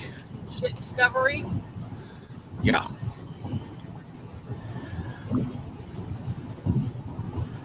So you have a lot of people that are just plain idiotic. My opinion.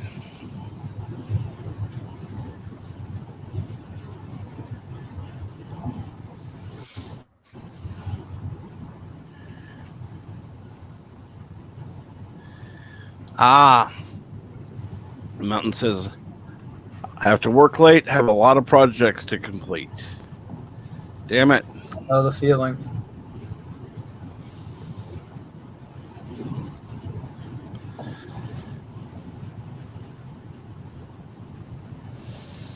Okay.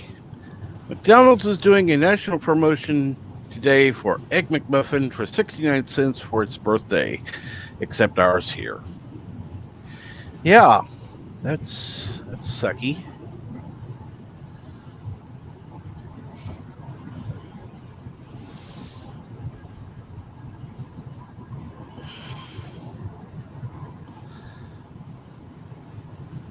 Let's see here. Picard was all the way behind until the last hour. Then it caught up to Prodigy. I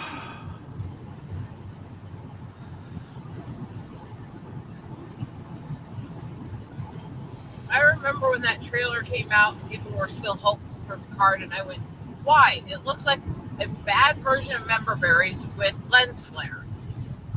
That was the trailer for it. It looked like that. Yep. It's like, I'm already disinterested just because it opens with lens flare.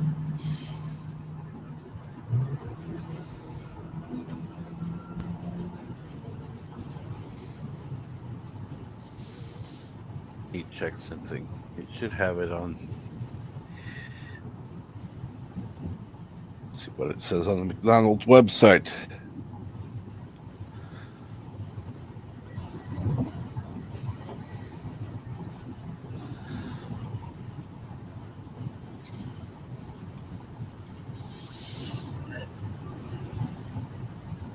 Fine.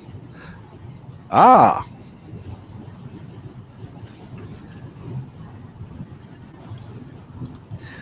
Okay, yes. Celebrate with a 63-cent Egg McMuffin. Today only. Celebrate 50 years of the original handheld breakfast. Get an Egg McMuffin for a throwback price of 63 cents. Only in the app. Unless I'm being paid, no. And even then, I'm not going to eat it. I'm just going to take the money and run. Guys, I figured out what the Earth is, and I found this in my Discord server. It is round like a coin. It is flat, round like a coin, and it is on the back of a turtle being held up by elephants.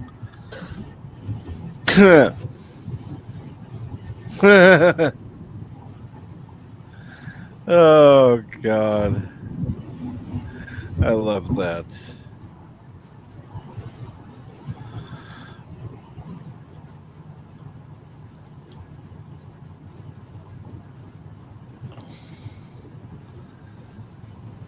We have solved one mystery today. And Dave G. Sound says, oh, it's an app. No, sir. Not biting. Yep.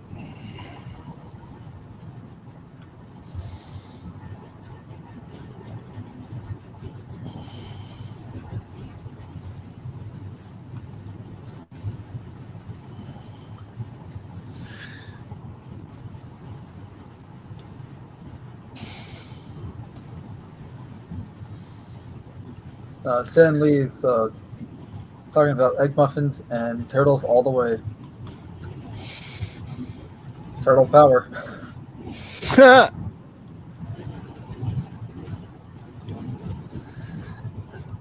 Oh, wow, mountains. Wow. I'd rather shit in my hand and clap than eat an Egg McMuffin.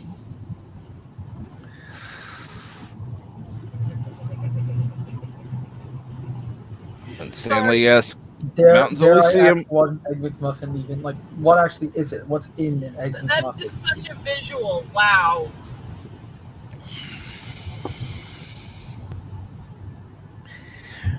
Mountains only see him. What's wrong with the Egg McMuffin? Probably the healthiest thing at the store. That's not, again, we're talking about really low bars. We've been talking about those a lot today.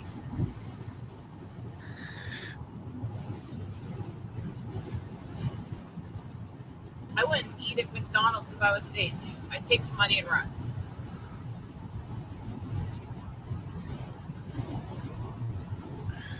And DJ Sound says, I'll just make one at home for about 70 cents. I mean, breakfast sandwiches are not hard to make.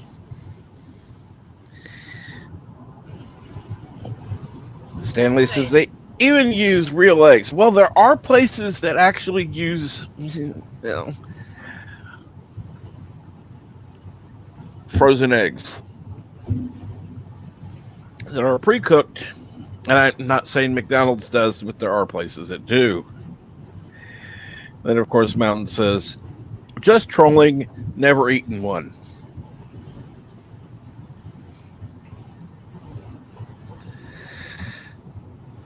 I realize I get a lot of crap from people when I bitch about fast food because they all automatically assume I must eat a lot of it because look at me. I'm like, no, the weight's medical. I hate cheap, crappy food. I hate high-fat food. I'm not a fan of things that are really sugary. I like health food. And Anadura de Jill says, too bad Mayor McCheese, Matt G, isn't here. He'd like this conversation. He shows up in the chat Friday Night Frolics, which I'm mentioning only because the featured channel today is Overlord DVD.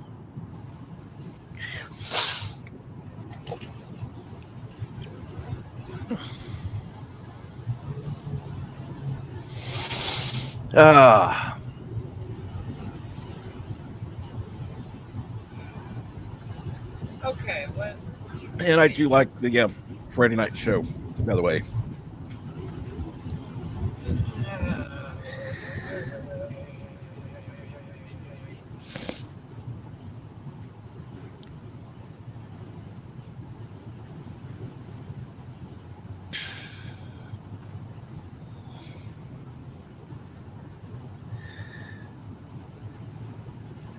With yes, Carlos says you can still get fat just eating salad. Well, it depends on what you put in your salad.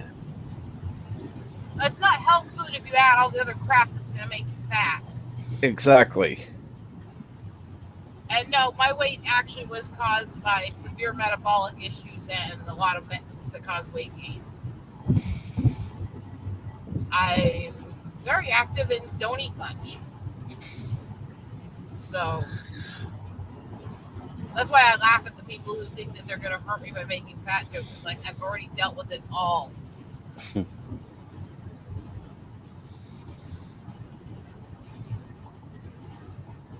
But I think I am going to get going because I'm getting too close to the city. I need music or I'm going to kill somebody. Absolutely. Thank you very much, Rosetta. And you have a great day.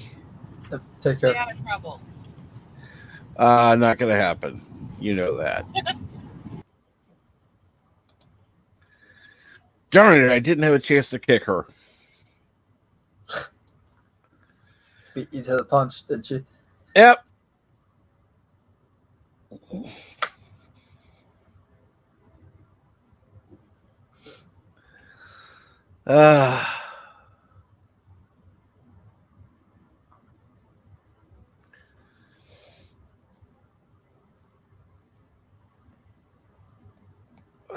Well, actually, I can attest that it depends on how you do it. I went through a phase where I was exercising too much and not eating enough. I lost weight, didn't keep it off.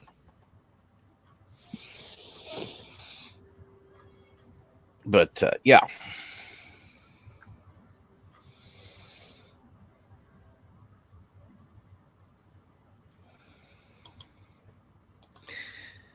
Let's see here now. Jill says, yeah, that's how I am when I'm driving. I need my music or an audiobook.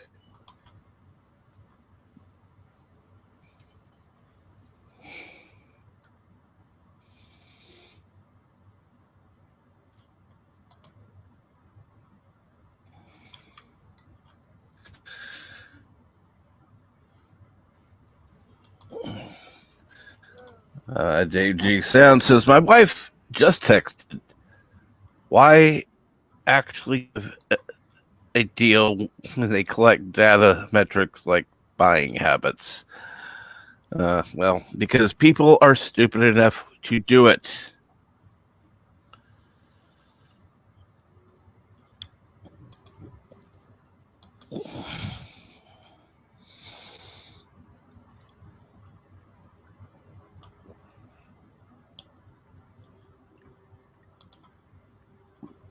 I wonder if I can show this one on the air.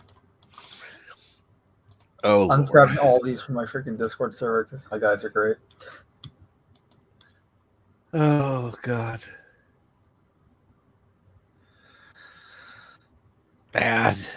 This is an old one. This is from again. It's also from pretty much. I'm just going through the last 2 years worth of content in my Discord server right now. Just out of boredom a little bit.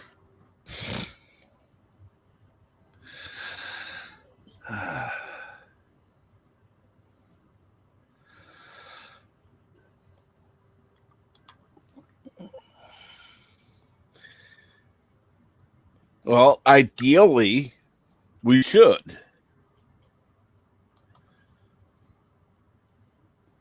And yes, Facebook should pay us to subscribe. And Dave G says, also your data, Stan, if you want. Kidding, Stan. Not that you'd have anything to sell anyhow, but yeah.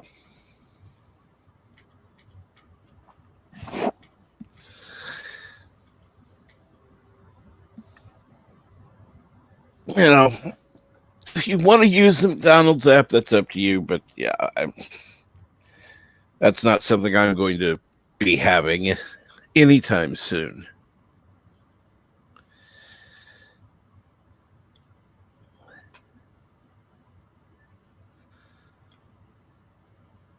I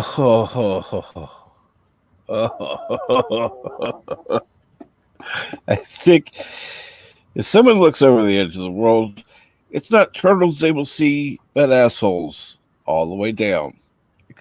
Would explain a lot. No, that's what's on the world, not at the over the edge.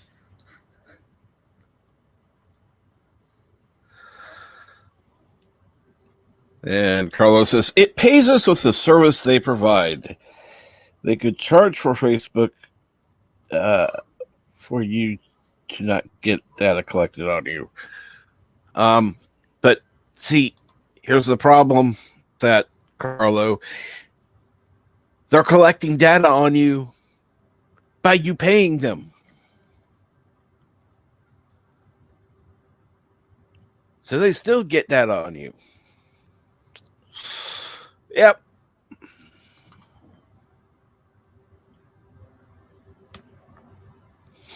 And then when they sell your data, they will just simply, provide that you have paid for them to opt out of other data collection.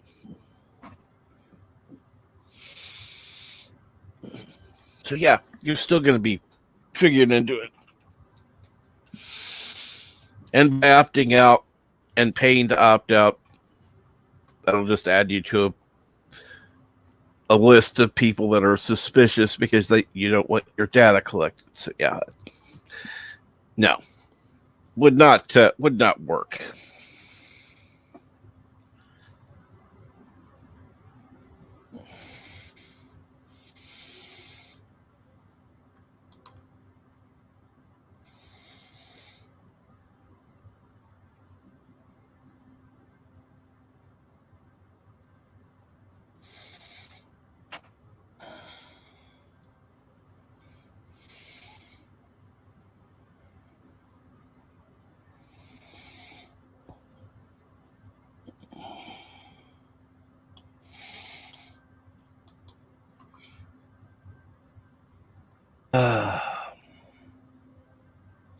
Let's see here. No apps or any BS deals for me. I'll just find an alternative. We talked about pizza prices year before Cap, and now I'm an excellent pizza maker. Cool.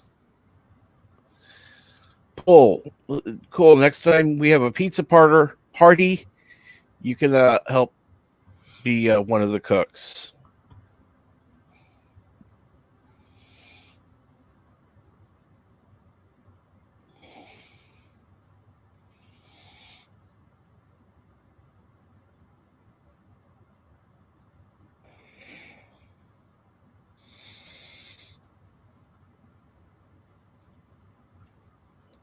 I haven't looked at my Facebook timeline in weeks.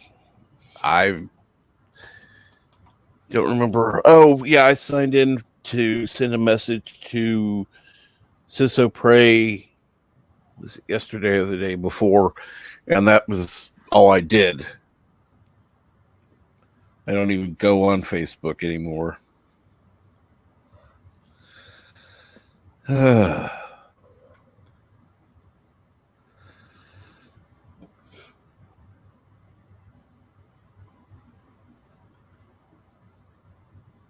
That's just how it is.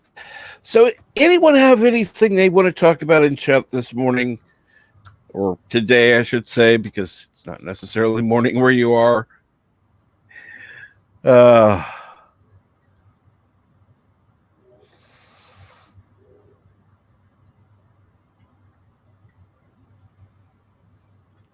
This is how it works in Star Trek 2, all those pads. Well,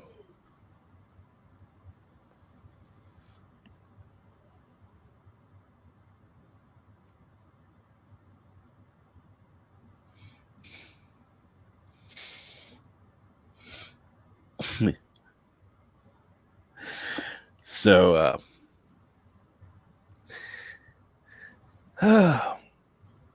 anyone else would like to come on? You're more than welcome. I do like to have a discussion when possible. Mountains of Elysium said, I looked at my Facebook timeline on my birthday. First time since my previous birthday. But only because my wife told me to check Facebook messages. Yeah.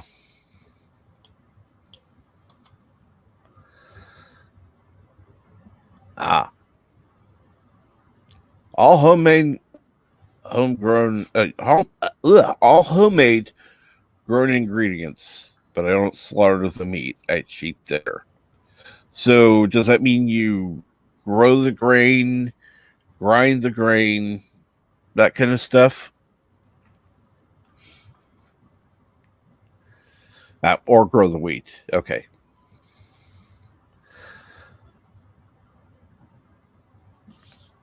So see, there's more that you don't do than just slaughter the meat.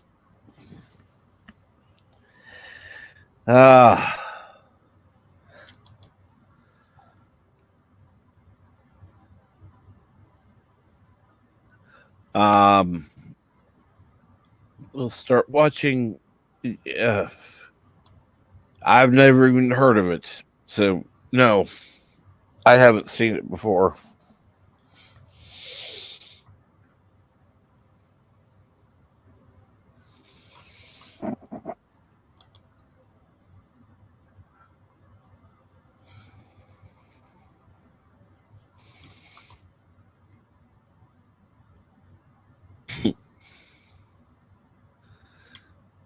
Carlos says, when I first heard of Facebook, I was scared. I thought it was a book made out of faces. How wrong was I? It's made of assholes. I was going to say, that reminds me of the episode of Letterkenny when they have Fart Book.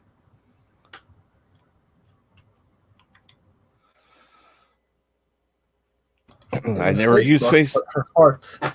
Yeah, I never use Facebook. I only have it. Only if I have to, so I can keep in touch with friends and family if I go abroad. Yeah.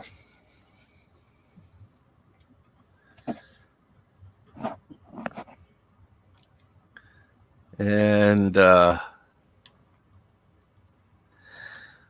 actually, I get the pepperoni from a chef I know who does cure it. Ah, cool. Elysium says first season was good, but lost its interest after Pablo died.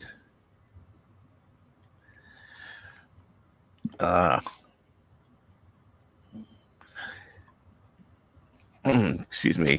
And editor says I was literally scared off of MySpace when I signed up because some creep named Tom wanted to be my friend. I stayed off for months because of that.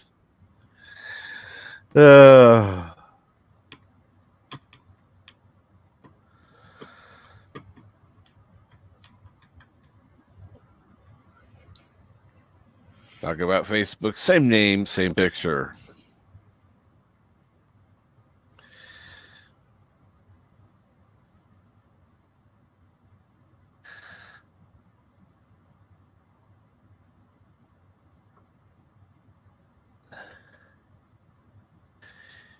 Crime series following the drug war. First 3 seasons were set in Colombia. Next 3 are set in Mexico.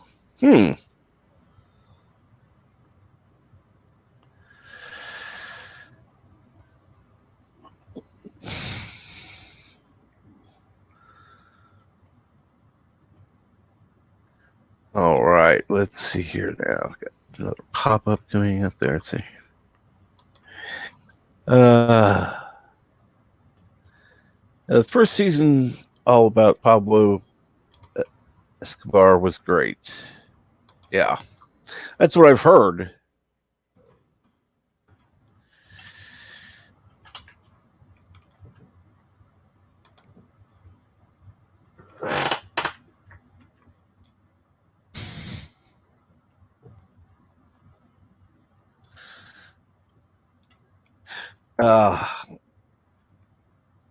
And Cam, good morning. How are you?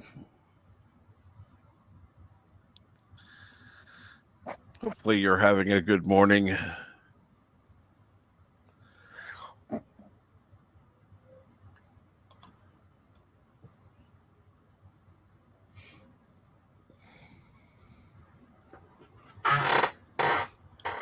Excuse my chair. We need to have a GoFundMe to get Fandom marketing Get me a new chair. If we're gonna start GoFundMe's, then I should, then do everything. Rather get a new PC. Rather get a new well, not a new PC, but new parts to build my PC or upgrade it, whatever. Okay, first we need to get him a new chair, and then we can worry about the computer. Priorities, man. Computer first.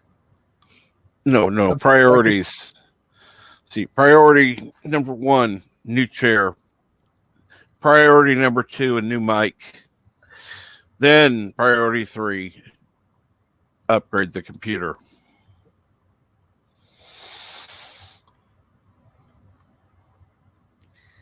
Frog G says we need to get him some WD-40 for that chair. More likely, it just needs to be replaced. Yeah, I just have to oil it like once a month, and I haven't done that in like 2 months. So it's also going on 11 years. This chair.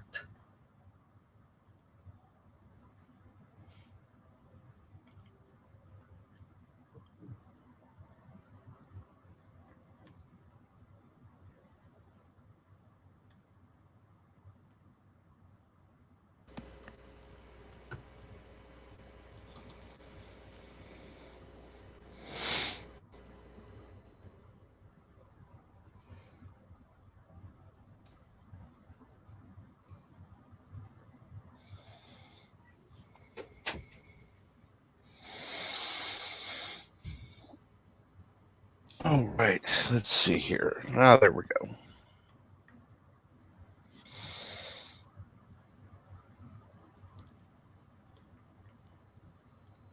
And you sound like you're never going to catch me sitting in no chair. Really?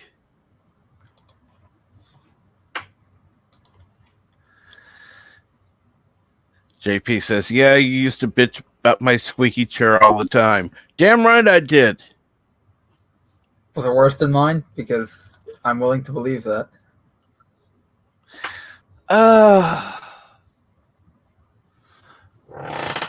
Not quite as bad, actually, but yeah, I would get on him about that. And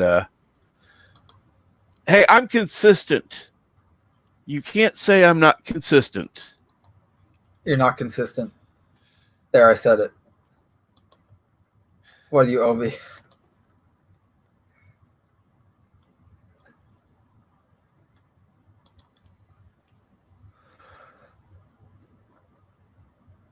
I'm sorry. Loud chairs just, yeah. And JP says, I used to do it on purpose. Oh, of course you did, jerk. I can do it on purpose, but I don't want to.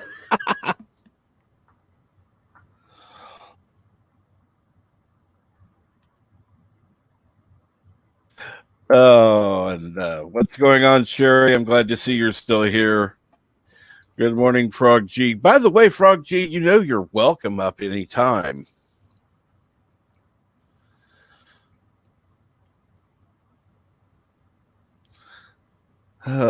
Dave G. Sound says, loud chairs save lives. Depends on whose lives you're trying to save.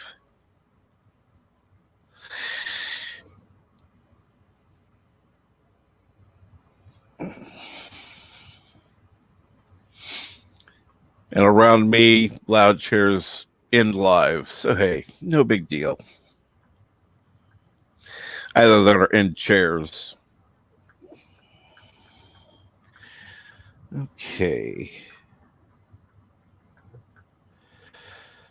Oh, lovely. I'm going to have to cancel one of my appointments for next week. And it's got to be the one I need the most, but all right. And hey, BA, how are you today? Hey, BA. Yes, loud chairs save cattails. That I will agree with. Frog G says, doing some proofreading, editing work. Else I'd hop in. Okay, how about this? Next time you're in the stream and available, you hop on.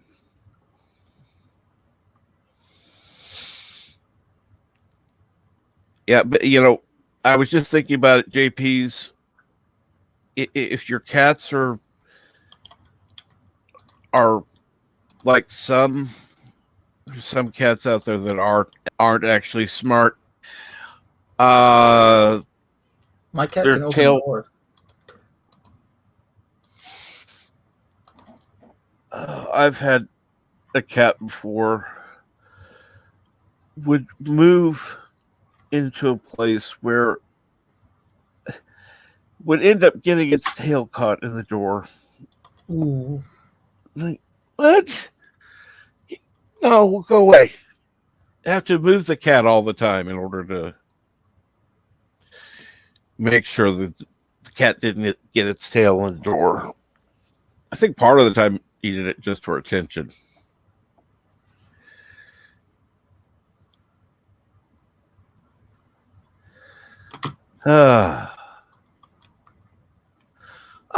Looking at all the weather balloons. Cool.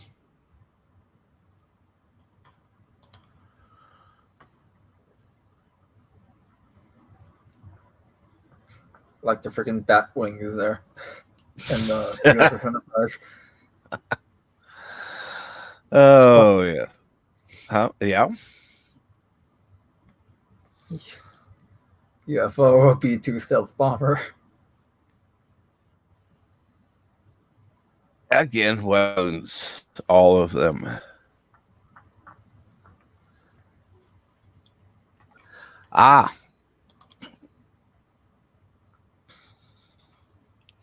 JP says, after nearly 2 months start working starting Monday, starting a new job Monday. Cool. Hopefully work goes well and that you don't have to kill anybody. I mean, that work goes well and, everything. Ah, yes, they forgot Venus. You're right. Another weather balloon.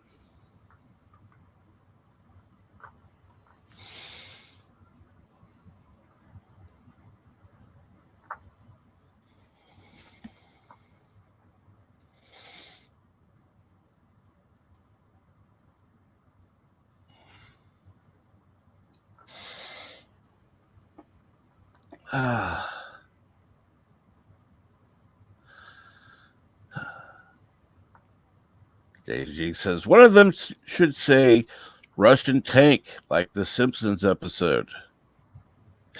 And good morning, games, movies, and comics are us. Are you available to come up on the panel today?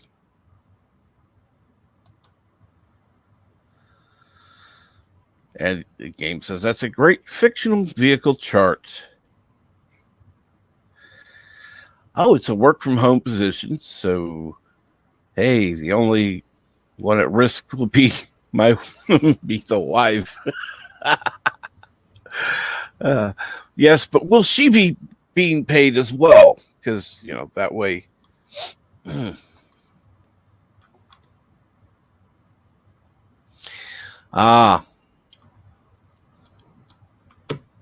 Game says, wish I were, but I have a job interview very soon.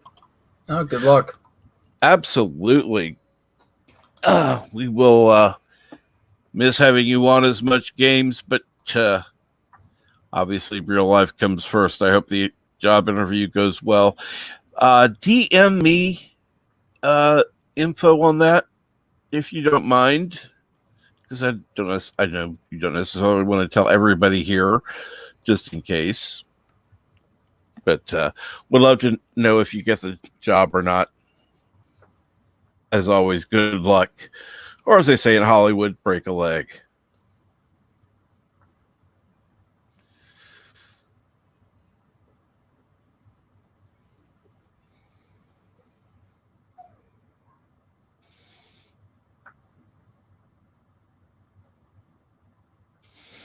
Well, technically, they also say that in New York, but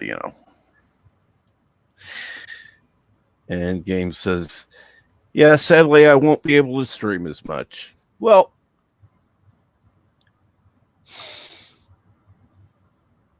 see, one thing you could do is edit some of your old content down.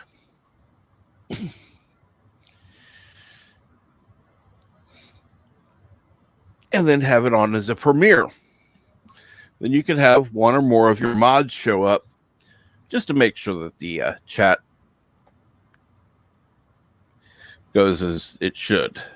That reminds me, I have another premiere today on my channel. I had one premiere yesterday. I think sometime later next week I have 2 premieres in the same day. One thing I don't like is there are people that put everything they do on their channel as a premiere. No, I have a rule. If it's an hour or longer, then it's a premiere. Otherwise, it's not a premiere. I mean, also, I usually use it for live streams because I live stream to Twitch. So when I upload it later, I figured this way people on YouTube can comment live. Right. Well, the thing is with one of the benefits of a premiere is you can obviously go ahead and comment, not just leave a message in the stream, but an actual comment like you would after watching after it's over. Which has got its positive points, don't get me wrong. But everything is a premiere? I don't think so. I think that's. I never understood like why are you gonna make it like why would you make anything that's less than an hour a premiere?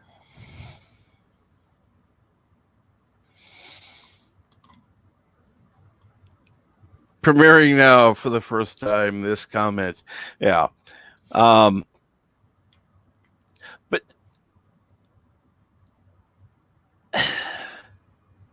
I mean, I understand that people want to get the attention, but it's like if I were to have a premiere, and I had a premiere before, this was I was testing out my new something. I don't remember what it was now. And I was in the stream, but I accidentally set it as a premiere. So people came there. Boom. I didn't know it was only going to be a 5-minute premiere.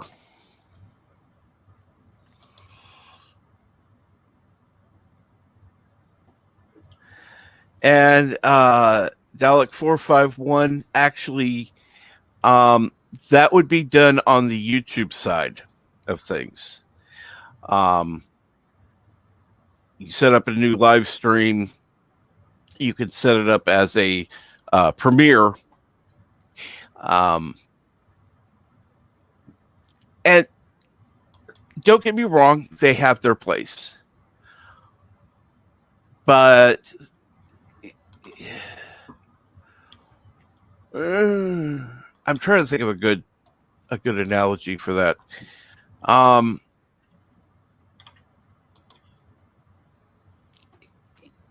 You don't always want to set everything as a premiere. I've seen live streams that were going to be short set as premieres. It didn't make sense. Oh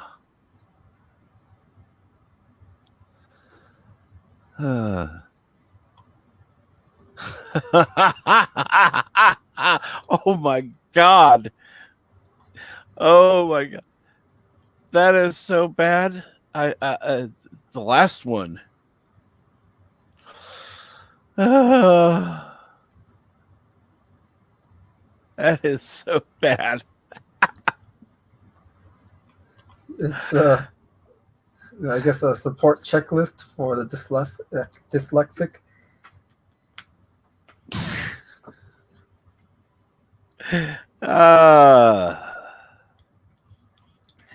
Let's see here. I support a climate's right to choose. I support gay warming. Bans on assault marriage. And background checks for women's rights. I wonder if this is going to play. Yes, it's going to play.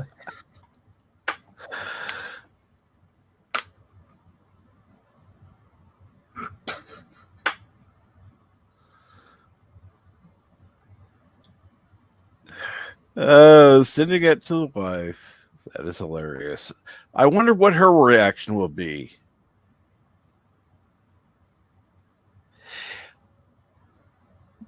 And Dalek 451 says, I don't know how to do a premiere thing. I wish I did. When I you could upload probably a video, when you click on public, there's a little checkbox underneath that says set as premiere. Yeah. You also have the same option when you're scheduling a video, as opposed to just straight up uploading it immediately. So that is how you do it. Mountain Salation says, I have some of my videos set as premiere, but it can hurt the channel as people comment in chat and not the as comments. Yep. Which was the algorithm. Wow. That's true. We have Anti-Derivative Jill. Yeah, hello. The funny thing is, whenever you mod for a premiere that's of an old live stream, everybody's coming in thinking, hey, there's a live stream here. And they think it's like live. So they get really confused with all of the, the comments being put on screen of people that aren't there. Yeah. And so I have to sit there and explain this is from the past. Yeah, that's why I don't. At least on Twitch, I don't have the live chat show up on the screen of whatever I'm doing. And Elihu says, setting your video as a premiere is only effective if you're monetized, which is true. That's true. If you're monetized, it makes sense to do it anyway, just in case someone wants to throw you a super chat.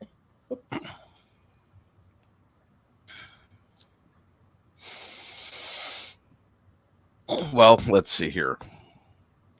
With the Hi, Dave G.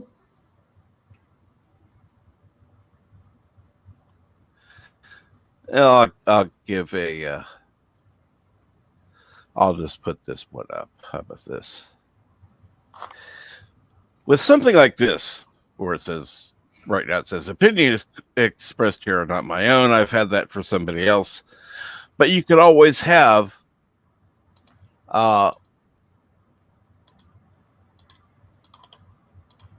please put comments below in the comments section, blah, blah, blah. Something like that. If you were to want at the end of the videos, because it helps the algorithm, and plus, it gets a conversation going down there. Yeah. Phrasing. And I do like seeing comments. I've had a few that I've had to hide, but most of those are spam anyhow. Particularly the ones that are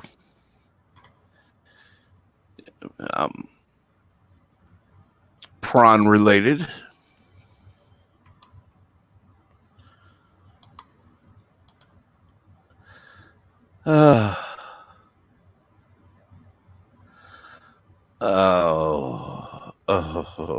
Oh my word. I was kidnapped by mimes. They did unspeakable things to me. Oh my god. I was kidnapped by mimes. They did unspeakable things. Lord. I feel like Elihu's on the stream. Hello, Elihu. Elihu says, I just... Go ahead, Jill, please. Oh, yeah. I was just going to say, I heard good things about it from a couple people. But, go ahead and read it. I just watched the first 5 minutes of Ghostbusters Afterlife. And wow, opening is much better than the first two. A little dark, but wow. 8 minutes till, yeah. The funny is, the first two movies were supposed to be dark with comedians playing the roles. And that's what they got. And this is the good third movie. We don't count 2016 because, why do we count a... Some love the video game so much, the Oh, that's true. 3 video games so much. They consider that the third movie. I can see that one. That was popular enough.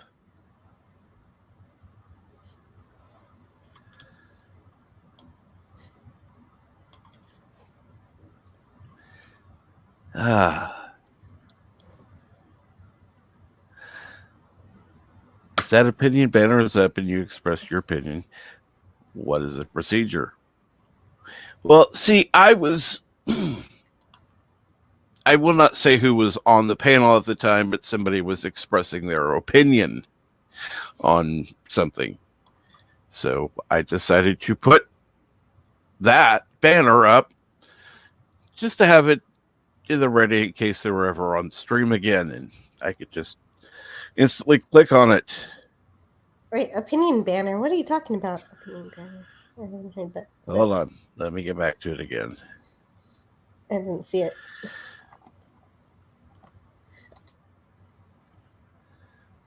Opinions expressed here are not my own. Oh, yeah. I guess that's a good thing to put up.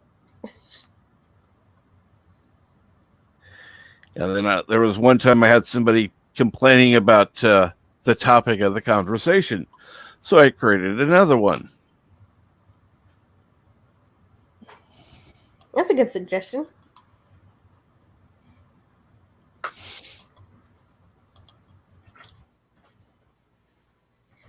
It's good to have stuff like that ready.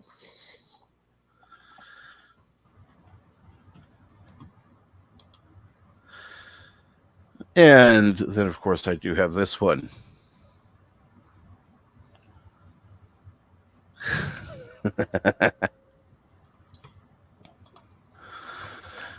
A quote from I wonder Janeway. if anyone called them on their bluff on that.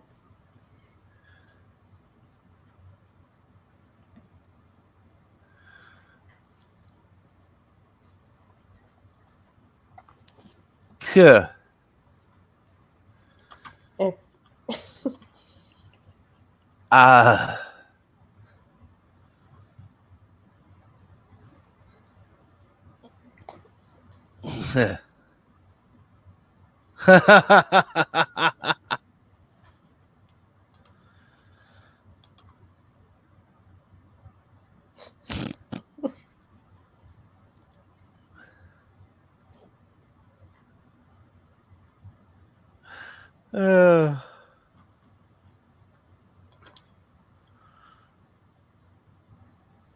Kaplock. Bird of Prey 5.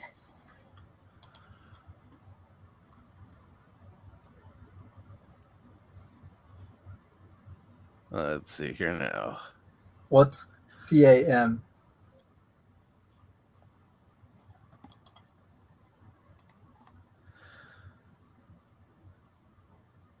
What? In the chat, he's asking Elijah cam who? release. Cam release? Oh, okay. I don't know, because yeah, he's talking about Ghostbusters. Okay, clear skies tonight. Friendly reminder starting at 6:02, whatever. Oh, a lunar eclipse. What? Yes. Nice. I'll be out there.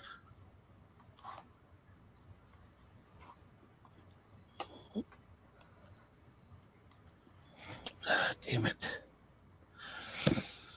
Having it.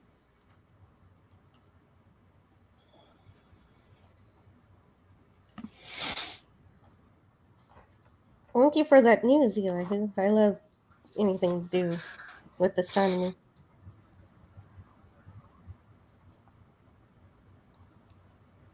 I tried to use the code word vaudeville for you before, Cap.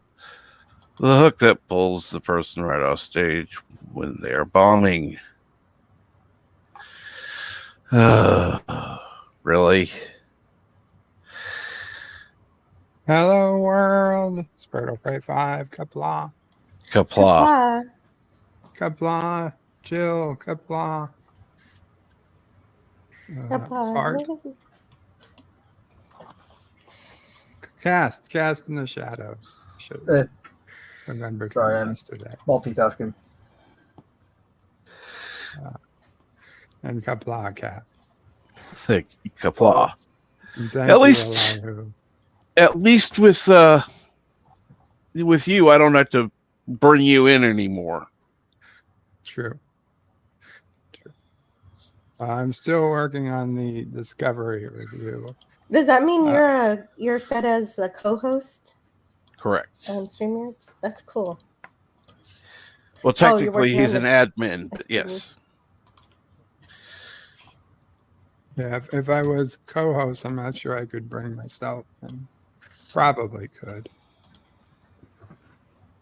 and realize as admin, I could stop the stream accidentally. Well, I want to. I almost ended your stream yesterday, Captain, when I was going to leave, and I was just so used to ending stream. I almost killed your stream when I was leaving.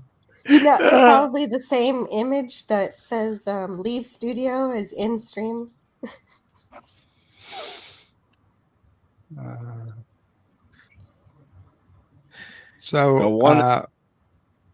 Go ahead. Just a heads up for anybody who does watch my Discovery review. I was pretty tired, and there was some sleep talking parts. And at one part, I just start referring to Adira as the penguin. And I have no idea why. So I put a note up on the screen a couple of times saying apologies, I'm just talking in my sleep. And I said, I have no idea why I started calling Adira penguin or the penguin. I'm sorry. I don't, but I mean Adira every time I say penguin.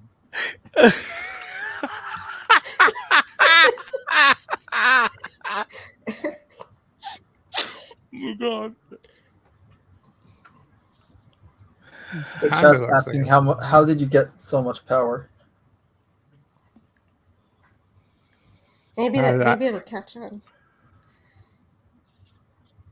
Oh, Carlos is how did vertebrae get so much power? I don't know. Once you declare yourself God Emperor, really no more power which left to seek. You basically realized you've reached maximum power level.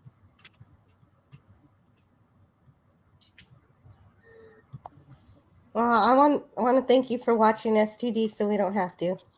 Oh, you're welcome. I'm And sure it'll be much more said, pleasant. it's official. Birdo Prey found STD so boring he fell asleep while watching it.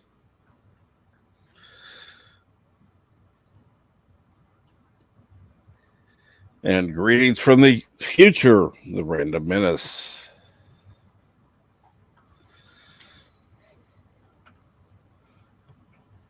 Greetings, randomness. And 47 Yorktown. Hashtag penguin.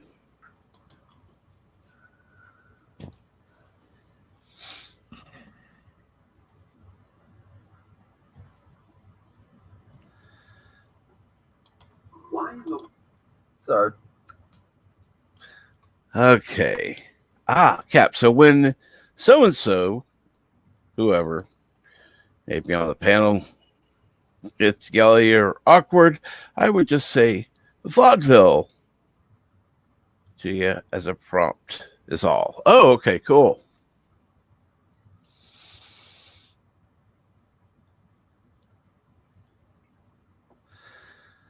Are you trying to say I'm awkward? Because I kind of am. Nope, not you.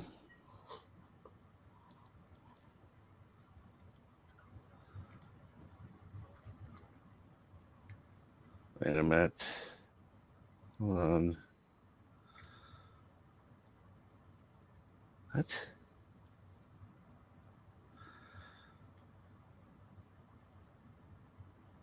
And yes, hello, Yosef. Oh, hey. No one where, Dave? No one here.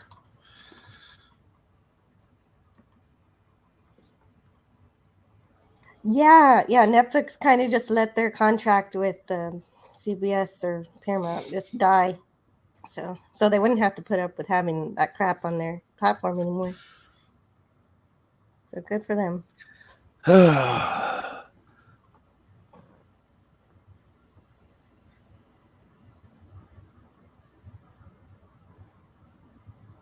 Well, Paramount also wants to move all their stuff over to Paramount Plus, which is going to be in Europe next year. I don't know why they would not try to sign a 6-month contract instead of yanking everything, but whatever.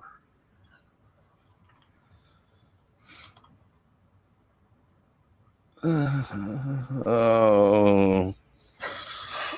That one's cute.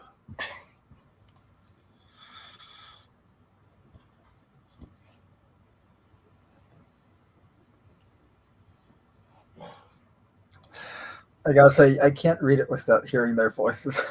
I know.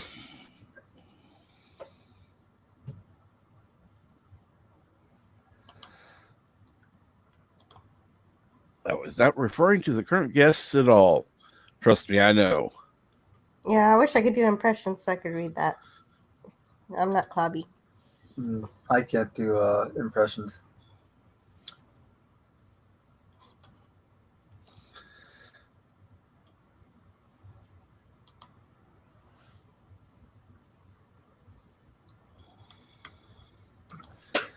Let me see here now. You look in the... Yep. You're going to want to change your avatar and then change it back, Bird. Because I'm looking in the stream and it just... Thanks. Oh, weird. It looks fine on StreamYard, but not Yeah, it in looks the, fine for me. Funny.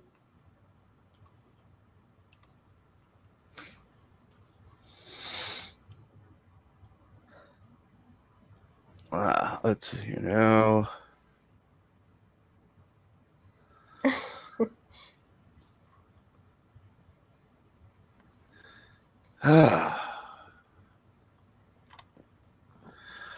Wow. I was supposed to meet my wife at the gym, but she didn't show. I guess we're not going to work out. Is that a euphemism? It's a joke.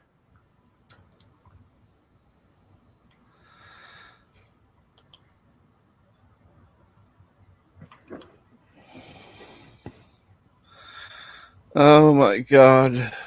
Oh dear God. My last relationship ended like Kim Kardashian's ass. Too much in the end.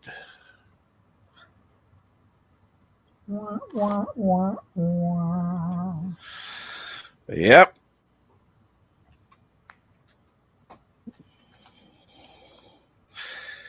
I need to clip that from Doomcock.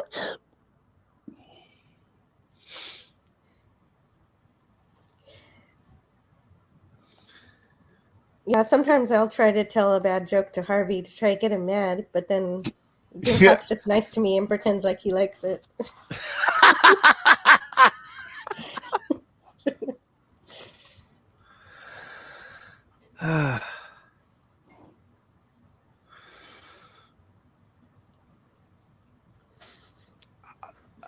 There are so many ways I could go with that.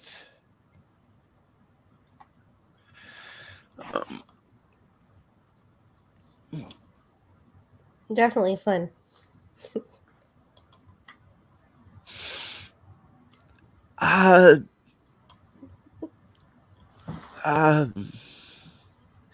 If I say it the wrong way, it's going to be clipped. So, no comment. Anybody who clips you out of context isn't worth anybody's time anyway. Let's put it this way. It would be the person on the receiving end that would be have the pain, not if you're the one who has it.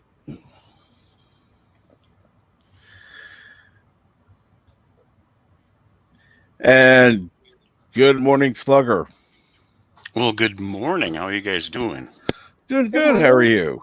Oh, I'm all right. I've been doing some research on some things I need to be taken care of. And I had you guys on in the background, but then I figured when Bird came on, I needed to pick his brain a little bit. You know, because you always get to pick a bird brain. Yes. So, Bird, what's your score on Discovery Season 4, Episode 1? You're gonna have to watch the review to find out. Oh God! All right, let me ask this. It's not great, I'll tell you that. Okay, let me ask this question: is it below a 6? Oh, it's well below a 6. Yeah, it's going to be way below a 6. And hello, Mountains of Elysium. Okay, you said way below 6, so that would mean absolutely below 5. And according to yes.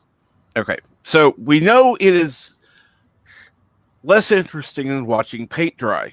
Okay. No. Okay. First off, anti-tracker or salty tracker is the one who equates 5 to be watching paint dry.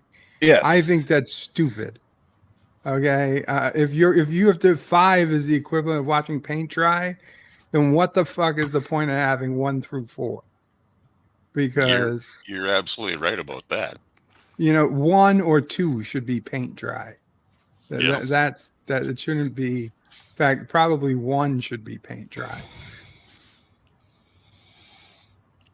Well, I'll put it to you this way. When I watched it this morning, and I was tired out of my mind, but usually when I watch something for the first time, if I got to get up to go pee or grab another, a banana or something to just chomp on, I didn't even pause the damn thing. I just let it play out, in the bedroom. I'll be honest. I said for a Discovery episode, it wasn't a bad Discovery episode. But maybe 2 should be paint dry because then 1 could be torture. Screws to the thumbs or something. This is where I randomly get shocked by high current in a rigged what is it? The test that he was giving in Ghostbusters. ESP. Yeah, rig. Oh, yeah. Rig ESP test. Wavy lines. Circle. You were correct. You're wrong. And the kid had it right. God, that's a good show. Wow, so y'all both watched Discovery. Y'all are brave. Well, unfortunately, yes, I did. And the Random Menace wants to know, is the review longer than the episode at Birdo Bird 5? Surprisingly, no. The review is actually going to be quite a bit shorter than the episode. And Joseph, I don't know if you were here, but there are parts where I was just sleeping during the review. So I cut out some of those. There's parts of the review where I had to put in some text explanation that I was asleep at this point. I didn't know what I was saying. There's one part where I just start referring to Adira as the penguin for no discernible reason I can imagine. She'd make a good penguin. That's funny. But I had to clarify that when I say penguin, I mean Adira. And now apparently I was calling the spore drive a jump drive, which I can get. That one I can at least understand. Okay, yeah. But I'm clarifying that every time I say jump drive, I mean spore drive. So we're having little issues like that today.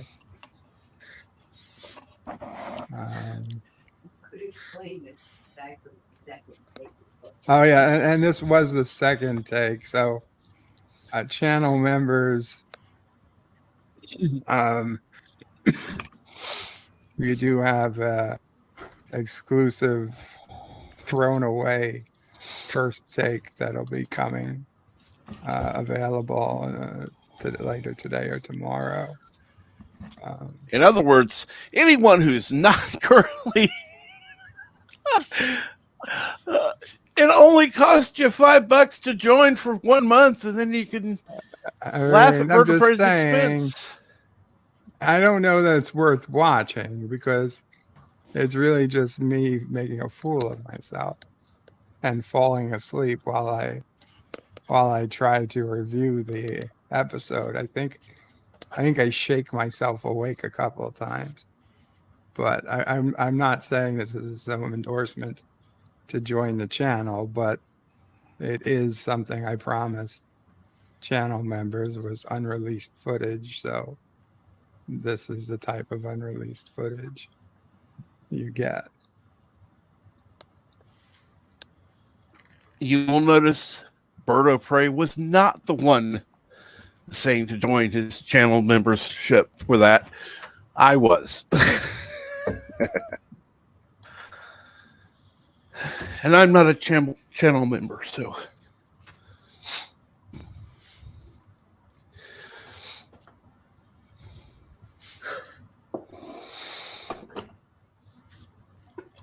And just, I think for clarification purposes, Bird, you probably ought to share out that this is not for sharing with anybody who's not a well, if channel you're a member. Channel member, you know that already. I mean, you could try to share it, but it won't work. The link won't work for anybody who's not a channel No. member. I mean, I'm talking other ways of sharing. Well, if you download my content that's exclusive to channel members and re-upload it, then I can copyright strike you. But I'll be honest, I don't give a shit. Don't take the whole video. If you're gonna do a worst of Bird and you need to take 10 seconds or something from one of these videos, I don't really care.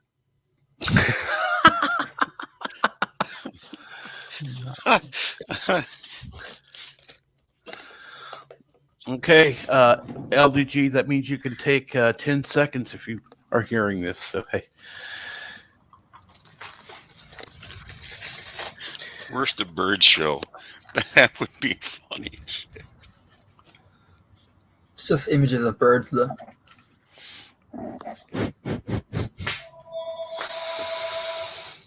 Hello.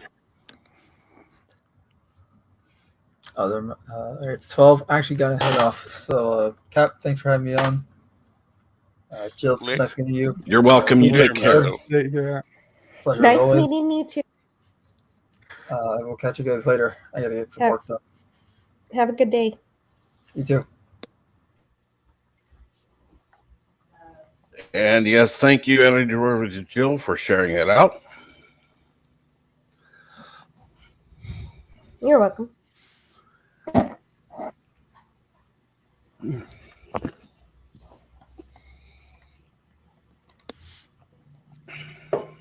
So, Bird could make a little extra cash for people who want to go ahead and subscribe. Yeah, join the membership. Join the membership, and you get the fun of laughing at Bird. I mean, extra content. That's it, extra content.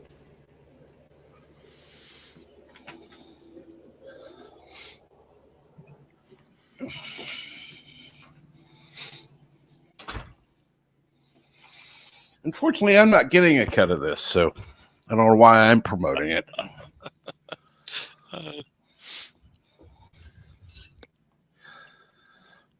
Bird, do you have any comments as to why people should watch it? Without giving away my review. Watch your review. No, watch the outtakes. No, I really don't have any reason that people should. I wouldn't, but some Oh. people like to. So, Well, there I'll are a put it couple out. reveals in the episode that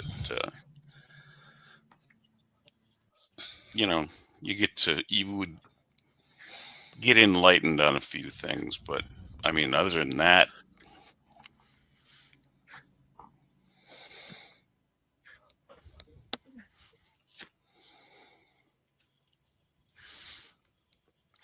I mean, we know what. Okay, I mean, there's reason to watch. There'd be a reason to watch the review, not to watch the outtake. I'm trying to help you gain members, doofus. Thank you, but I don't want to gain members by lying to them. I don't want to lie to anybody. Well, it would be a lie to say that becoming a paid member will in any way get you more insights on Discovery. Any Not insights insights I on make, Discovery, insights on Bird of Prey 5. And his Wait, that's not what's his face just said.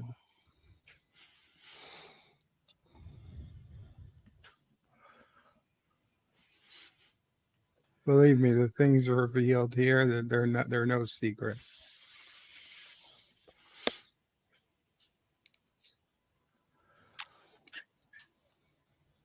it's hard for me not to talk about spoilers.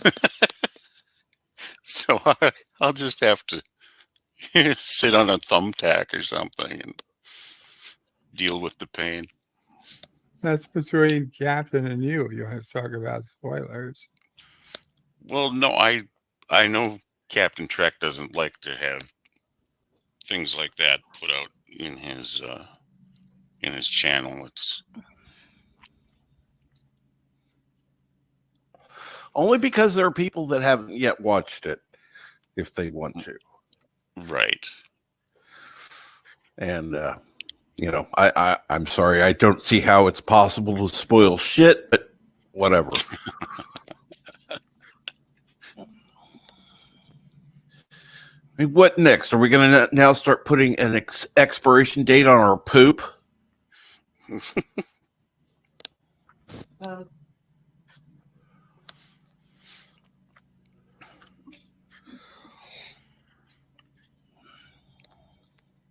Maybe that's what the shot will do. It'll help us timestamp our poop.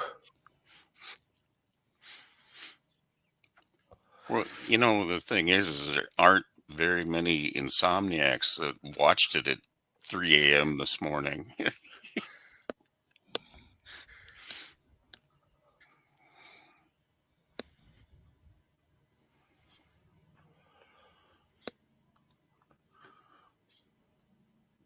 I found one moment of season 2 I found bearable. No, season 3, excuse me. And that was the one episode where Burnham was not in 95% of it. Or 75% of it, whatever. Later, Have a good day, Cam. Take care, Cam. Have a good day. Kapla. And now 95% was a better estimate. I think the only standout episode in my mind would be the one where they mushroom drived out to this planet that was way the hell out there, and they had the church that didn't have enough power to power their lights and what have you. Mm-hmm. That was probably the only one that I could watch that one a few more times, but the rest of them, not so much. That one's a solid 8.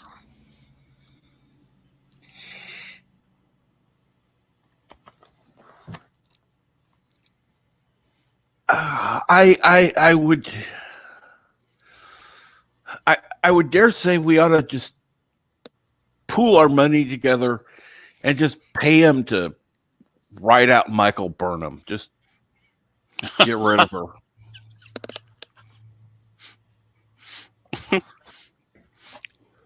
She has this when she's acting, she does when she's talking to people, it's kind of like when you're talking to a dog. Well, she's like the dog, right? Because the dog always tips its head Mhm. to the side, and when she's talking to somebody, she does that all the time. Her head is always tipped to one side like a dog does, and it's like it drives me nuts. Just makes me go, "What the f- are you doing?" Well, it's the only problem with her being a dog is she cries too much. Yeah. Well, I've been around dogs that whimper all the time.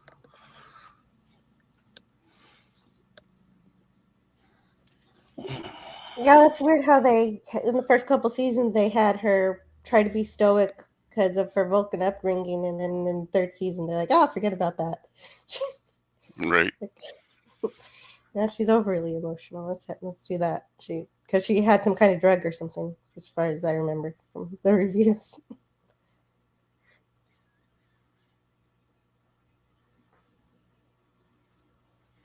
Well, every time they make a statement about Discovery, it's always a lie. When they try to promote things, or Kurtzman goes up and says something, it's always a lie.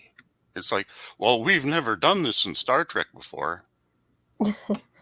And you can Yeah. generally pull out at least 2 or 3 examples where they've done it before and they've done it better.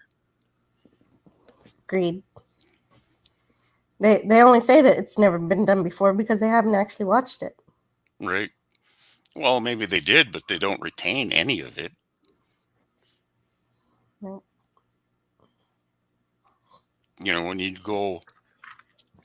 When you hire a writing staff that's fresh out of college, and the cheapest ones, the ones that got the C's and the D's in English. Yeah, and when they did hire a world class writer like Mosley, they just they treated him poorly. So much for caring about diversity, Yeah. and he had to quit. And then, like this first episode of season 4, I did notice that Kurtzman took a writing credit, in the credits, and I'm like, okay. That was terrible.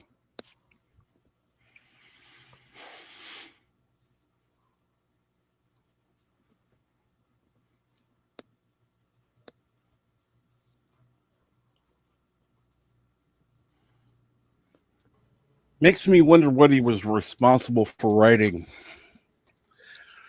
Right? Are you gonna watch it, Captain Trek? Yeah, I suppose I should. If I can ever figure out how to get this stupid thing to load properly on my computer.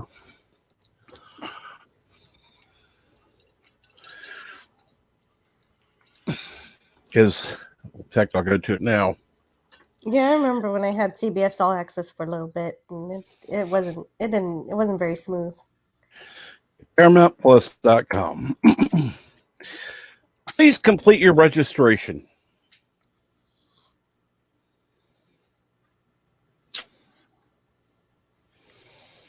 Mm-hmm.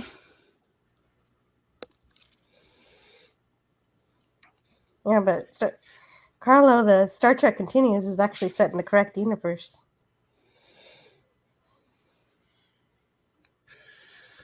Okay. So they wouldn't have that on Paramount Plus. I click my profile. It says save profile. It does. I'll even switch to a different profile. Please complete your registration. I guess I'm going to have to call them, see what's going on. Because it's rather annoying. I can't even sign in. Kind of making being a pirate seem a little easier, huh? I hope.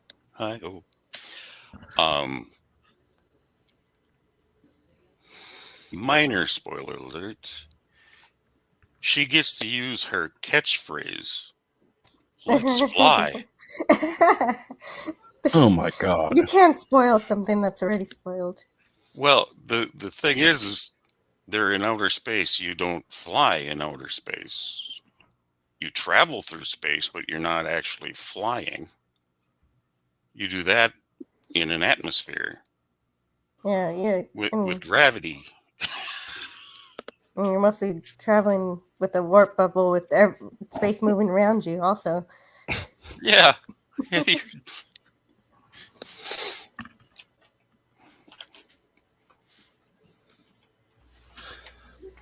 Let's fly. I mean, Yeah. the ship would have to be landed for that crap. I mean, really? Let's fly? Oh, but JJ and Kurtzman love to land ginormous ships, so that might follow. Remember Captain Trek? That was like the last line of Discovery Season 3. And so she uses it as the last line of Episode 1, Season 4. Oh, I wonder if it's going to be the last line in every episode. I think that's that's where we're. Oh, God.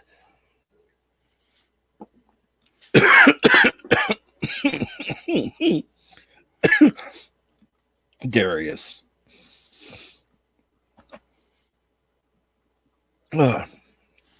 I wouldn't either.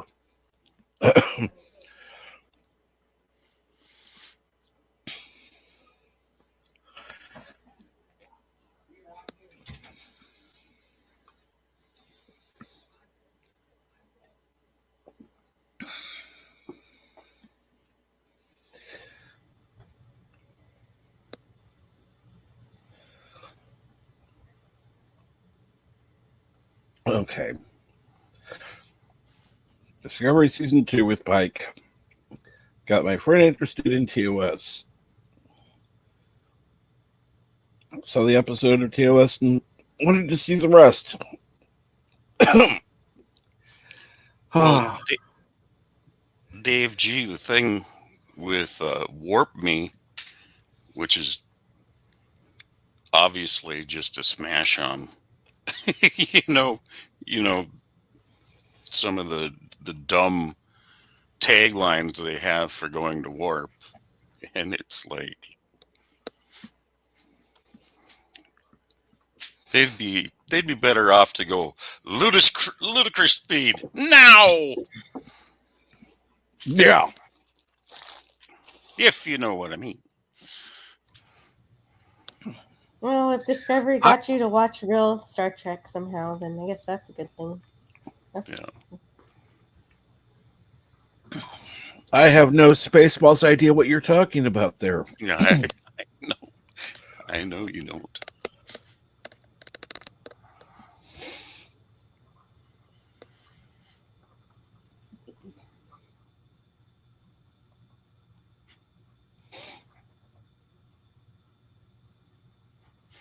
Oh, yeah, fine. I don't care. Got one of those things that pop up and lets me know what's going on other channels. Yay.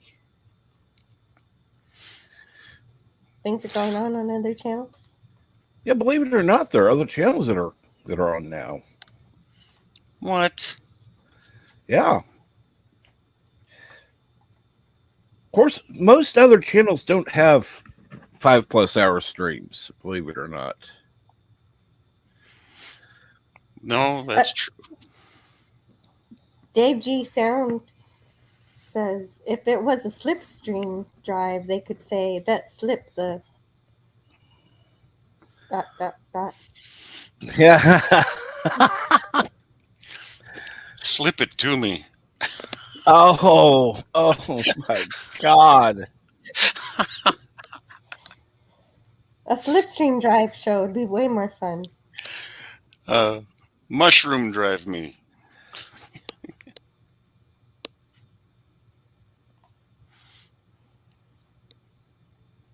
Could have that ship where we met the Andy Dick hologram.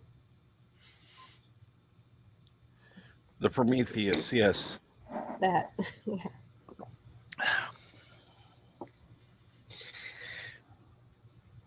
Let's get sleep.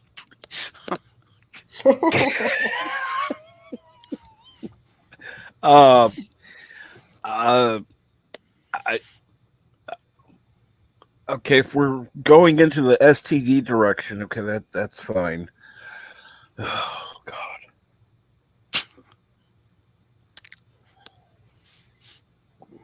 it sounds more like a lube ad than it would for Star Trek. Sure was there.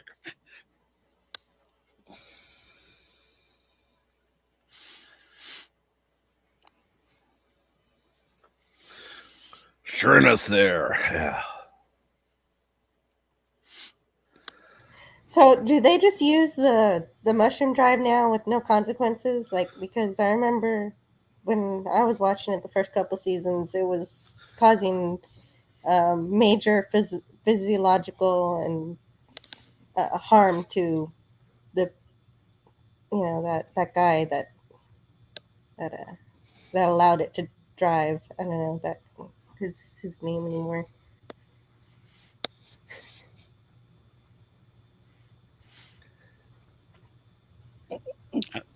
I don't even remember the last time they've used that drive.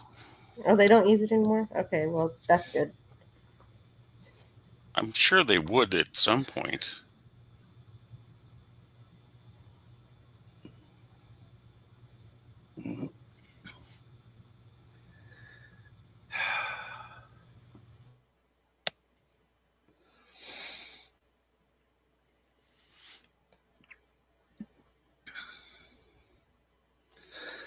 Oh, good Lord. Project Prometheus will make that hologram fully functional. Like Data. Now, is that best friend or boyfriend? I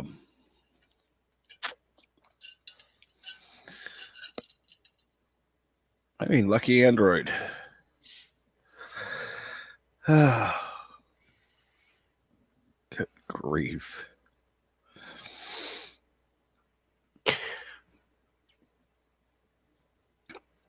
So, what do you have going on, Jill?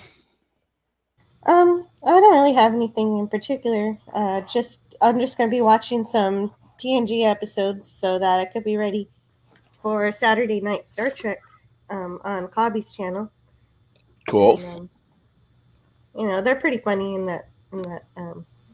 the chat there, and so they make it a lot. It's like going to a convention, maybe even better. And this week we're watching season 3 episodes: Family, Brothers, Suddenly Human, and Remember Me. Ah. And, we always have fun. So it's at 9 p.m. Central. Also, the important time zone. Cool. Yeah.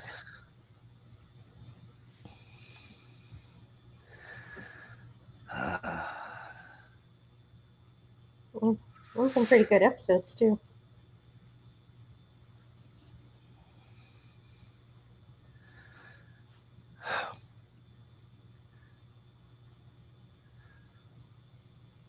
Oh, wait a minute. That's not season 3. It's season 4. My mistake. We're on season 4 now. We finished season 3, so that's why I'm still in that mode. We watched Best of Both Worlds last week.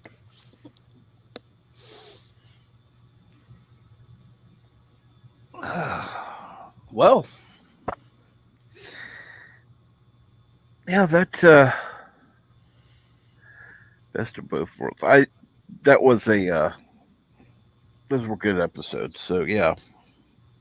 Yeah, they were really so good. I just didn't have much to say about them because the episode's really great, I don't have as much to complain about because even the nitpicking doesn't matter as much because I had such a great time.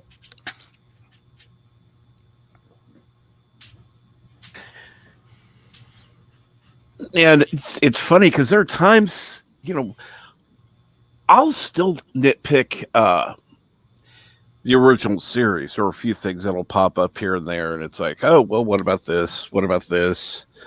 I could nitpick it, but that doesn't take anything away from it. But like when there were some episodes of Next Generation that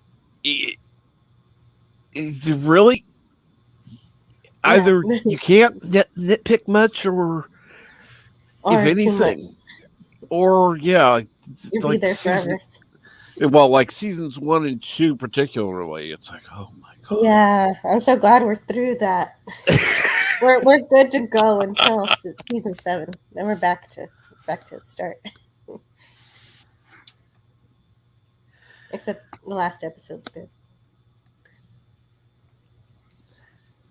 Oh, there are a few things in season 7 that could be nitpicked. At least you're not on DS9, because season 7, I think honestly, of it just, I don't get me wrong, I like the series, I do, but the 7th season of DS9 was not the strongest. They did too much Ezri center. All right, Ezri. I like Ezri, don't get me wrong. Yeah, but I like her too. I met her actress one time. She sat down with us at the convention, and she's really sweet.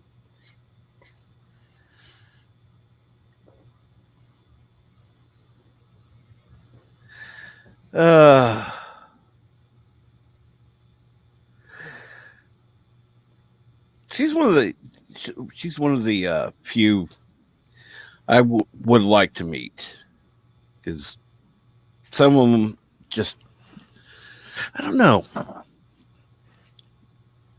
I don't know much about her. She's not vocal on Twitter and giving her political stands on things that I've seen. Well, that could be a good thing. Yeah. She likes us, though.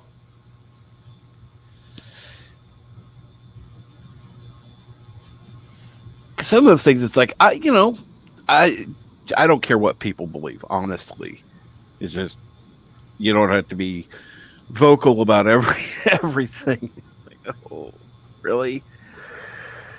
Yeah, some actors think it's their duty to spread their opinion because of their ability to influence people. Oh, exactly. And while in some things I can understand, others no. And one thing I can say is the current iteration of Trek, I don't see it as inspiring anyone. I really don't. I mean, no, they've gotten away from that so far away from it. They've gone to dystopia rather than utopia. The only thing you can actually say for new Star Trek, Gen 3 Star Trek is it does appeal to quite a large young fan base. And if they didn't have that, they wouldn't keep making it. And unless, they're lying about numbers, if you do a little research online, they have plenty of watchers. I don't doubt they do. I really don't. And I'm not going to be like some of the people where, it's like, oh, well, Gene Roddenberry would be turning in his grave. Yeah, I guess young people like violence and dread. Go for it, guys. Well, have you watched any video games? Have you played any video games? Only the ones that have the most blood splatter win. But at least video games have good story. I love that. Fallout 4 has violence and dread, but great storyline. It's like kids don't know a good story anymore. No. Well, they're so used to TikTok. Everything has to be quick. Yeah, so maybe they're not even watching the episodes. They're just looking at the memes on TikTok of the episodes, and they're just like, "Oh, look, this episode must be great because look at this. This GIF is just amazing."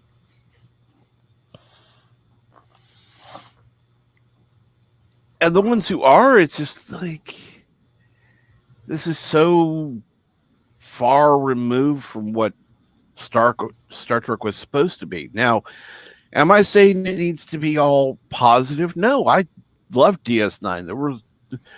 There were war part of the time. Yeah, Deep Space Nine did it right because it showed what it's like, when the Federation has to deal with war and how they can have hope even in times of despair. But that's the one thing that I look back on, and this was still, even at the worst, where they were looking like they were going to be defeated, they were still fighting. It was still, we're going to do everything we can to win. And they kept trying and trying. This would be like, we lost.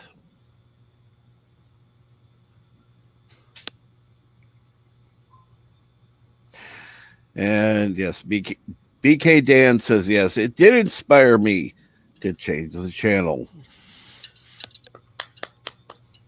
Good job. that's a good one.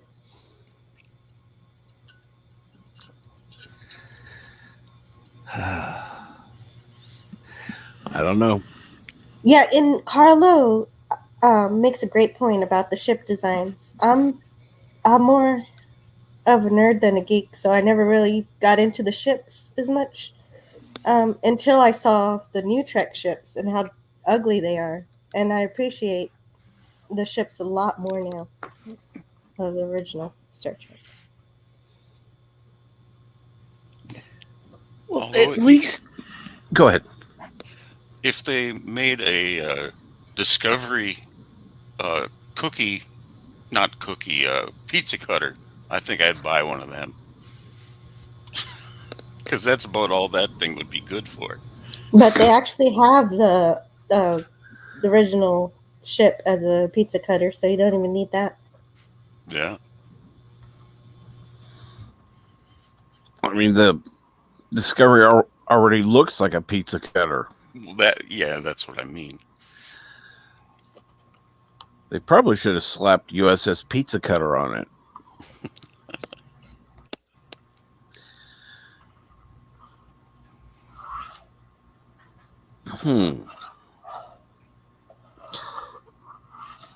How about a slight redesign and come out with a parody of Discovery and call it the USS Pizza Cutter? Mm-hmm.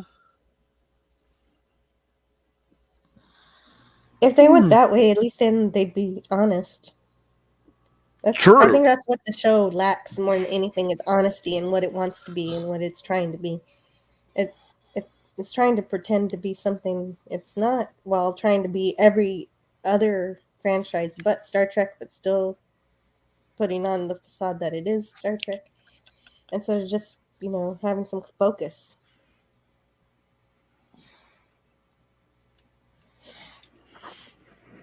Hell, BK Dan, I'd go for an NX pizza cutter. It could be a prototype.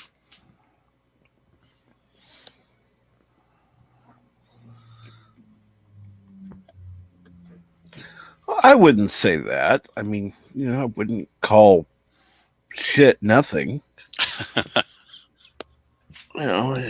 It's nice and big and juicy. It's just gross.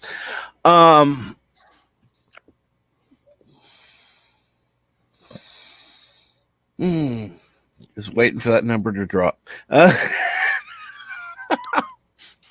I guess I haven't scrolled down to look at it. Oh, whoa. You actually gained a couple. Another 5 from last time. Oh. See, we sit here complaining and then your numbers keep going up. Except USS viewers. Pizza Cutter. Yeah. NCC. Eat too much. Well, that spinning outer rim, that could actually be a lasagna cutter. So. Ooh. That could work. But it definitely wouldn't be an NCCE too much because I'm like Garfield. Lasagna. Yum. So then the ship could be a multi-use pasta tool. Right?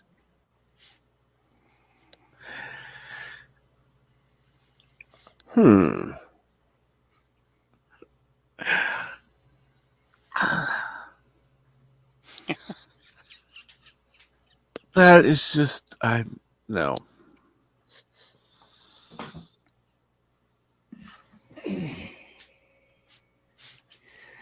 Well, at least it has the mushrooms built in, so.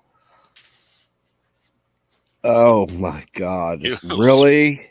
It'll spread the mushrooms all over your pizza. You know, I bought a whole bunch of mushrooms, and I don't know what to do with them exactly. I guess I could make steak. Yeah. Ooh, steak and mushrooms. You could make a spore drive. Or you could have an omelet with mushrooms. That too. Chicken with mushrooms is also good. You can put it like in a crock pot, chicken, mushrooms, maybe a little bit of soup or something in there. And just oh man, I think you just made my dinner for me. I think I'm gonna do that. Some cream of mushroom soup with actual mushrooms in there.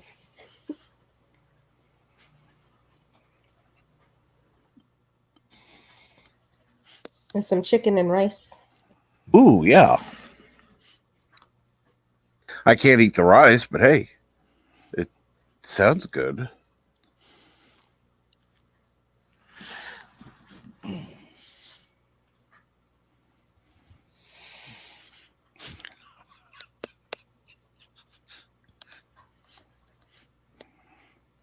I don't have the stuff for lasagna, or do that. What's 507? I'm lost. Is that your subscriber count? Let me check. Yeah.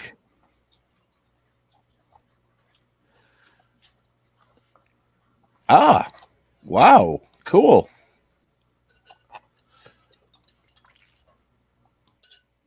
You know, it's funny.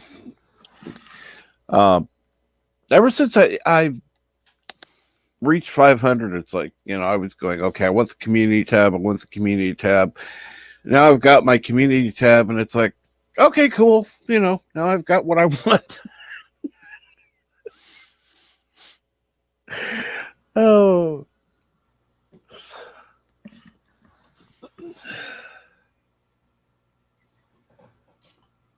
I don't know. Yeah, it's a great communication tool. Oh, absolutely. Well, the thing is, without it, the only way you can really communicate is off-site.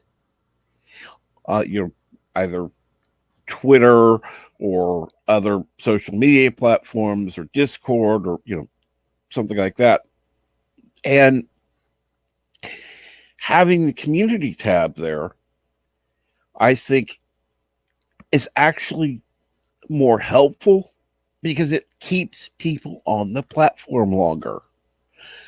That's what YouTube's trying to do, is keep people on the platform. If that's what they want to do, having community tab helps.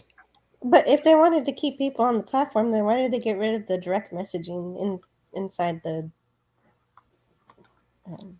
app itself? That's a good question. Because I used to be able to message people. Yeah.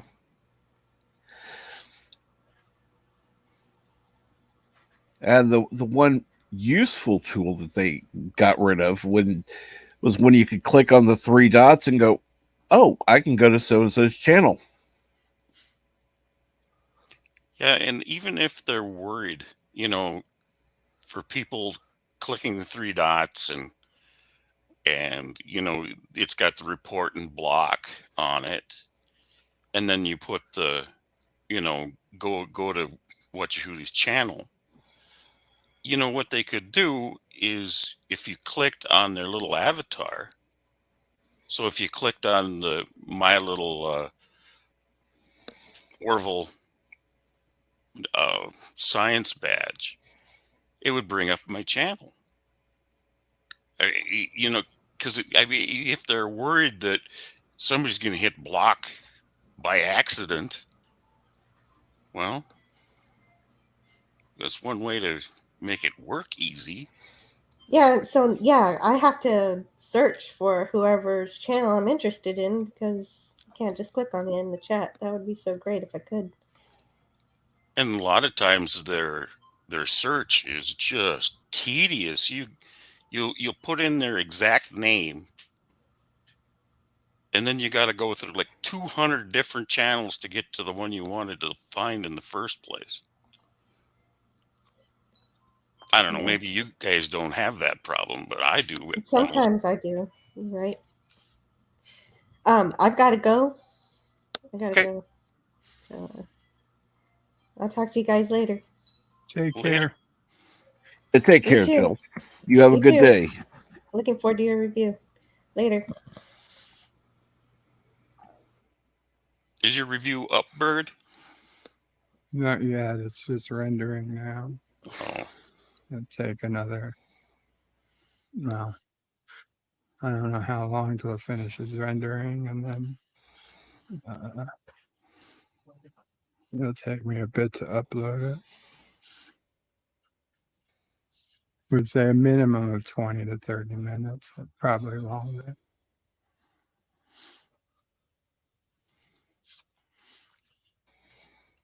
Well, it happens.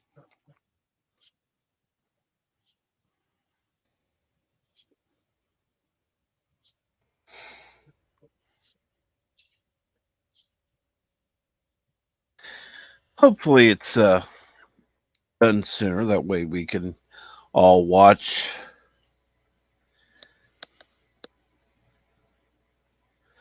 the review and see what you thought. Bird, are you doing anything later today, or are you just gonna take a huge nap and try to catch up on a little sleep? I'm not streaming myself. Oh. I mean, if someone else is on, maybe I'll go on or something. But at this point, I think I'm officially done with my YouTube stuff for the day. At least after you uploaded. Yeah, once it's uploaded. Well, it makes sense to me. Oh, yeah, it makes perfect sense. I didn't think you were, but I just wanted to make sure, because sometimes you get ambitious and you want to. And if I get ambitious, I might. But if anything, it'd be on the Birdo Prey 5X channel. It wouldn't be on the regular channel. Once I release the review, that's it.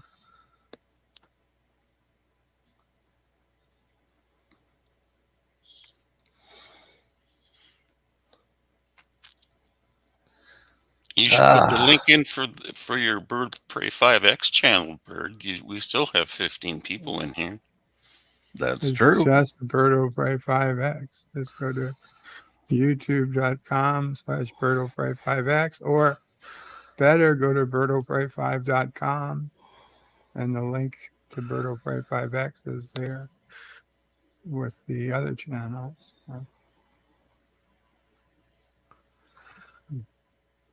I appreciate those who type it out for me or others, but if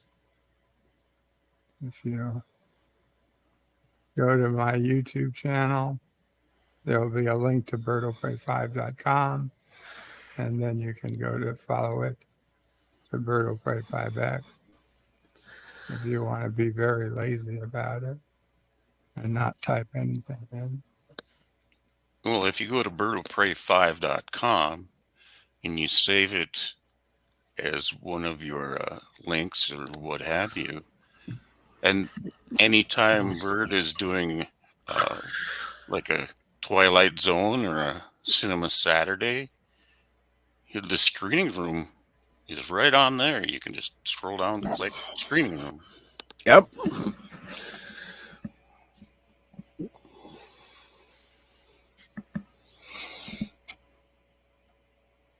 Yes, when Bird of Prey 5 makes up his own chats in his sleep, it's fantastic. Let's see here now. Oh, I'm sorry, Captain. I forgot. I clicked the thing and it took the comment down because I forgot it was connected to the. My bad. Sorry, whoever's comment I deselected. It's fine. I made mushroom canopies because of mushroom stems. Ooh, that sounds wonderful. Okay, we're all going on a road trip to Yosef's.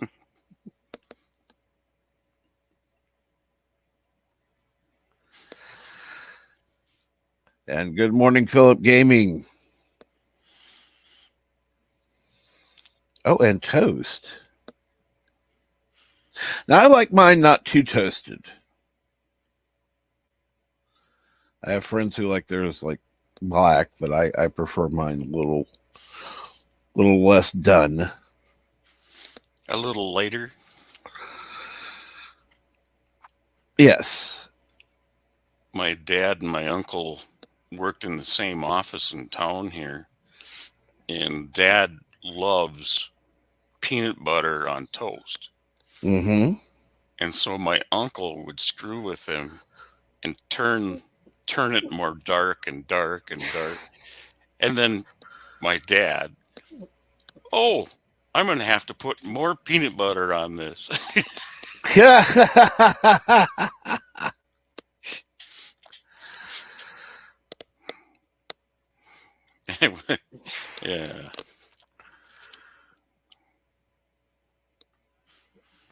Captain Trek, is it wise to give Sleepy Opry so much power over the stream? P.S. Please don't let him know I said that. Said that.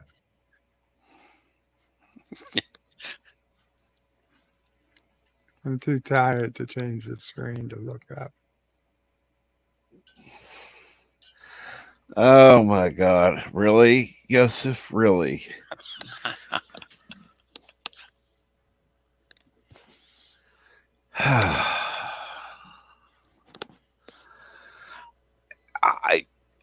I'm at a loss. I'm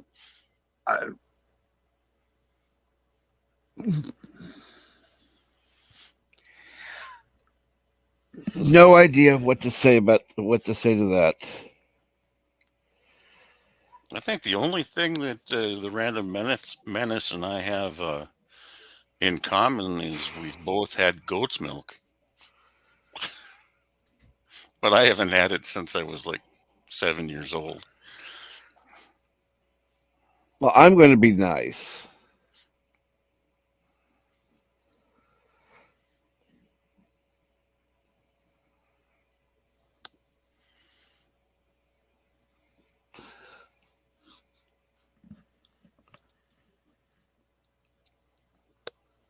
Well, see, one of the things with that suggestion of Yosef is you could actually make 2 dishes with the mushrooms. You know, have the caps for part of a meal and then use the stems in something else. like have the hors d'oeuvres with the caps, and the dinner with the stems.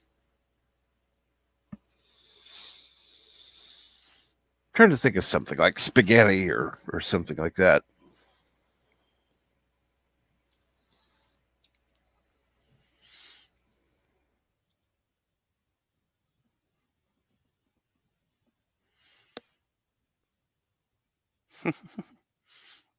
Have a good lunch there, BK.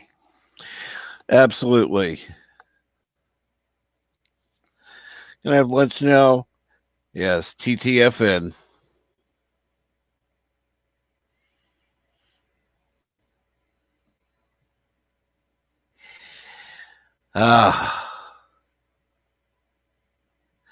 Well, Orville Nation, you're going to have to wait for Bird's review like everybody else.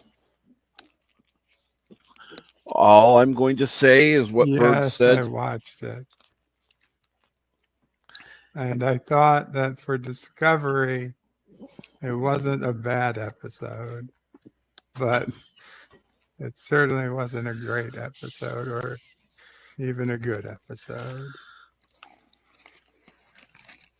I had high hopes. I had high hopes. That high apple pie in the sky. Okay, my mind went there, but no. What? Your mind went where? The song. Oh. From the musical. What? Isn't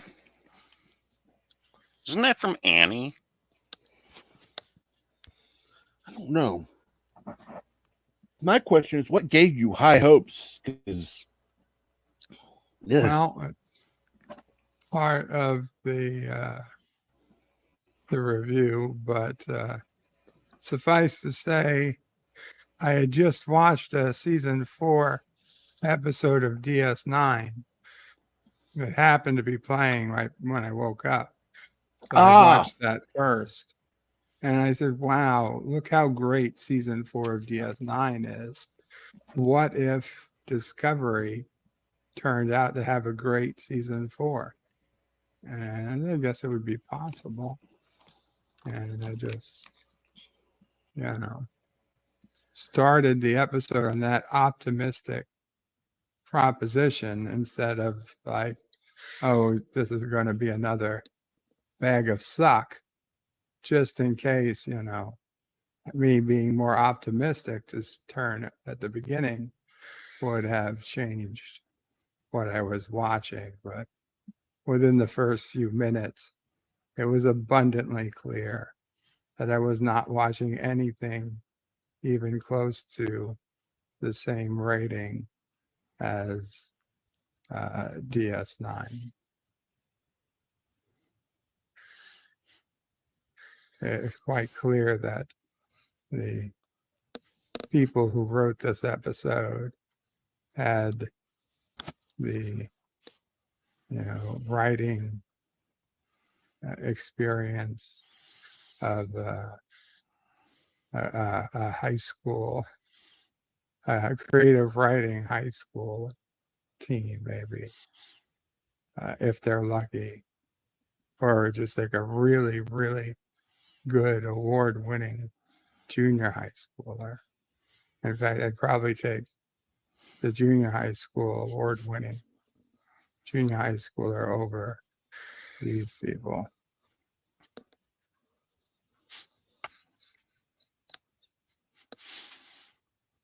Well, like I said before, there are a few highlights in this episode. It's I don't want to like stomp on it so bad that it run people off from it.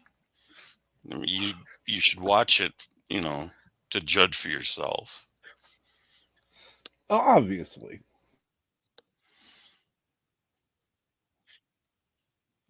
Because I kind of disagree with like 90% of the community. I like 2009 Star Trek.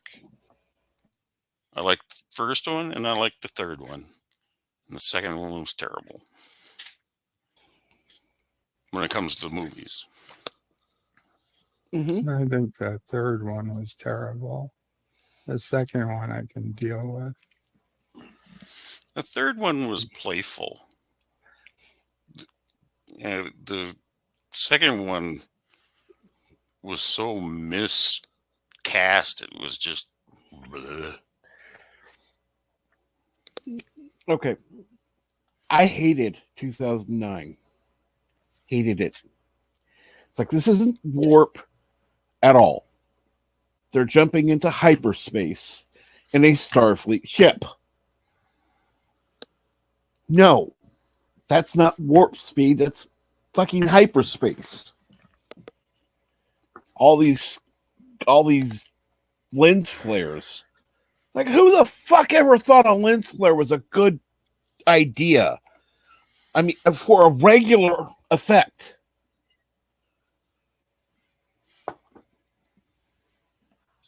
No, it's a horrible effect. It looks like shit.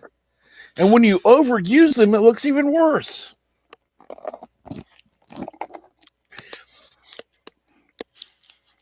I have to agree with you, Captain Trek.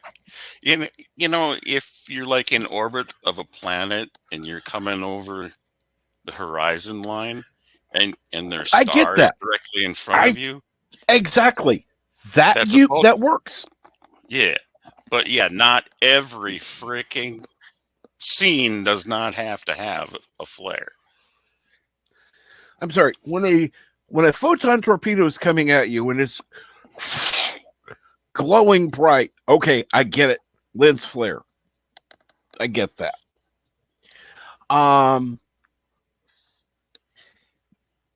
You know, all of a sudden somebody turns on a light. It's a lens flare. What? I mean, you know, unless you're turning on like 3,000 watt bulb, no. Well, the other thing I would really bash on is, but I'd love to go there, is the canyon in Iowa. Where do you find a canyon that's like 1,000 feet deep in Iowa? Good question. JJ later admitted that he used lens flare. He may have used too much lens flare. Flame, whatever. Too late after the damage was done. Yeah, well, problem is, first of all, the idiot said he was a Star Trek fan.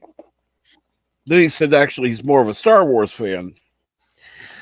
And the idiot can't make either one.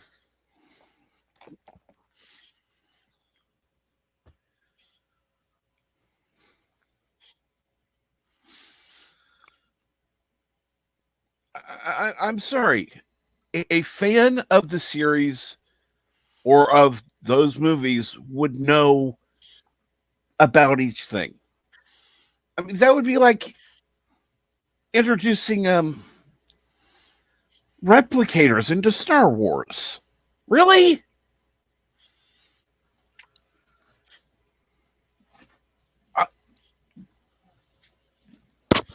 I mean, it might be nice, it might be interesting, might be helpful, actually, but I don't see him having replicators.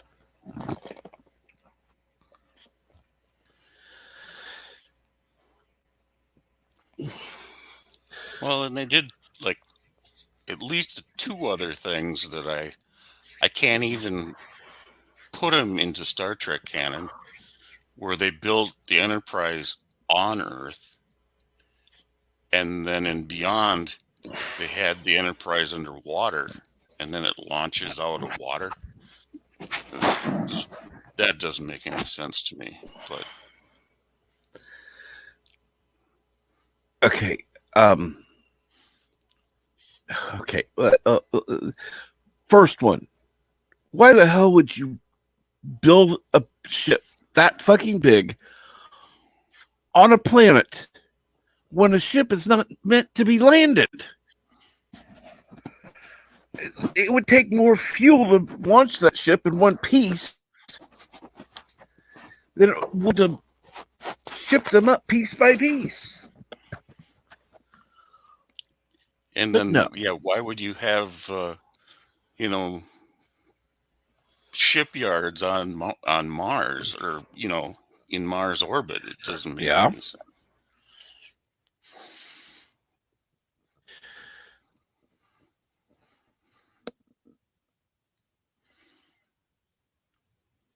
Well, I can understand having the shipyards there for whatever reason, but Well, you yeah, may... because you can't have everybody out there in the, you know, in Mars building everything. You're going to have to build some of it on Earth and then fly it out to Mars and to have it for them to, you know, install on the ship. Mm-hmm. Well, I mean, you know, having a Mars shipyard would ease the planetary orbit around Earth. Yep.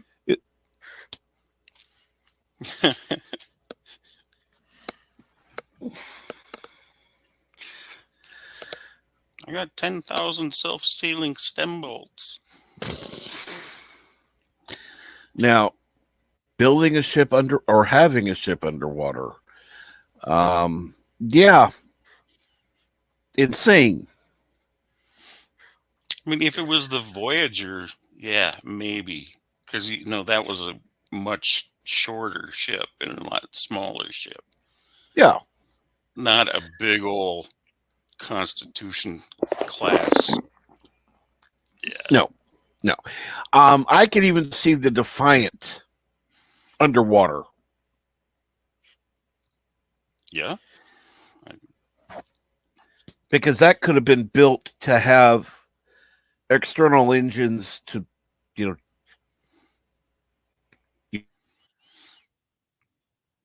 know, be more stealthy, where they need to be in an attack situation underwater. That way they can hide. But again, no, not a Constitution class ship. No. Why? Why would anybody do that?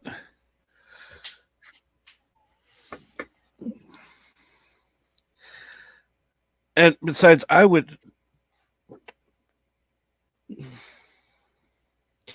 you know, I saw a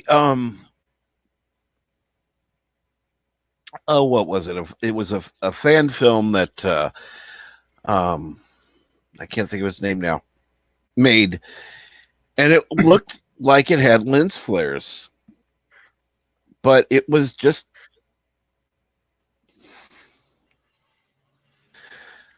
it was made at night.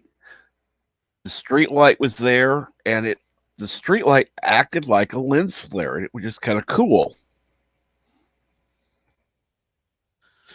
But you know, it actually fit. Overlord Nation says Mars works.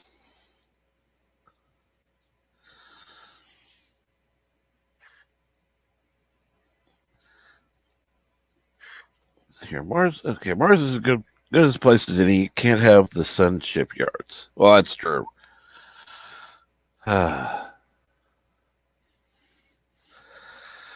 Oh yes. Overlord Nation says episode 1 of season 4 of Discovery focuses on one thing: diversity, diversity, and more diversity. Uh-huh.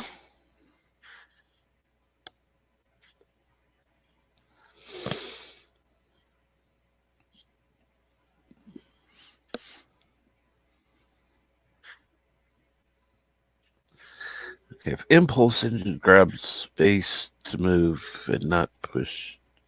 Of course, I can see them working in water, air, and space, but our CS thrusters wouldn't work in water. And yes, they did have the Aqua Shuttle from. Actually, it was the animated series that they showed it in, but.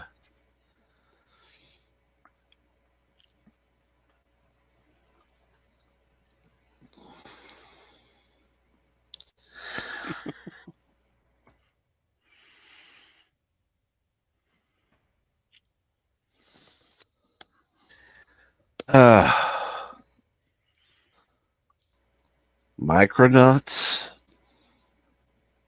Okay.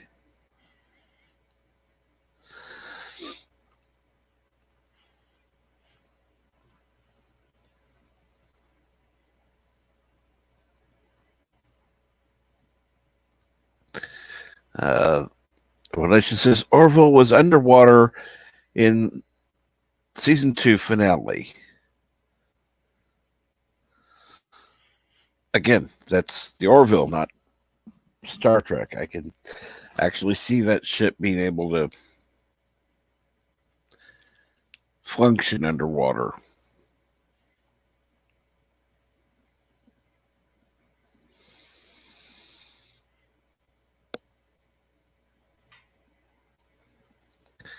And agreed antiderivative Jill. Diversity is great and was in the 60s. STD is about segregation. Yep.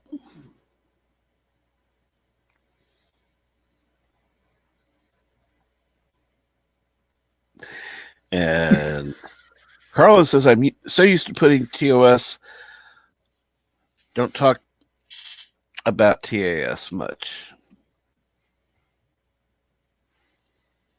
And yes, the Orville is great.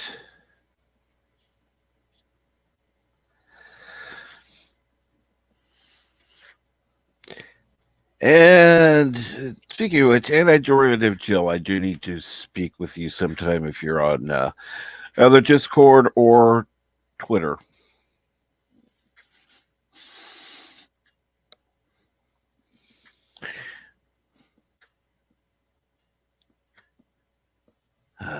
So, what's the status of the review, Bird? It's uploaded by putting in all the,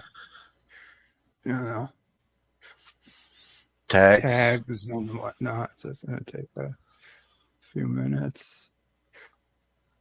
You could have those on a notepad or,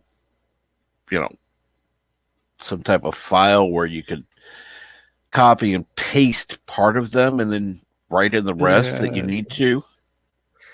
I do have part of them done, but some of it I don't. So, I mean, not to be lazy, but there's no point in if you're going to have the same ones every week. They're not that they might make them custom every week. But I mean, there are some you're going to have that are going to be identical every week. You're going to have some of it. And that stuff I have saved. This is just the stuff I customize.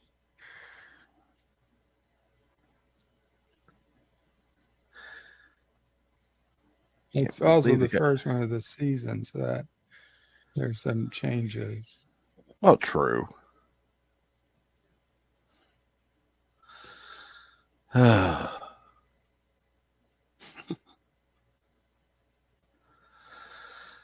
History will look down on these times. Yeah, they will.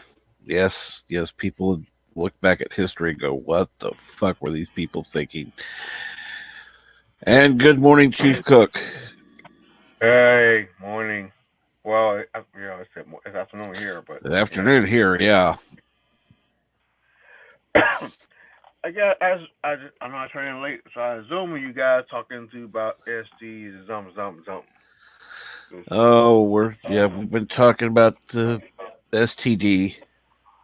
Yeah, I just got to watch I just watched 5 minutes of it, and until I saw you was in, I'm like, no. We sure that butterfly people. Oh, come on, this is, man, God. I couldn't watch 5 minutes. I just cut it off about 5 minutes ago. Oh. And all tired of Coach Maru. Oh man, God. I ain't heard anybody else bitching about it except I know Saucy. I know you got a hangover by now. You should get a hangover. How you doing, Bert? Okay, just working on the review. Are you up? Trying to get everything up. Does Salty have something up already, or? Trust me, he will today. Trust me, he will.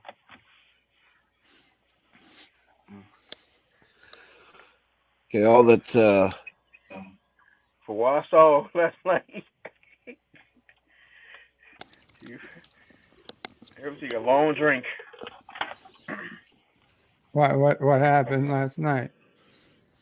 No, I'm thinking, you probably one of them guys, stay up last night to watch it at 12:01, and so I'm thinking. For him, it would have been 2 a.m.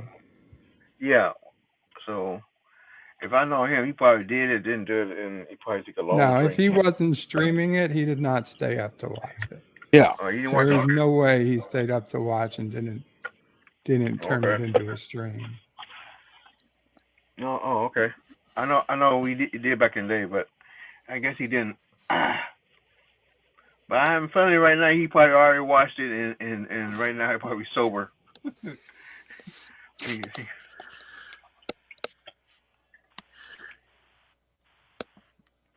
I haven't heard anybody else say anything about it besides Mega. Well, Mega Rambo. She went off for it. She went off. Oh, yeah, not going there.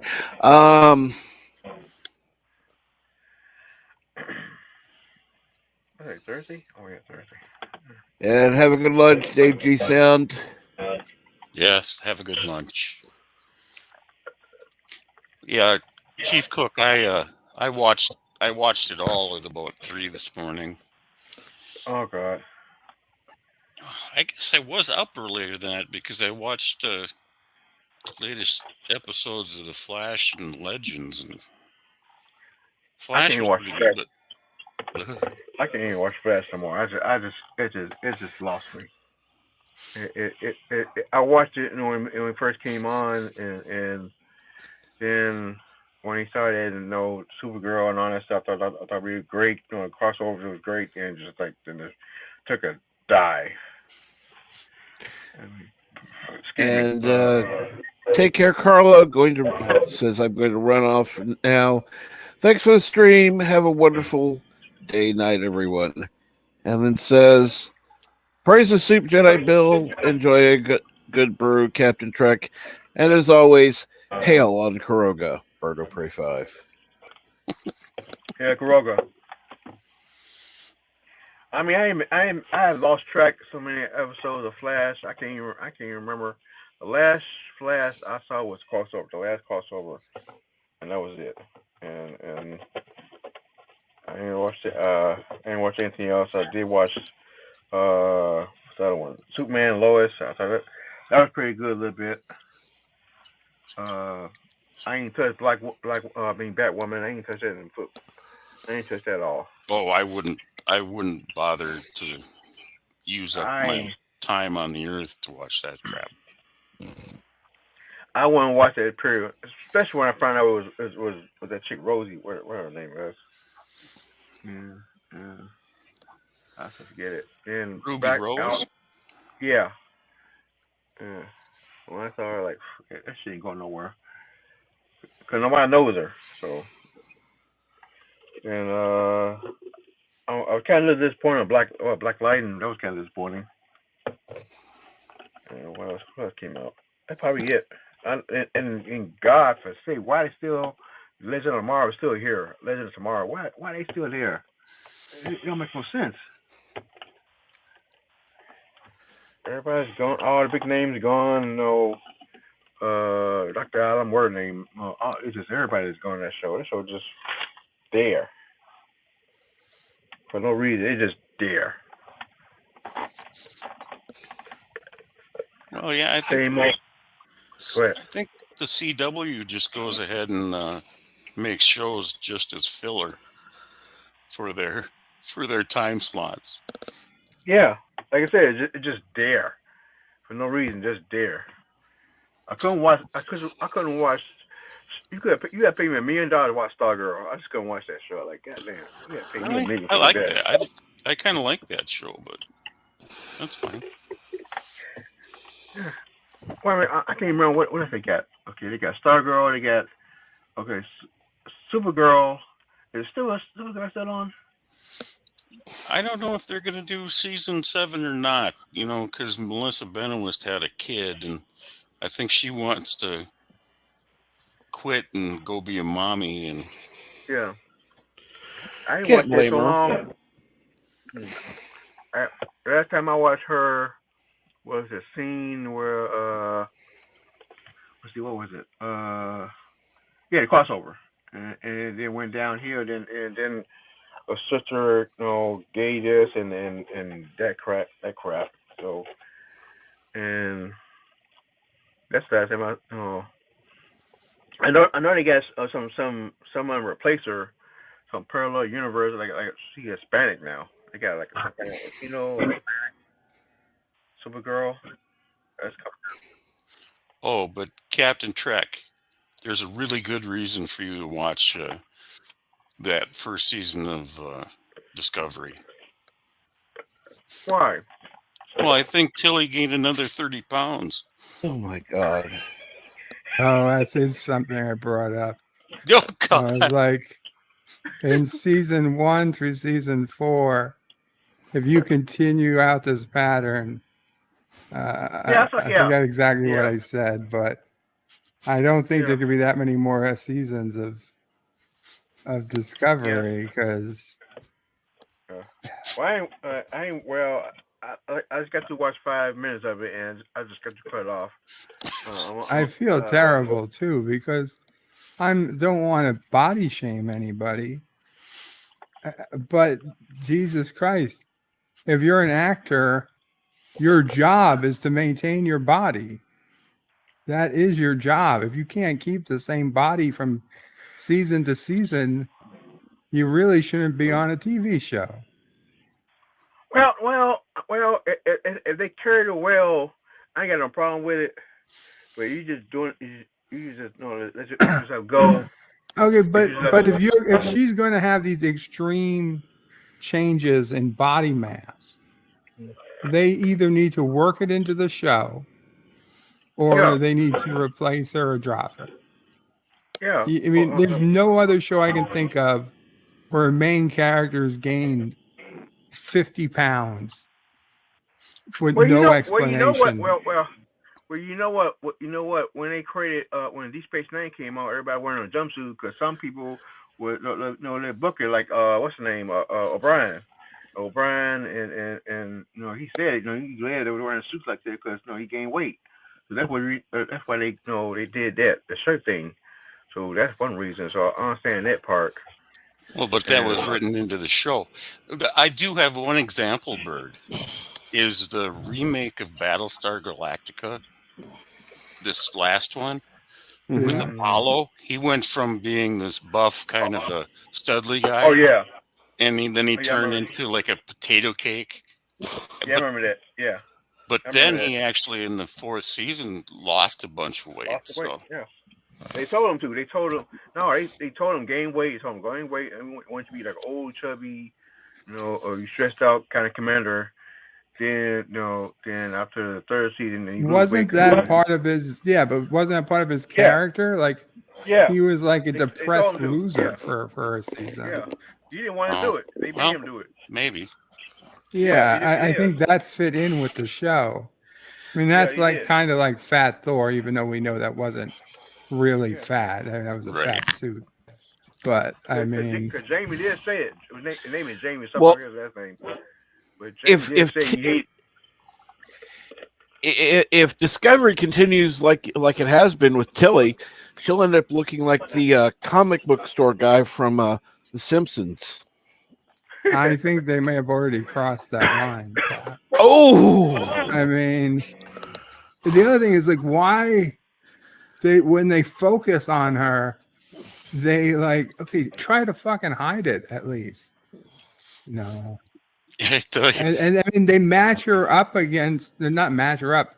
They send her out this episode with Adira of all the people, the smallest, skinniest, tiniest person on the show, and Tilly. It's like, oh my god, you don't have to send her out with Adira. Well, the show's all over the place. It's bad enough they made her first officer and got the ship taken over. Then she's less qualified to do anything. Is she still captain? Let me ask that. No, I mean, yeah. Well, she's first officer, not captain. Okay, I mean, yeah. No, I met Captain Crybaby. Yeah. Yeah. Yeah. Captain Crybaby and First Officer Fat Ass. Yeah. I mean, what kind of crew is sit there and you got lieutenants, you got lieutenant commanders, and no one getting pissed off when you got to take order from an ensign? This is not some game or something like we do in the Navy, but hell, Jesus Christ. And y'all just stood there, okay, like idiots. and you know what? And Berman wearing he's got hair braided. When they started, it's a black thing, but Jesus Christ, when they started, they're in 23rd century. You think people, well, that's a black thing. I don't want to say it, but it's just crazy. The show is all over the place. I mean, the first 5 minutes, they got we're shooting at butterfly people and stuff like this and crazy and peace talking and she talking on why are you there? It's just Now I saw that I saw one preview of the lady who looked like Dr. Plux. What Dr. Plux phrase? I forgot what it was. The chick was at the Plux. No, they have breeds. Everybody have. Yeah, they got a lot of half breeds now. They have human, have this. They had sick for somebody, and then y'all got a mixed race. So. Well, I'm just waiting for Discovery to come out with somebody in Jerry curls. Oh yeah.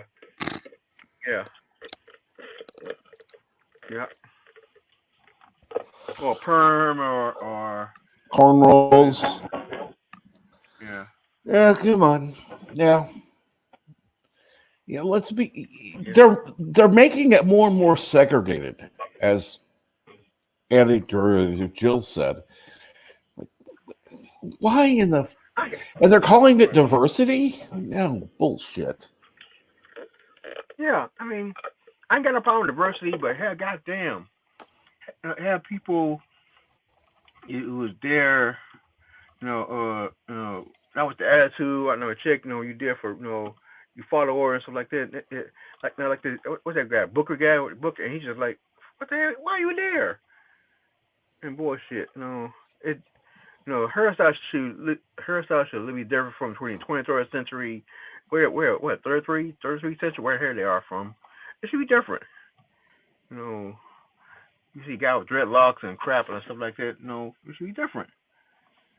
But exactly. And that's why everybody gets so upset. 47 New Yorktown said Fat Apollo was a fat suit. So. I mean, don't get me wrong. They had Star Trek Hour had some fat people on there, but like they didn't bloom out. I remember that episode at TNG. They had where no one's done before. They had a fat engineer guy, and but he carried it well. So they really discriminate, but. They don't care. Well, see, Anna Derivative Jill, all of those would be B plots. if it's not involving Mikey Spock. Oh God. Oh God. Yeah. Yeah. Well, unfortunately, Keely Chow, not their version of diversity. I mean, when I saw the cast of Strange New Worlds, you can tell they're trying their best to see who can we put on this show. They said I can see that they stood there and what is it, hidden hideout, where they call it, and they said, okay, who we gotta have somebody this. We gotta have somebody who is, we got a black person, we got a white person, or well, not white, or Hispanic, Asian, we gotta have a Latino, we gotta get somebody with LGBTQ, then we had a couple 2-3 aliens, and what else? That's what happened. That's what they really did. They sit there and did check all, make sure we got to check all the marks. You know, the funny thing is, they could do that if they actually made good characters. Exactly. You know, it shouldn't be the gay character. It should be a character who happens to be gay. And okay. Let me put it this way. There are people in the community who are gay. Does that define who they are as a person? No. That just happens to be a part of who they are. That's it. Yeah. But with this quote unquote diversity, that's all they are. You know, that's the main focus. Go ahead, Chief. Go ahead. When I was in the service, I know you saw some of y'all have seen Full Metal Jacket, and you seen that Full Metal Jacket when they was in boot camp, and the guy said, you're not black, you're not white, you're green. That's how we were. We was one right there. They made damn sure everybody be there when you're in that uniform. You're not this, you're not that. Because when you go to war, you shooting. They don't care what bullets coming. Them bullets coming at you, regardless of what color you are. You all work together. We all work as a team player. I'm going to ask you. I'm going to ask you something, Chief, because obviously, you were in the Navy at a different time than now. Did you know any? Either I don't know if there were women sailors on the boats then or not. Ships, excuse me. I have to remember, boat is a sub, ship or on top side. Okay, so there's a possibility, not that they would be discussing it, but there was a possibility that there could be somebody who was gay or lesbian on the crew. Yeah. Okay. I can tell that. I saw a mile away when you look at people someone's hairstyle. I can tell right there. And remember, Navy different from the Marines. You know, we can wear our hair a certain way as long as it below the court, below the shoulder, as long as we clean cut. But some people, we saw that. And especially when we transition from San Diego, and because we have bring people in from California, and we know some areas we call gay country. We call it this is gay country over here, and we don't stay away from it. We know some people over there and some people like that, and as long as you don't get caught doing anything, you doing things foolish, don't get caught. Nobody gonna say anything. But don't be out for putting fingernails, red fingernails polish on your hand. You know damn well. That's what pisses me off. You can do wherever you want. When you go home, when you leave the ship or like that, you do it wherever you want. But when you're on that duty in the ship, you expect to work some kind of way. Exactly. And that's why people get pissed off about don't ask, don't tell. Come on, people don't understand that. Oh yeah, well we just like you black people. No, you're not. Because we can't hide this. We can't hide this. Y'all can. You go wear a suit and tie. They can smile and come and get and no offense, no, you be white as a cucumber, and y'all can get away with it. But soon y'all do something stupid. They treat us like black people. Like what the fuck? What do you expect? And I seen that. And shit like that, and all that crap. But when you be on that ship, you come on duty, wear your uniform, you look good, you're clean cut. Yes sir, no sir, do your job, and go home. Call it a day. That's it. All this bullshit, I come on like wear purple hair and all that shit bullshit. Like, fuck that. If you want to screw something to yourself, okay, fine. Go do that shit off the ship, off base, in your own fucking time. Well, and to be quite honest, even a straight relationship shouldn't be on the ship, on the boat. And here's the kicker. We had people telling that shit, and they got caught, and they one got caught doing it. And that's what got me so fucked up, so pissed off. I seen guys, don't do this. You heard this, and expect. I understand, you be on board a ship, and you be 6 hours deployment, we ain't seen land in 6-7 months, and it's all guys. You get horny as hell, and now they got women coming on board and shit. And yeah, it's gonna happen. I understand that. We always say that it's gonna happen. Do somewhere where you don't ever get caught. You ain't damn sure that you don't get and something that happen. That don't. Excuse me, I'm drinking something. But no, long as you respect each other, as long as they don't say anything, what the fuck? Nobody gonna say anything. But you all over the place, like we gotta take showers, and you gotta serve, that kind of stupid shit. People staring at you and shit. Oh, Houston, we got a problem. That kind of shit. It does happen. But control your emotions and wait and wait to get home. Just do your fucking job. And understand. You talk to somebody and somebody says, okay, fine, do it off duty. Do somewhere it's privacy. Do it privacy. We have women on board ship, and it's the same thing. Look, don't get caught. The only thing, just be privacy. Respect each other. Something like that. Especially they ain't got no problem if somebody saying you commission, non-commission. They ain't got no problem with it. They ain't got no problem. People have relations on ship, as long as it does not interfere with your duty. If you supposed to be on a certain kind of station at 8 o'clock. You expect to be on time, not sitting there banking, her like that. As long as they don't interfere like shit like that, they ain't got no problem with that. As long as you doing stuff like that, they won't say jack. But we got these biased people here who is horny as hell because they ain't getting no cooch for years, don't get no dick in years. It's just that. But that's how it's in the service. But now it's changing now. Where you can come out now. I'm just then they got to change it. Now I'm he, she, whatever, all that fuck, that crazy bullshit. And expect everybody thinking military and civilian life the same thing. It is not the same thing. It is not. I see you can put me in a position I might die, and people forget that. They may see you in Alaska. They may see you where bottom of the ship, save somebody and fire and shit like that. Like in Christmas Tide, you see, they going down the ship and everybody jumping in the water, trying to put stop the water and shit. Shit like that happen. But they don't think that. They just don't.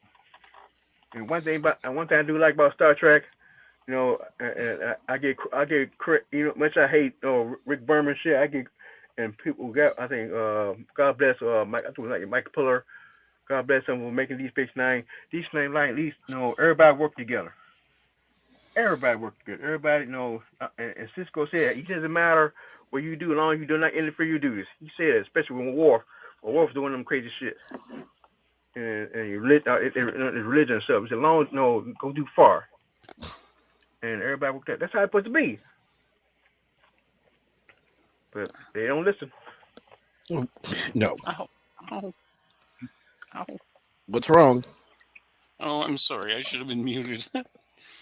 Oh, it's just a cramp. Okay. Yeah, and I have to agree with Anna Jill. There's a professional aura that Star Trek used to borrow from the military. That's all gone now. Yeah.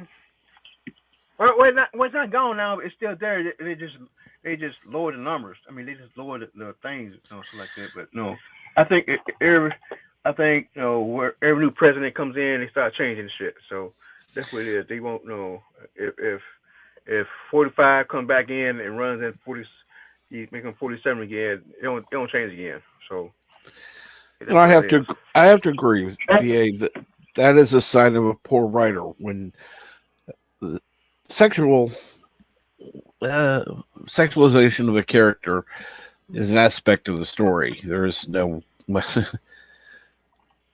much to a story. There's so much more to a story than sexuality. Yeah, I have to agree. If that's the only aspect, though, because I mean, even in DS9, where you have the one where Dax met her former wife from another, from another relationship, from another host. Excuse me. That wasn't the entire story. That wasn't the focus of the entire episode. Otherwise, it really would have been a shitty episode. Yeah. And now you got people making, oh no, they both were training this and training that bullshit. And Odo is the same thing. Odo is training this and because he can go both ways. You know what a chain link is? A chain, I mean, they can change their part. It kills me. Well, they was this and that was that, and Dax is this and Dax is that. And crap. It's just, they had no clue. And now they got this whole understand the diversity, but goddamn, study, watch the damn episode, watch the whole thing, and before you start jump quick this, because you just wanted this and that. But the problem is they have people that are not sci-fi writers, right, doing stories that they don't know anything about, and. No. It's like, okay, we're writers. Well, okay, you could write for a soap opera. That's wonderful. Good for you. Get the fuck off of Star Trek. Yeah, please. Or you know, it keeps saying they trying to get people who knew Star Trek to sit down and talk about it. They don't want to sit down and talk to them because we all know that we hear a lot of people who worked on Star Trek was willing to help, and y'all didn't want to listen to them. We know that. We know that for a fact. Exactly. We know that. We know that we can talk to Jonathan Frakes and who else? And other guys, other writers, Ira and Moore, or whoever you can find and say, take any former actors and sit down and say, hey, how can we make this series better? Don't sit there and show me one Star Trek preview you can tell that we wanted to help make a discovery this. No one. Jonathan Frakes, we all piss off so much time, said it himself. He tried to help and they wouldn't listen to him. And he said that period. You remember he broke down crying. He said I tried to save them. And they wouldn't listen. So, and look what happened. And now we got all these shows, and I can't wait to see what happens when Strange New Worlds come out. And did they listen? Who knows? I doubt it. Because one thing about Strange New Worlds is this: they still trying to go in the past, so they recreate the past, so keep it going in the future, or at least try make something after Nemesis. Why are you trying to mess up the past? That's why it pissed me off so much about Star Trek. They have no idea what to do. So okay, we didn't go in the past and just trying to refix this.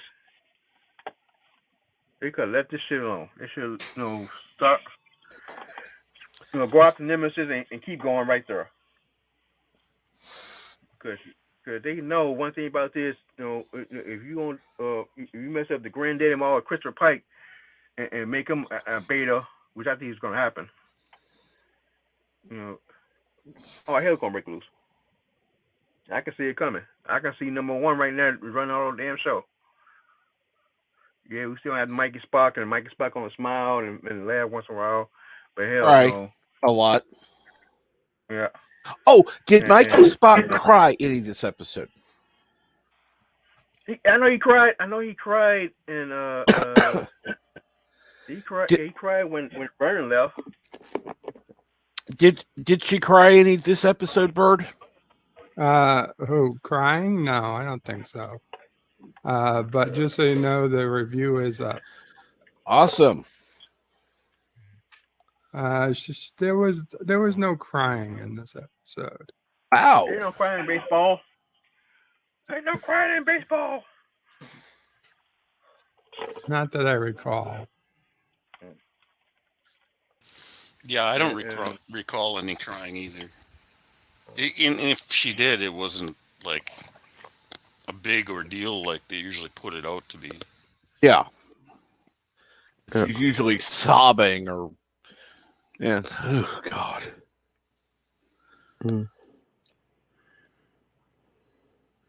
And also and now she's captain, and so where's Saru now? What Fern again? People never understand military ranks.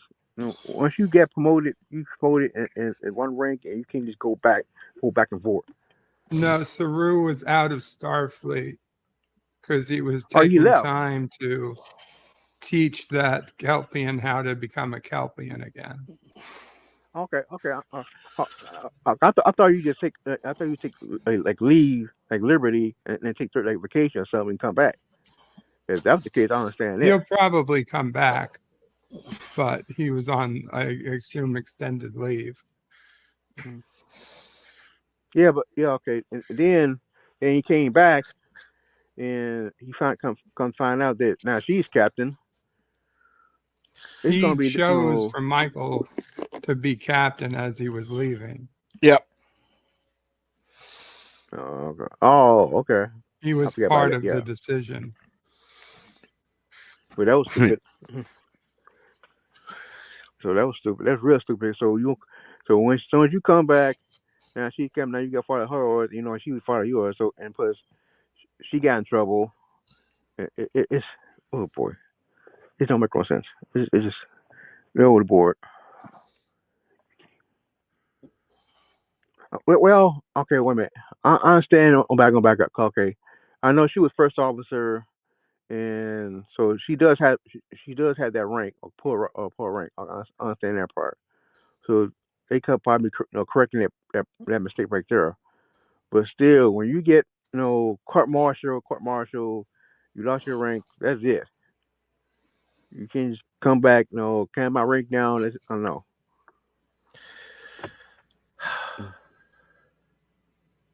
I've unfortunately got to get going. Absolutely. Understand that. Yes. Take it easy, Bart. I'll be back on later. Later, I'll Bert. talk to people later. Take care, all.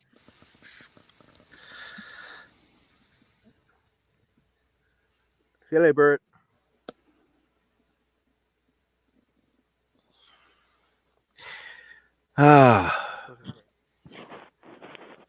What is Jonathan Frakes or William Shatner you do not respect Star Trek actor? Yeah. Yeah. Oh. Yeah. I agree with that. You don't respect anybody who made it. You don't bite the hand that feeds you. Exactly. But so Flugger, what did you think of the episode overall? I actually probably disliked it more than Bird did. And speaking of which, if you want to see talk about Star Trek Prodigy episode 4, you can number 1 is now live, formerly number 1 Sci-Fi. Oh, I forgot about it. I forgot about it, damn show. I ain't watched it yet. I mean, I watched the third one. Right. And when Janeway say, I watched that one when Janeway said she's the most decorated. I broke out laughing. That really got me right there.